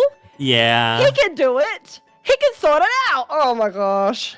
Hi, Goom. Aren't you supposed to be Hello, sleeping? baby. No, he just woke up. Oh, There's okay. a male wife here. Okay, Yes, Exhibit A, my lovely male wife over here. He cooks and he cleans for me. Based. He is very much capable, and I also am very much capable of as well as giving the exact same things back to him. Literally, reciprocation's dead. Speaking of Reciprocation male, is so dead. it is. It really is. It really is. Speaking of male wife, I should order food. I'm hungry. Go eat. I'll handle this from here. No, it's okay. I'm just gonna open my food app and then I'm gonna click boop and I'll order food. What are you feeling like today? Let me see. Depends on how much money I have. Let's see what's open. Ooh. If a guy can physically plus not burn down the house, he can do it. Exactly. And now onto the topic of weaponized incompetence, specifically for husbands. I cook a good veggie lasagna. No, but true. A A lot of men, and I've seen that in real time. A lot of men, they do stuff in the wrong way because they don't bother to do it correctly or to pay attention, and they say, "Oh, I can't do this. Now you have to do it because I can't do it." What Zach's saying is a very big problem that men do. And I've seen that multiple times in real life. Especially because you kind of gotta like watch it all happen in real time, and then I think the first sentence that comes out of a man's mouth when he says to a girl, like, "Oh, I just don't know what I'm doing. I'm just incapable of doing this. You do it for me." Bruh, the way I would side eye so hard. What do you mean you can't do it yourself? Oh. Where's my male wife? Can you guys link me up? Thank you. Okay, one day, Zed. One day you find your male wife. I got lucky with Gumi. I got very lucky with him. That's right. He does a very good job, and I love him so much for it. Hey, that's cute. I'm gonna order a burger, I think. Burger. I support the Pookies. I support the Pookies. Burger. How much for a burger? Look at the femboy stuff there. Baby, that doesn't work for everybody, though. Oh my god. I hope I don't learn into any more landmine. I believe in you, Zev. $70 for a burger? It worked for you, okay, but when I found you, it wasn't because of the femboy tag. I found you because of a mutual friend, okay? I'm gonna burn down this rest. I mean, I'm going to not order there. I am going to enact I'm emotion stability. I'm live. I cannot say the stuff I say. No. You did. It's not 17. It's 70. 70. 70. Big ol' 70. Who's selling this burger? Nintendo? What the fuck? Oh, some of the burger diamonds. Bro. I'm telling you right now, if you guys come to Brazil and you're gonna eat something which is like an individual plate, like individual dish, and it costs more than $60 and you are not on a fancy restaurant, get out. Get out. they're literally stabbing you in the back. I'm not even You know joking. what? You know what I should have done? I just thought about this now. You know what I should have done when I had sent you those photos when I was in Korea and Japan about those Uh-huh. Brazilian places? I Yeah. should have gone in and taken a photo of the menu and been like, "Hey, is Yeah. this like accurate? Is this accurate? Is this the price it would be in Brazil? Hell no. Hell no." And if we do the conversion, I'll guarantee you it will be cheaper. I'll guarantee you in Korea will be cheaper than in Brazil. I guarantee you. Oh yeah, for sure. For sure. Nintendo Burger. For context for everybody, by the way, so I made it was a weird thing that happened when I was in Japan with my sister last year. So I ran into 2 restaurants in Japan and Korea. The first one was in Kyoto in a really odd alleyway, and I sent it to Korn, and I was like, hello, look what I found. I found a Brazilian restaurant. It's got a giant Brazilian flag out the back. Yay. And he was like, oh yeah, cool. And then the next time, I didn't think it was going to happen again. And then the next time I saw it again, another Brazilian flag outside of a restaurant in Korea, in Busan of all places. And I sent the photo to him and I was like, bro, I keep running into this. Cannot keep happening. Just go in.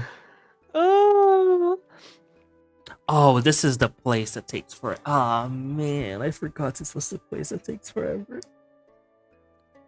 Bye, baby. Have a good Bye, training. Guman. Bye. He's dead again. Meow. I'm alive. He's and dead quite well again. elected. Nintendo Burger without cat the meow. pickles. DLC, right? That's Also- just Cooking Mama right there. As a cooking, Cooking Mama, true. I will say that I will give, because like I hear that, I live in America, I hear that people like order food and they ask for adjustments, and the restaurants just ignore it. Here in Brazil, they don't do that. Like if I ask like please remove the tomatoes, they do. But I remember one time when I order, I think it was like it wasn't shawarma.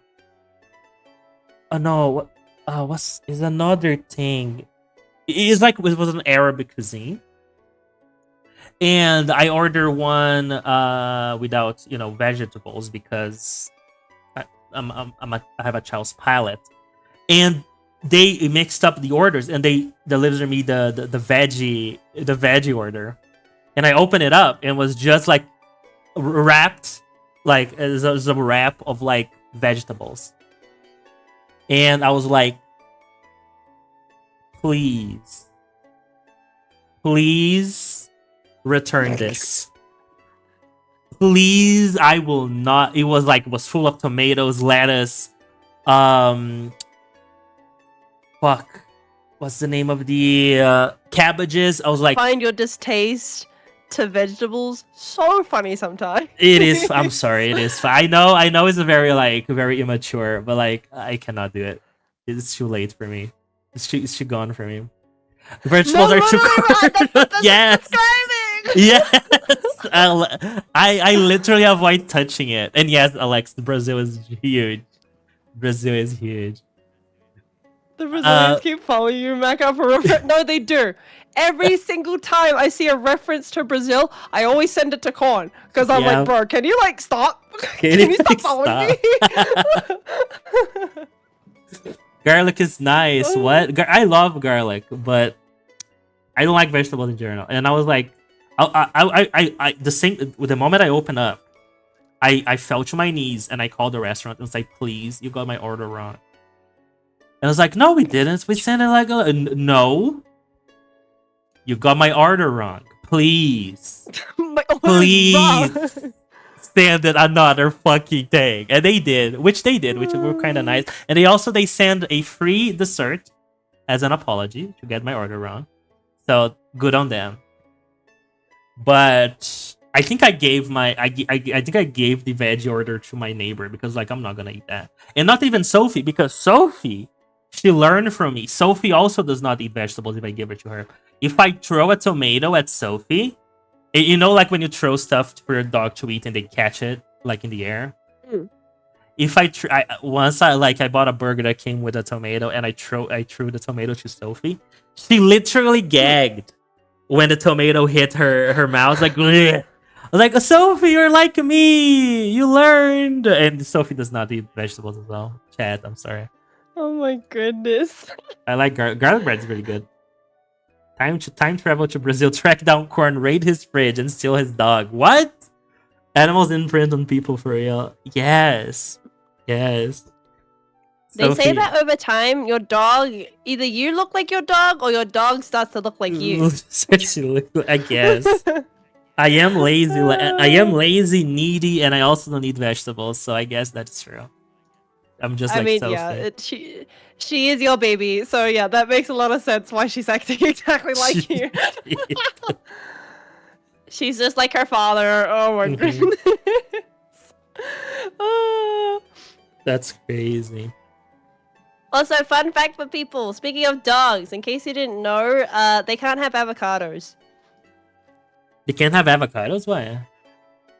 Avocados are, like, poisonous, kind of, to dogs. Really? Poisonous? So apparently there's like a toxin in it that the dogs can't eat. Something like that, apparently. They can eat the peels, but they can't eat the avocado itself. Let me see what's this poison. Then avocado. I looked up avocado dogs and a fucking AI generated images. God damn it. Oh my god. Bruh.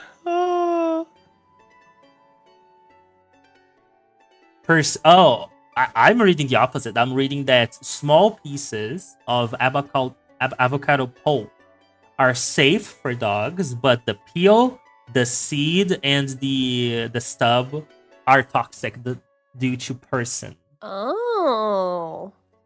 Person is a natural fungicide. What is person? Person's a natural fungicide. I think it's natural. It's good for us technically, but also we don't eat the peel or the seed of the avocado that often. But it's a natural fungicide that exists in the plant.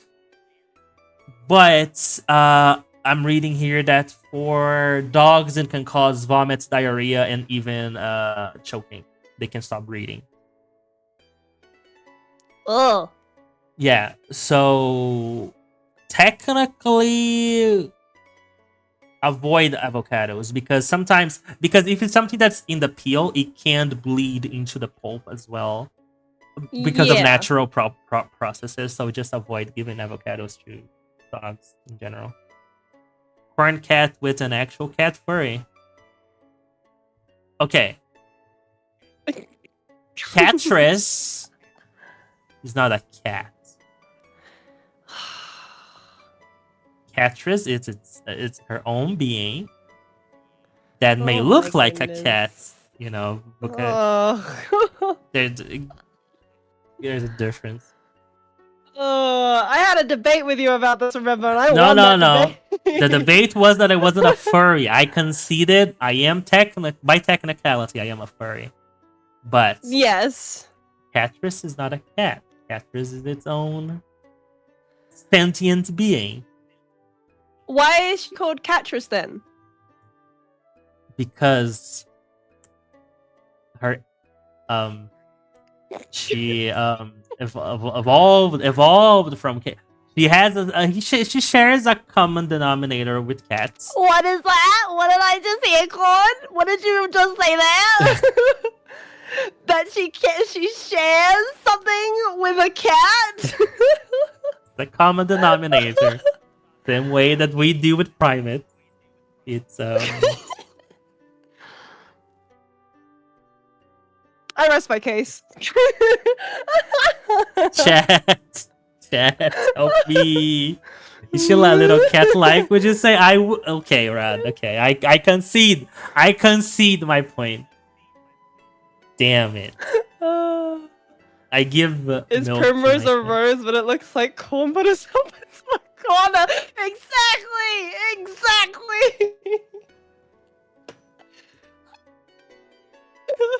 Okay, Mia. I'm banning you from my chat. Putting these debates with him because he tries so hard to not make it out the way that it is, but it's like, bro, you literally walked in. You walked into the. That's the secret core, is always self-destruct if you give him enough time. Man. Okay, Corn, Mia's banning you. No, don't make me from your chat. Okay, I will not. Oh, that's stop. so funny. I'll stop. God damn it. I got, chat. I got. You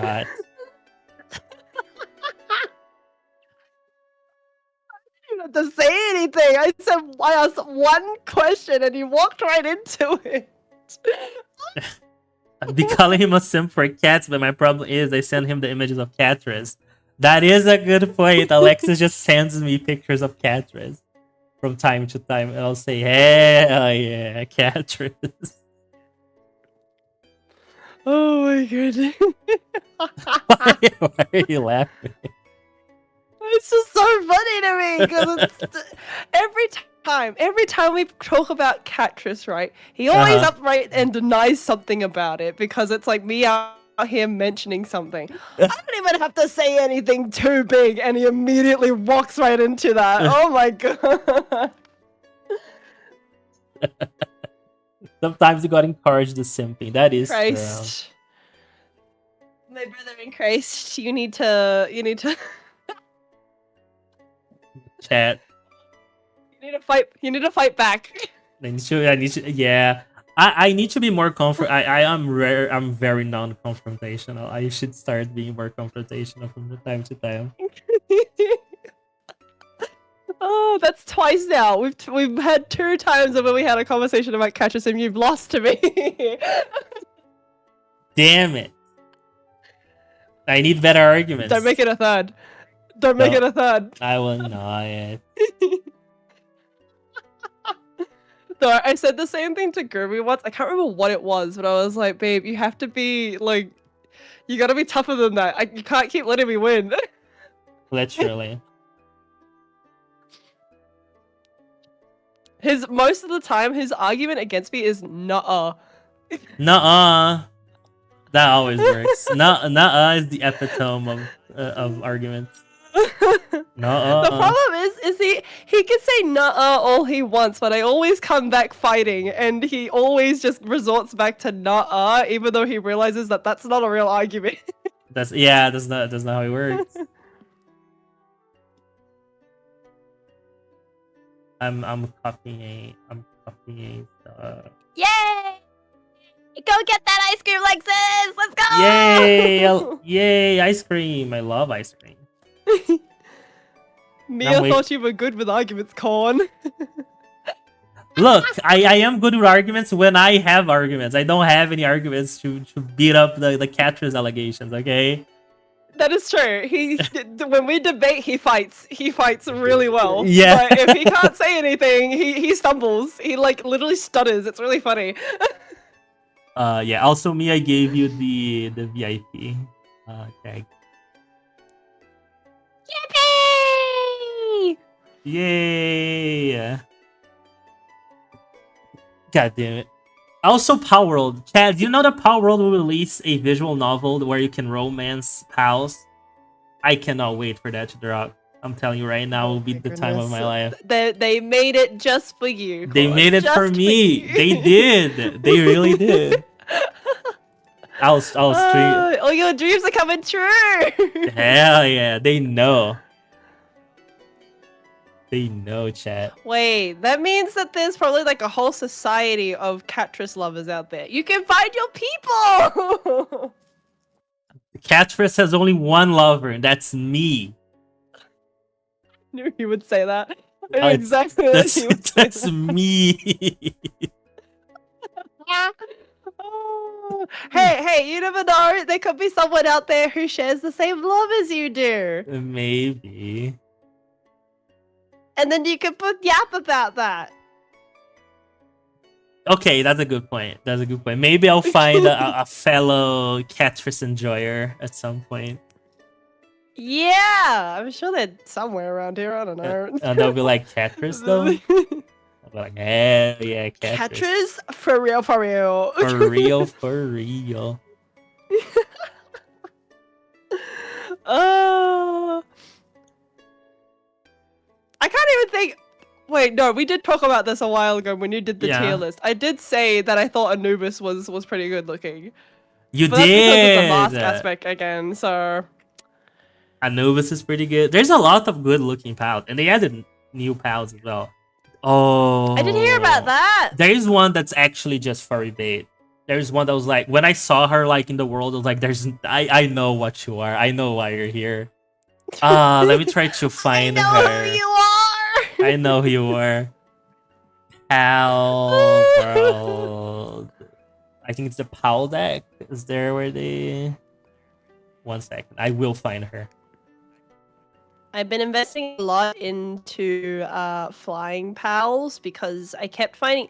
I went for a fly one time because I couldn't be bothered to walk everywhere, and I flew to a bunch of places that had all these eggs, put them in an incubator, and I got all this rare stuff before I should have gotten it. That is fair. Also, flying pals are really good to have on base because they carry stuff very fast. Let me scroll down because I know she's one They're of the an new... investment. Exactly. Her name is I have Nyafia. one. Let me share my screen. Nyafia. Nyafia. Nya, like nya, like a cat saying it. Nya, N-Y-A. Let me share my screen real quick. 1 second. Oh, I know what you're talking about. Like, when I saw her, I was like, there's no way they did not intend this. Chad, look at this. Did it work? It's not working. There you go. Chad, you cannot look at this and tell me this is not the biggest furry bait that I ever seen. I'm not mad at it. She's cute. But at least Catrice was natural, you know? This one, I can tell. Dress. Corinne, that's literally just a kid. Shut up. I could say the same thing about Catrice. No. I could say the exact same thing about Catrice. Look. She has good skills. Actually, handiwork tree is pretty good for her level. But this design, they had one thing.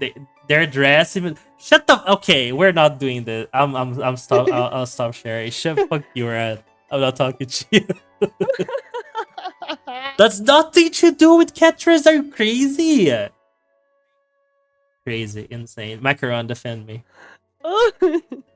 Defend me. What am I defending? I can't. He's wrong. Tell me he's wrong. Defend you for? Tell me he's wrong. Not true. Connie, you know. No. Oh. No, I can't. Look deep into Nafia's eyes. Look at that and tell me that that's just not another cat in a dress. No. They're there. Look, on the bright side, there's a collection. Yeah, I guess. I'll just make a harem now. Thank you, I guess. Yeah, see? Like, I don't know. There's gotta be some benefit to this, and I can't deny what it looks like. That's not my design choice, it's someone else's. True. I will admit, I like Splatterina. Splatterina is pretty cool. Splatterina? Oh, I love Splatterina too. Let me look her up. Okay, I guess I'll show chat, I guess. Yeah.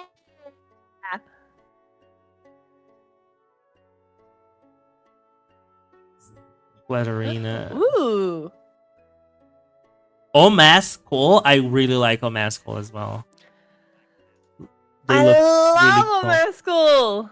They look really nice. Look at them. Look at them. Look at them. Look at them. Granted, I like what's it?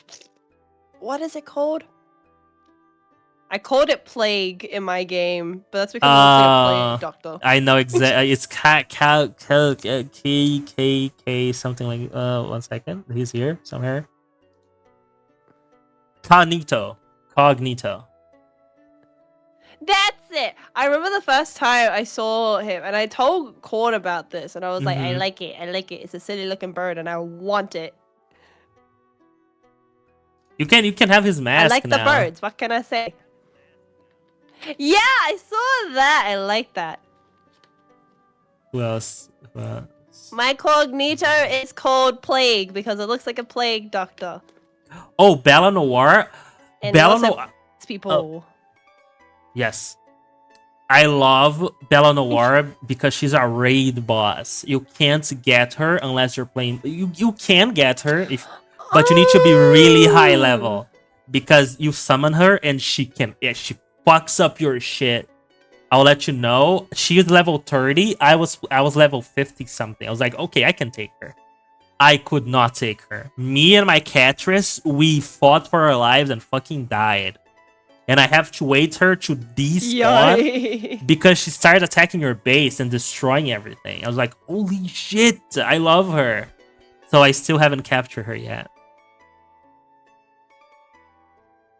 She's cool though. I like her design. She's really cool. Which is the one you said you liked? Splatterina. Thank you, Tricep, for the hydrate. Hey. Splatterina is really cool, Joe. Very well designed.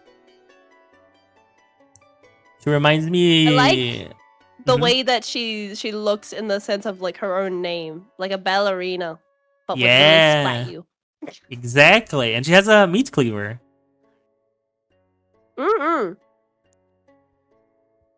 While in possession, the amount of items obtained using. Do you know what this means? What? You know when you use the meat cleaver? When you kill your pals for items, you slaughter them. There's an animation that you cleaving your pals when you use the meat cleaver. So she's literally. Oh yeah! She's literally like a fucking murder assistant. Holy shit, I love her more. Oh my god. She's a Grim Reaper. Oh my god. I love her so much more now. Thank you for the hydrate and the posture, Mia. I remember that now because you killed one of your pals, didn't you? And then it censored it. It censors it, yeah. Like The Sims. Oh, where is she? Where can I find her appearance? No, not appearance. Like I mean, The Sims. Unless you have the base violence mod, then it's definitely not like The Sims at all. How can I breed her? I don't have anybody. Oh no, I think I do. I have Phalaris Aqua, maybe, and I have me mod. You all heard that. You all heard that. Xenolord. Do I have Xenolord? Yes, I'm wondering how I breed her because I have no idea where she's at the map, so I need to breed her so I can collect her. How can you? Jesus Christ, cricket just asked that. Okay, that's not what I meant. I also love Tyrantris. I love Tyrantris. Riding her is insane. She runs so fast. What? She's a mount, Rod. I mount her and I ride her, and she has her web. It's really cool. They were cooking. They were cooking the last updates. Let me see. I like the big old llama, the llama king. The llama king, yeah. King Paka. Yeah. Yeah, you know what's funny? So Cad had obtained King Paka. He's the only ride that she ever takes with her. And he's really slow, so she falls behind. But the funniest part is that we just see this giant alpaca riding its way across the mountain. Insane. It just gets in the way. It's so funny. Oh, she is a boss in the Twilight Forest. That's why I couldn't find her. Oh. Holy shit, she's tall? Oh my god, I need her. Oh boy. Oh, okay. Okay, chat. I know what next stream's gonna be. Oh my gosh. We're gonna go for Splatterina, chat. I just unlocked an ability out of him is to go hunt. Locked a core memory. Oh, she is in Yeah, the core Twilight memory. Zone. A core memory I was like, hell yeah. I don't think I've been to the Twilight Zone yet. Oh my god, it's hard. It's hard because it's high level. Yeah, Corin, you like you and your tall women VR chat. Okay, Mia. Okay, Mia. Hello? What's Okay, that Mia. about? Okay, so Mia showed me because I never played VR chat before. And Mia Oh. showed me VR chat and she sent me to the world where they have like all the skins that people make for VR chat, the models for Yeah. VR chat. And I was experimenting and I fought a Mume. Was it Mume or Fauna? I don't remember. I found a Mume or Fauna model. I was like, wait a minute. I can make them tall. And I did. I did until there was no limit. And I was like, damn. This is nice. Tall women are nice. Let me tell you, chat. And then I have to reduce back to normal size because I couldn't walk in the world. Tall women are nice. Tall women are nice. I'm so glad I stopped you sharing say because I scroll down on because I look Splatterina Power location. The first scroll down is an art from Fur Affinity, so I'm so glad I stopped sharing Oh my screen. goodness. I'm so glad I stopped sharing my screen.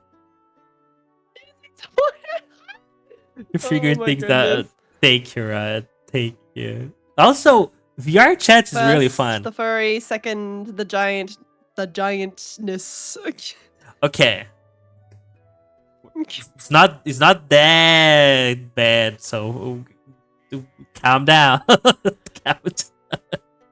You would see an Amazonian first glance you'd got and fall immediately head over heels for her just because she's taller than you. A little bit. Because it's hard. I'm a tall Yeah, guy. It's hard. Mia just wanted to yeah, joke that's what I was because about to get to, is the fact of it's really hard, is the fact that you're a tall guy and tall woman taller than you is difficult to find. Interesting. It's an interesting find. Mia doesn't understand. Don't worry, Mia. Don't worry about it. Don't worry. Your sweet soul does not need to know what we're talking about. But yeah, VR chat is really fun. I played Murder Mystery, and I was a detective, and there was this one guy that joined me and Mia, and he had a Sonic model, and he was playing like really loud music on a bad mic. So as a detective, you get the gun to find the killer. So I shot him on the spot every time I saw him, just so we didn't need to hear the music. Real. And he was not the murderer. All those times, like bam, it was really Rotating. fun. I just don't want to hear anymore. Yeah, no, I should play VR chat again. It's really fun. I understand why people do meetups on VR chat because it's really fun. Years. I recommend.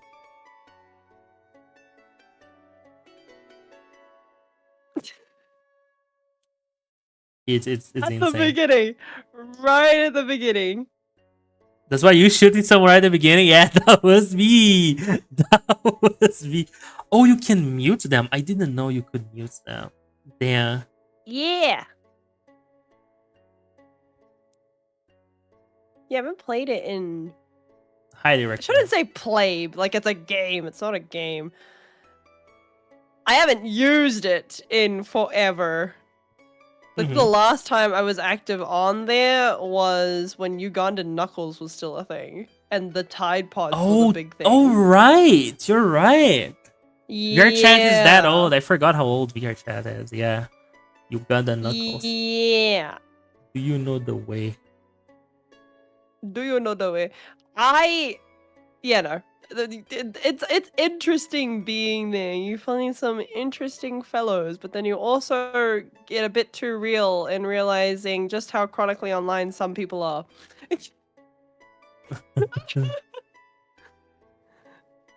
And then thinking that you were chronically online until you end up meeting said chronically online people, and it's like, well, I guess I'm not. I guess. I have a very much sane life compared to you. That is fair. That is fair. Yeah, VR chat is fun. I recommend chat. Big recommend. It's good to make friends on there if you meet decent people. That is, some people Yeah. are on there for weird things. I've seen it. When I was waiting for Mia to join, I joined like a random world where there was like almost like a Mario Kart game, but there was the hub that people can stay before joining the game. And there were the two guys in a corner, and I was like, they're doing something inappropriate. They're acting up. Always, every time. They're acting up in there. I can see from here. They're acting up. There was a time I was in a lobby. I was hanging out with a couple of people that were pretty chill. And randomly, I don't know how this happened. I think it was a hacker. Can't remember. But somehow in like the sky of this lobby, somebody had posted up like full-on porn. Mhm. And the people I was hanging out with, they were like, okay, Mac, look away. Don't look at this. And I was like, okay. What the fuck is happening? What in the world? Mm-hmm. It's There's weird. some weird things. Yeah, but like the people that joined me and Mia when we were playing Murder Mystery, it was actually well, the exception of the Sonic with blasting music. Everybody else was pretty nice, and it was pretty cool. And there's also Shovel Knight that appeared, and I was Mume. I was kind of sad that nobody recognized Mume because you know how dare they not to know who Mume is. But it was fun. It was a fun time.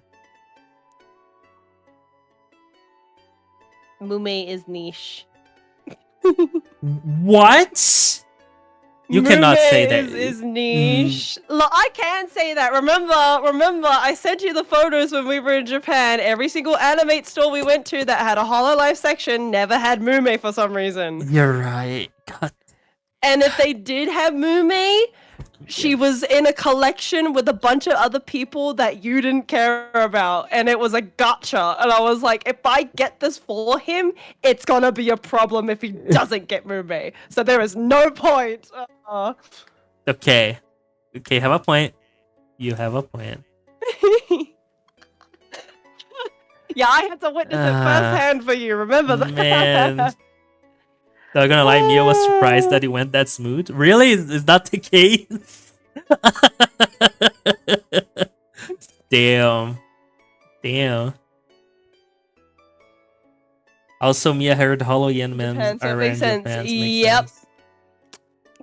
I can't. Can confirm firsthand. Went to every single anime store because I had intentions, right? Because I had said to the boys that I was going to get them gifts, which I still need to send corns because I've been busy all week. But basically, I had said to the boys, give me like a list of wish lists, like things you would want me to buy you in Japan, and I'll go get them. One of the things, obviously, on Corn's list was Hololive, specifically something Mume related. And I was like, okay, cool. Shouldn't be that hard. It's in Japan. Hololive is huge in Japan. JP is huge in Japan. Hololive JP is. Hololive EN is not. I figured that out very quickly, going to every single Animate store we could in Tokyo. Going to... You know what's also hilarious too, in case people didn't know this? The section for Hololive, or cover in general, is just one aisle. There's nothing else beyond that. It's one whole aisle. That's crazy. And that's that. You want to know what it is for Niji Sanji? An entire section to themselves. That's crazy. Well, Niji Sanji was bigger for the longest time in Japan. Yeah. So at every single Animate store we went to, including the main one too, the main one in Ikebukuro, we went to that one as well. And Niji Sanji was a lot more prominent than Cover Corp, which was crazy to me. I was like, surely at the main, Animate store, you'll have something lying about. No, it's the same at every single store, every single Animate store. It's one aisle, and that's that. There is nothing else. Crazy. Which is weird, right? Because it can't be like JP, if there's EN, it's a gotcha, and you cannot guarantee what you're getting. Ugh. okay, I guess that kind of makes sense. Well, I wouldn't say it makes sense, kind of, but it didn't make a lot of sense to me because the whole idea for like the EN and JP branches is that yeah, they have their separate divisions of where they're popular in their certain areas, but also simultaneously there is at least a little bit of appreciation for the EN in Japan. It's the same case for EN in Japan for Niji Sanji as well. So why are we lacking in the merchandise department? You want to explain that? Yeah, that makes sense. What is happening? Because this is the other point I'll point out as well. The reason why I say that's so odd is because when we were in that section for cover, there was Hollow Stars. EN was a lot more prominent in the Hollow Stars section than JP. Really? So explain that in reverse for Hollow Eye. That's crazy. Yeah. Huh. Interesting. Very interesting. Yeah, it was really strange. Flabbergasted, honestly. The men are far more wanted in Japan than they are than the women are, which I guess kind of makes sense almost because like if you're a dude who is into VTubers in Japan, you're more than likely to pick Niji Sanji because they've been around longer. But also, what I don't understand why it's so niche. Yeah, I don't get that. How did that happen? it's really niche. Yeah. Huh. You have all these fan cafes for them in Japan for HoloLive EN, and yet there is a lack of merchandise for them in their own section at Animate. What's up with that? That is crazy.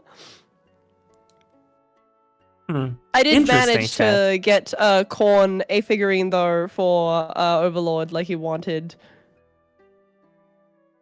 Wait, you didn't?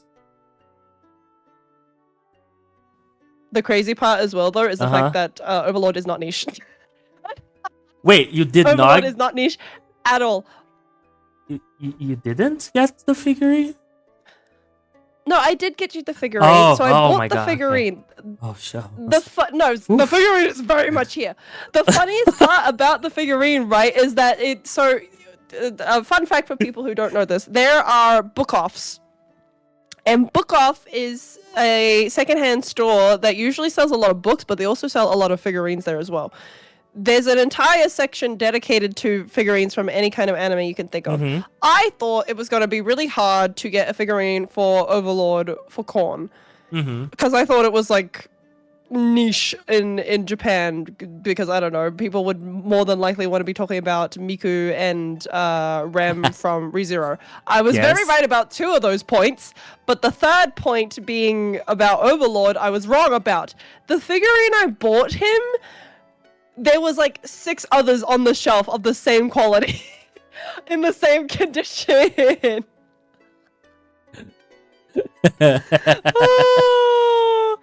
And I was like, wow, I was so wrong. But also, that's so hilarious. So many people brought back the same figurine to the store. Because that's mostly what it is. Literally, if you go to JapanCon, go to a book off and go look for figurines that you want. And you'll see duplicates of them 100-fold in this one area. The Rem one I was going to get you that I sent you an image of, there was 20 of them on that same show. Oh my god, that's crazy. Yeah, all of them $10. $10? Damn. Yeah, Bro, I need to go to $10. Japan. Well, a thousand yen, which is obviously $10 in Japan. But Mhm. yeah, was really crazy because I was able to get the figurines that I wanted to get to you for such a cheap price, because if I got them anywhere else, they would have costed me like $50-$60, heck, even more Yeah. than that. They could have been like $400-$500. No, that is very fair, yes. Overlord seems like he's quite mainstream because he got like, I'm pretty sure Overlord is very well known. Is he on the other? Overlord's very well known. I just thought that Japan wouldn't like, if it's so well known, and that this is what my thought process was. If it's so well known and the figurines are, you know, being purchased left, right, and center, I would assume that collectors of these figurines would not want to give them up. They would hold on to them for their dear life. Therefore, being none in a store. I go in and there's 6 of them, and I'm like, wow, some people just don't want to keep their figurines, I guess. Alright, okay, cool. Yeah. I guess that's the case. Also, I think the market for figurines is very large, so there's probably like a lot of sources, like a lot of options from figurines, and people just don't like. I feel like if they buy a figurine of one character, they buy the one figurine unless they really like the character. They want to buy multiple figurines of the same character, right? I guess. don't know. It depends on like what kind of fanatic you are, and also Yeah, that it was a good simultaneously depends on what kind of figurine you're getting. So, for example, Kat and I were supposed to get these limited edition figurines of Chuya Nakahara and Dazai Osamu from Bungo Stray Dogs. They're limited edition because they're only out for like a month, and they cost like Ooh, $200-$300. jeez. Okay. Yeah. I was gonna get these because I wanted them. They're limited edition and you can't get them anywhere else. I couldn't make the payment because I was like dead broke by the time I had to make the payment, so I was pretty upset about that. But man, the quality of these figurines was insane. And the Yeah, I best part about imagine. these figurines, right, was that they were a reference to Chuya and Dazai within the manga, not the anime. So it wasn't like your average figurine. It was like mint condition, actually from Kodakawa figurines, limited edition Damn. only. And I was like, man, I'm so upset that I missed out on these. That's sad. My only hope is that one day somebody decides that they don't like Bungo Stray Dogs anymore and decides to sell give it. up that figurine. Yeah. Yeah. Maybe Go get one rid day. of it. I I'm should go so back. sad. You're fine. I should go back to watching ReZero. I'm pretty sure I missed like 8 episodes at this point. I really like Anything ReZero. to save yourself from dealing with Subarus. Yeah, fucking Subaru, man. I'm glad because every time I was watching with my friend, I was getting pissed off because Subaru was doing something else instead of going after Gluttony to save Ram. And I'm like, please, please, just save Ram. So probably since I skipped a couple episodes, I won't be as mad if he doesn't do it immediately. But if he doesn't do it until the end of the season, I will actually crash out. I will actually crash out. I don't know. See, the thing about ReZero that I dislike is the writing of the characters. Like, the characters are really good, but they are opted to be there for the sake of Subaru because he's supposed to be a main character that you're supposed to root for. But he's then useless. You have these female characters who mostly exist for his sake. That's the irritating part, and that's why I don't like ReZero, because it's just, bruh, it's a harem with all these women who have so much potential who don't even need to be in this harem. The dude you're in the harem with is useless as it is! And most of them hate him because only Ram and Amelia like everybody else hates him.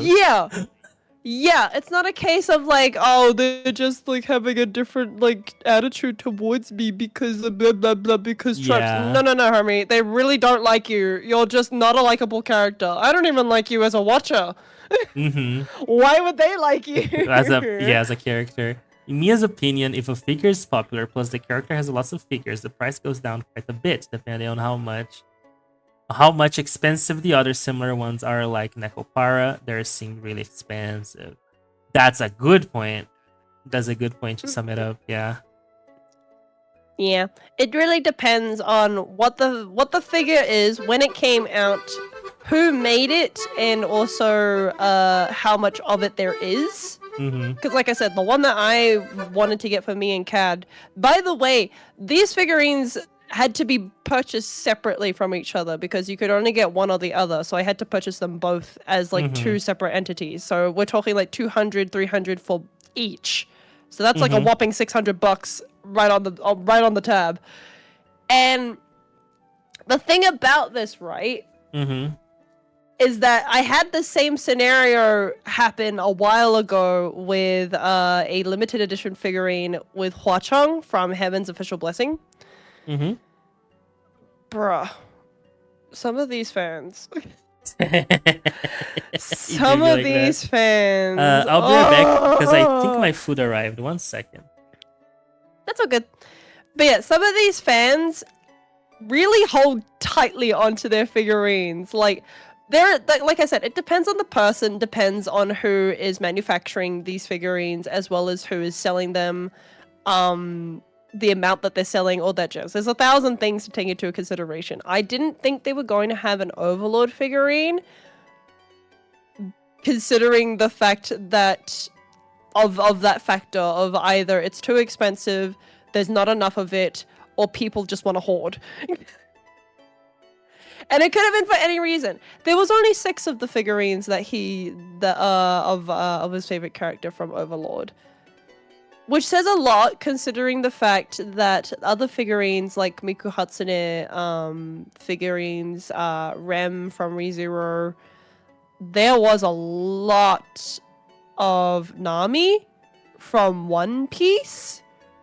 Thousands of them on a shelf. And the fact that there was only 6 of these ones in particular. There were no other Overlord figurines, by the way, either. There was nothing else. It was just those same figurines. It's the bathtub one, by the way, that I got him. It's the bust of Albedo in a hot tub or whatever, or like she's in a hot springs. It's that one. There was only 6 of them at this book off. There might have been more at another book off, granted, but we didn't go to too many book offs because I knew that everybody else had the plan to go to book offs as well after it started, people started notifying everybody on TikTok that if you want a cheap figurine, go to book off. Some of these items as well at book off. Welcome back. They're secondhand. It was a false alarm. Yeah, it wasn't my food. It was somebody else's doorbell. What? Oh, yeah. man. No, man. I'm hungry. But it's okay. Go ahead. Sorry. That's a way to tease. What the hell? Yeah. Bruh. What was the thing? Oh, yeah. So basically at these secondhand places, right? So I won't say that these conditions are great for some of these figures. So I'm pretty sure your figurine is actually like in somewhat decent condition. Obviously, it's very hell yeah, like obvious. Oh fuck! That now I arrived. God damn it! 1 second. Sorry. Oh, is it finally here? Is it finally here? I love how he leaves and all you can hear is, "It's here! My food!" as he opens up the door. The food man.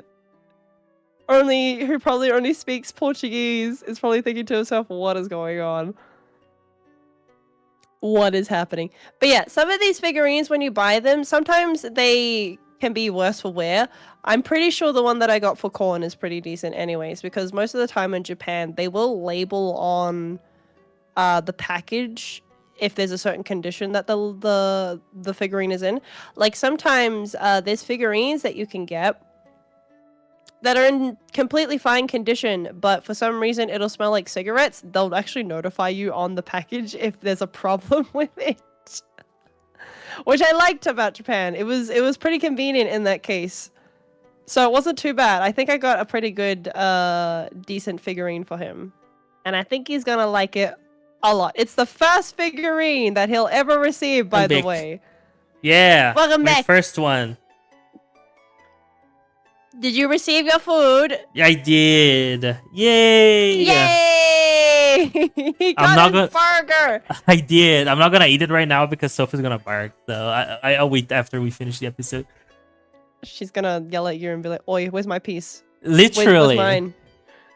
she's already like sniffing me because she knows I brought food in. Dad, Sherry is caring. Where's my piece? There's no food. mine? She's literally sitting on the door to the kitchen, just looking at me and looking at the microwave where it puts the food. No, not no, Sophie. You need to learn some manners. You weren't like that when you were younger. She learned your bad habits. That's why. She did. She did. Sophie, you're not gonna start barking even though I don't have food just because you want me to get food. You can't do that to me. No, Sophie. Sit down. No. Don't snarl at me. You're not a wolf. No. Okay. I think she's calmer. It's too hungry. You ate. You have your food. Your dog bowl is full.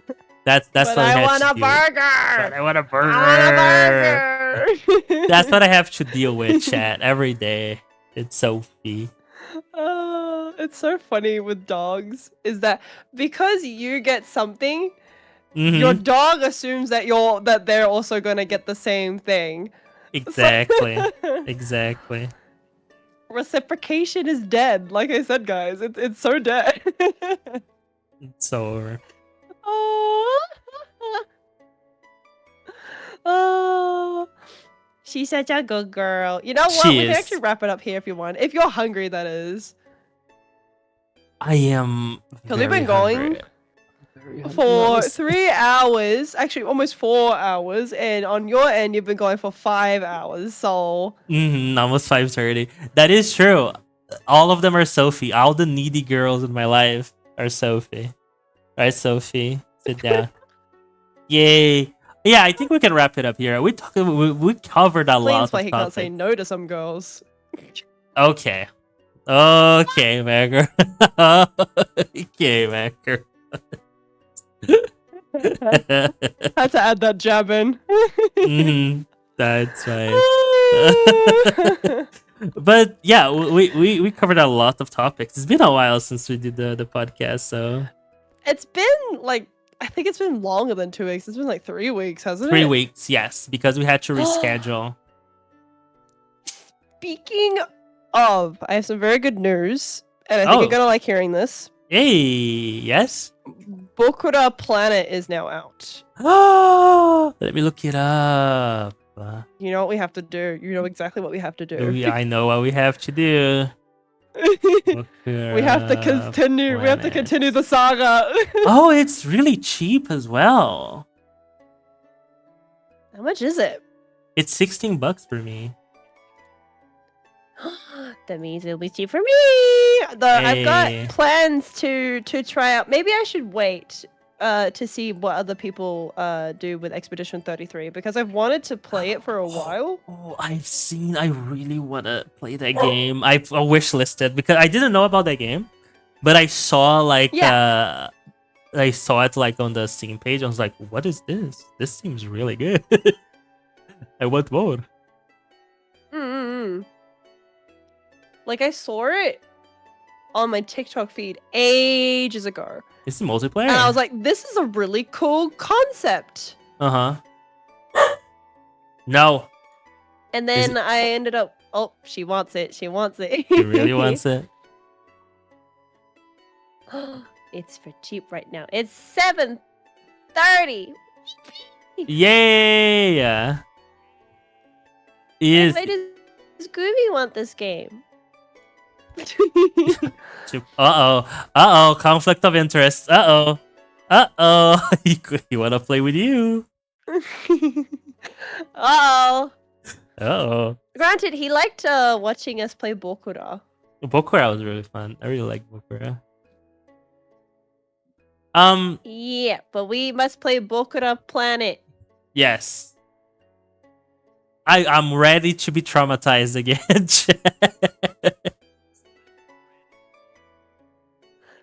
It was I'm so ready traumatizing. for this. It looks pretty similar to what the first one was, but Mhm. this time we're a spaceship exploration crew.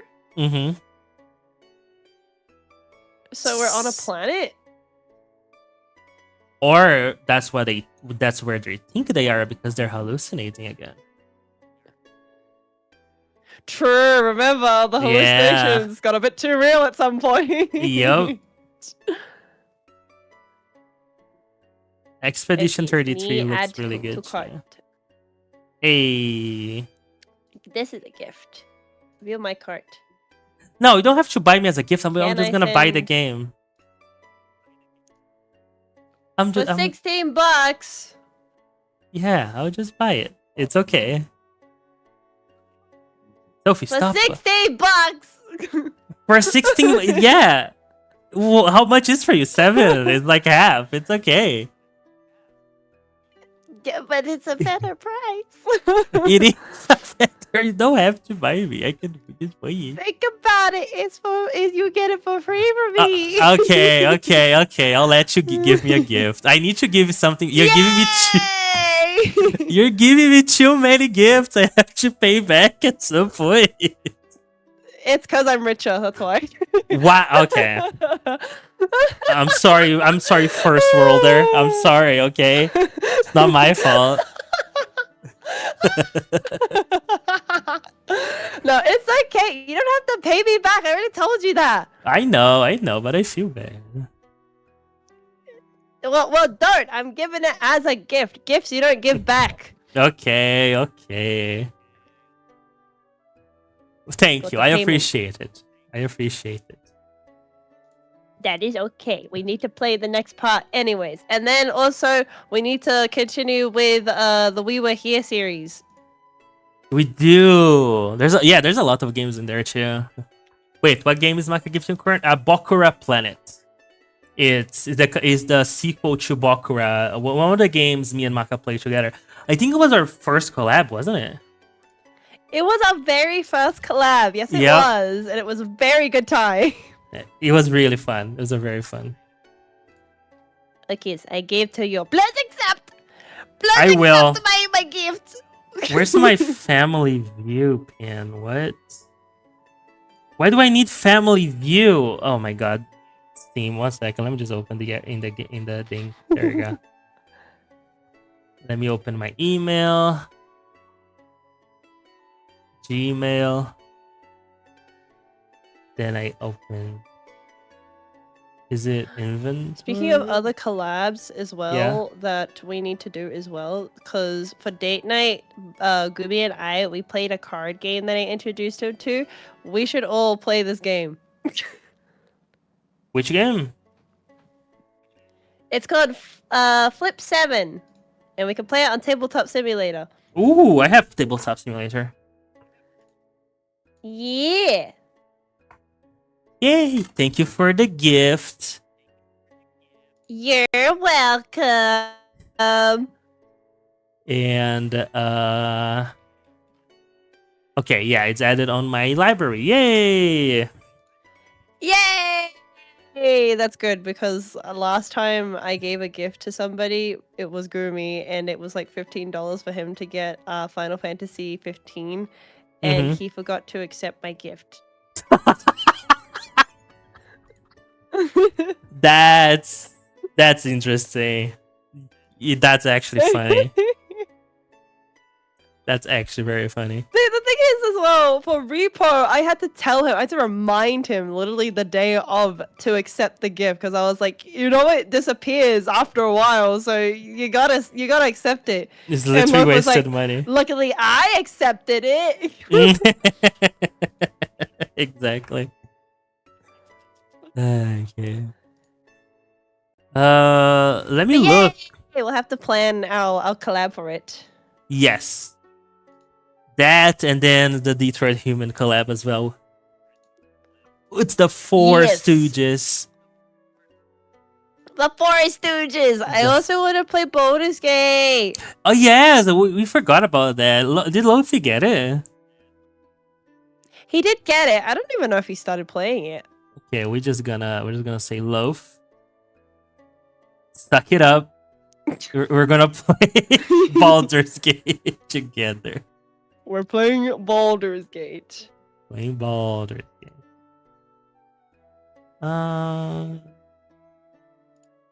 Yeah, it's all. So we don't even have to stream it unless we do want to stream it. In which case, I'll stream it. Yeah, we can do it. I don't think I can stream it. I don't think my PC can handle that, but I'll participate regardless, of course. The next thing to do is to get you a computer upgrade. Yeah, I'm working on that myself, but it's gonna take a while. It's okay. It's okay. All right, chat. Upgrade's hard. Yes, it is. Money is hard. Should we raid someone? Good question. Who to raid? Stina is There's streaming. Bianca. There's Yeah. Cinny. There's Ellie. There is Lucy, who's doing art. There's Rosina.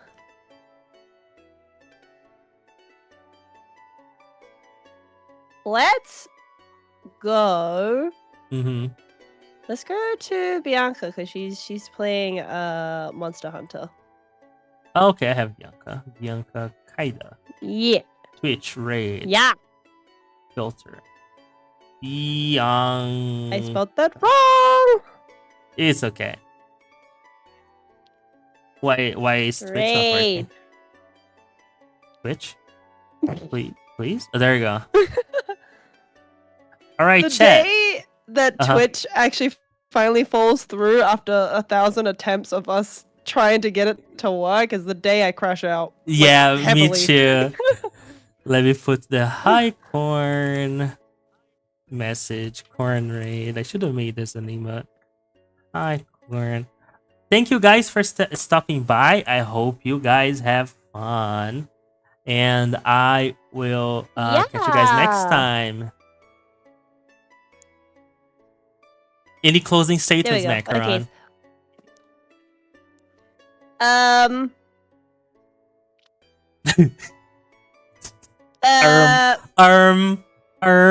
I used the is the statement. Is the closing statement. All right. Chat. See you guys next time. Bye bye. Eat your burgers and don't give it to your dog. Bye, everybody. Exactly. Do not give it to your dog.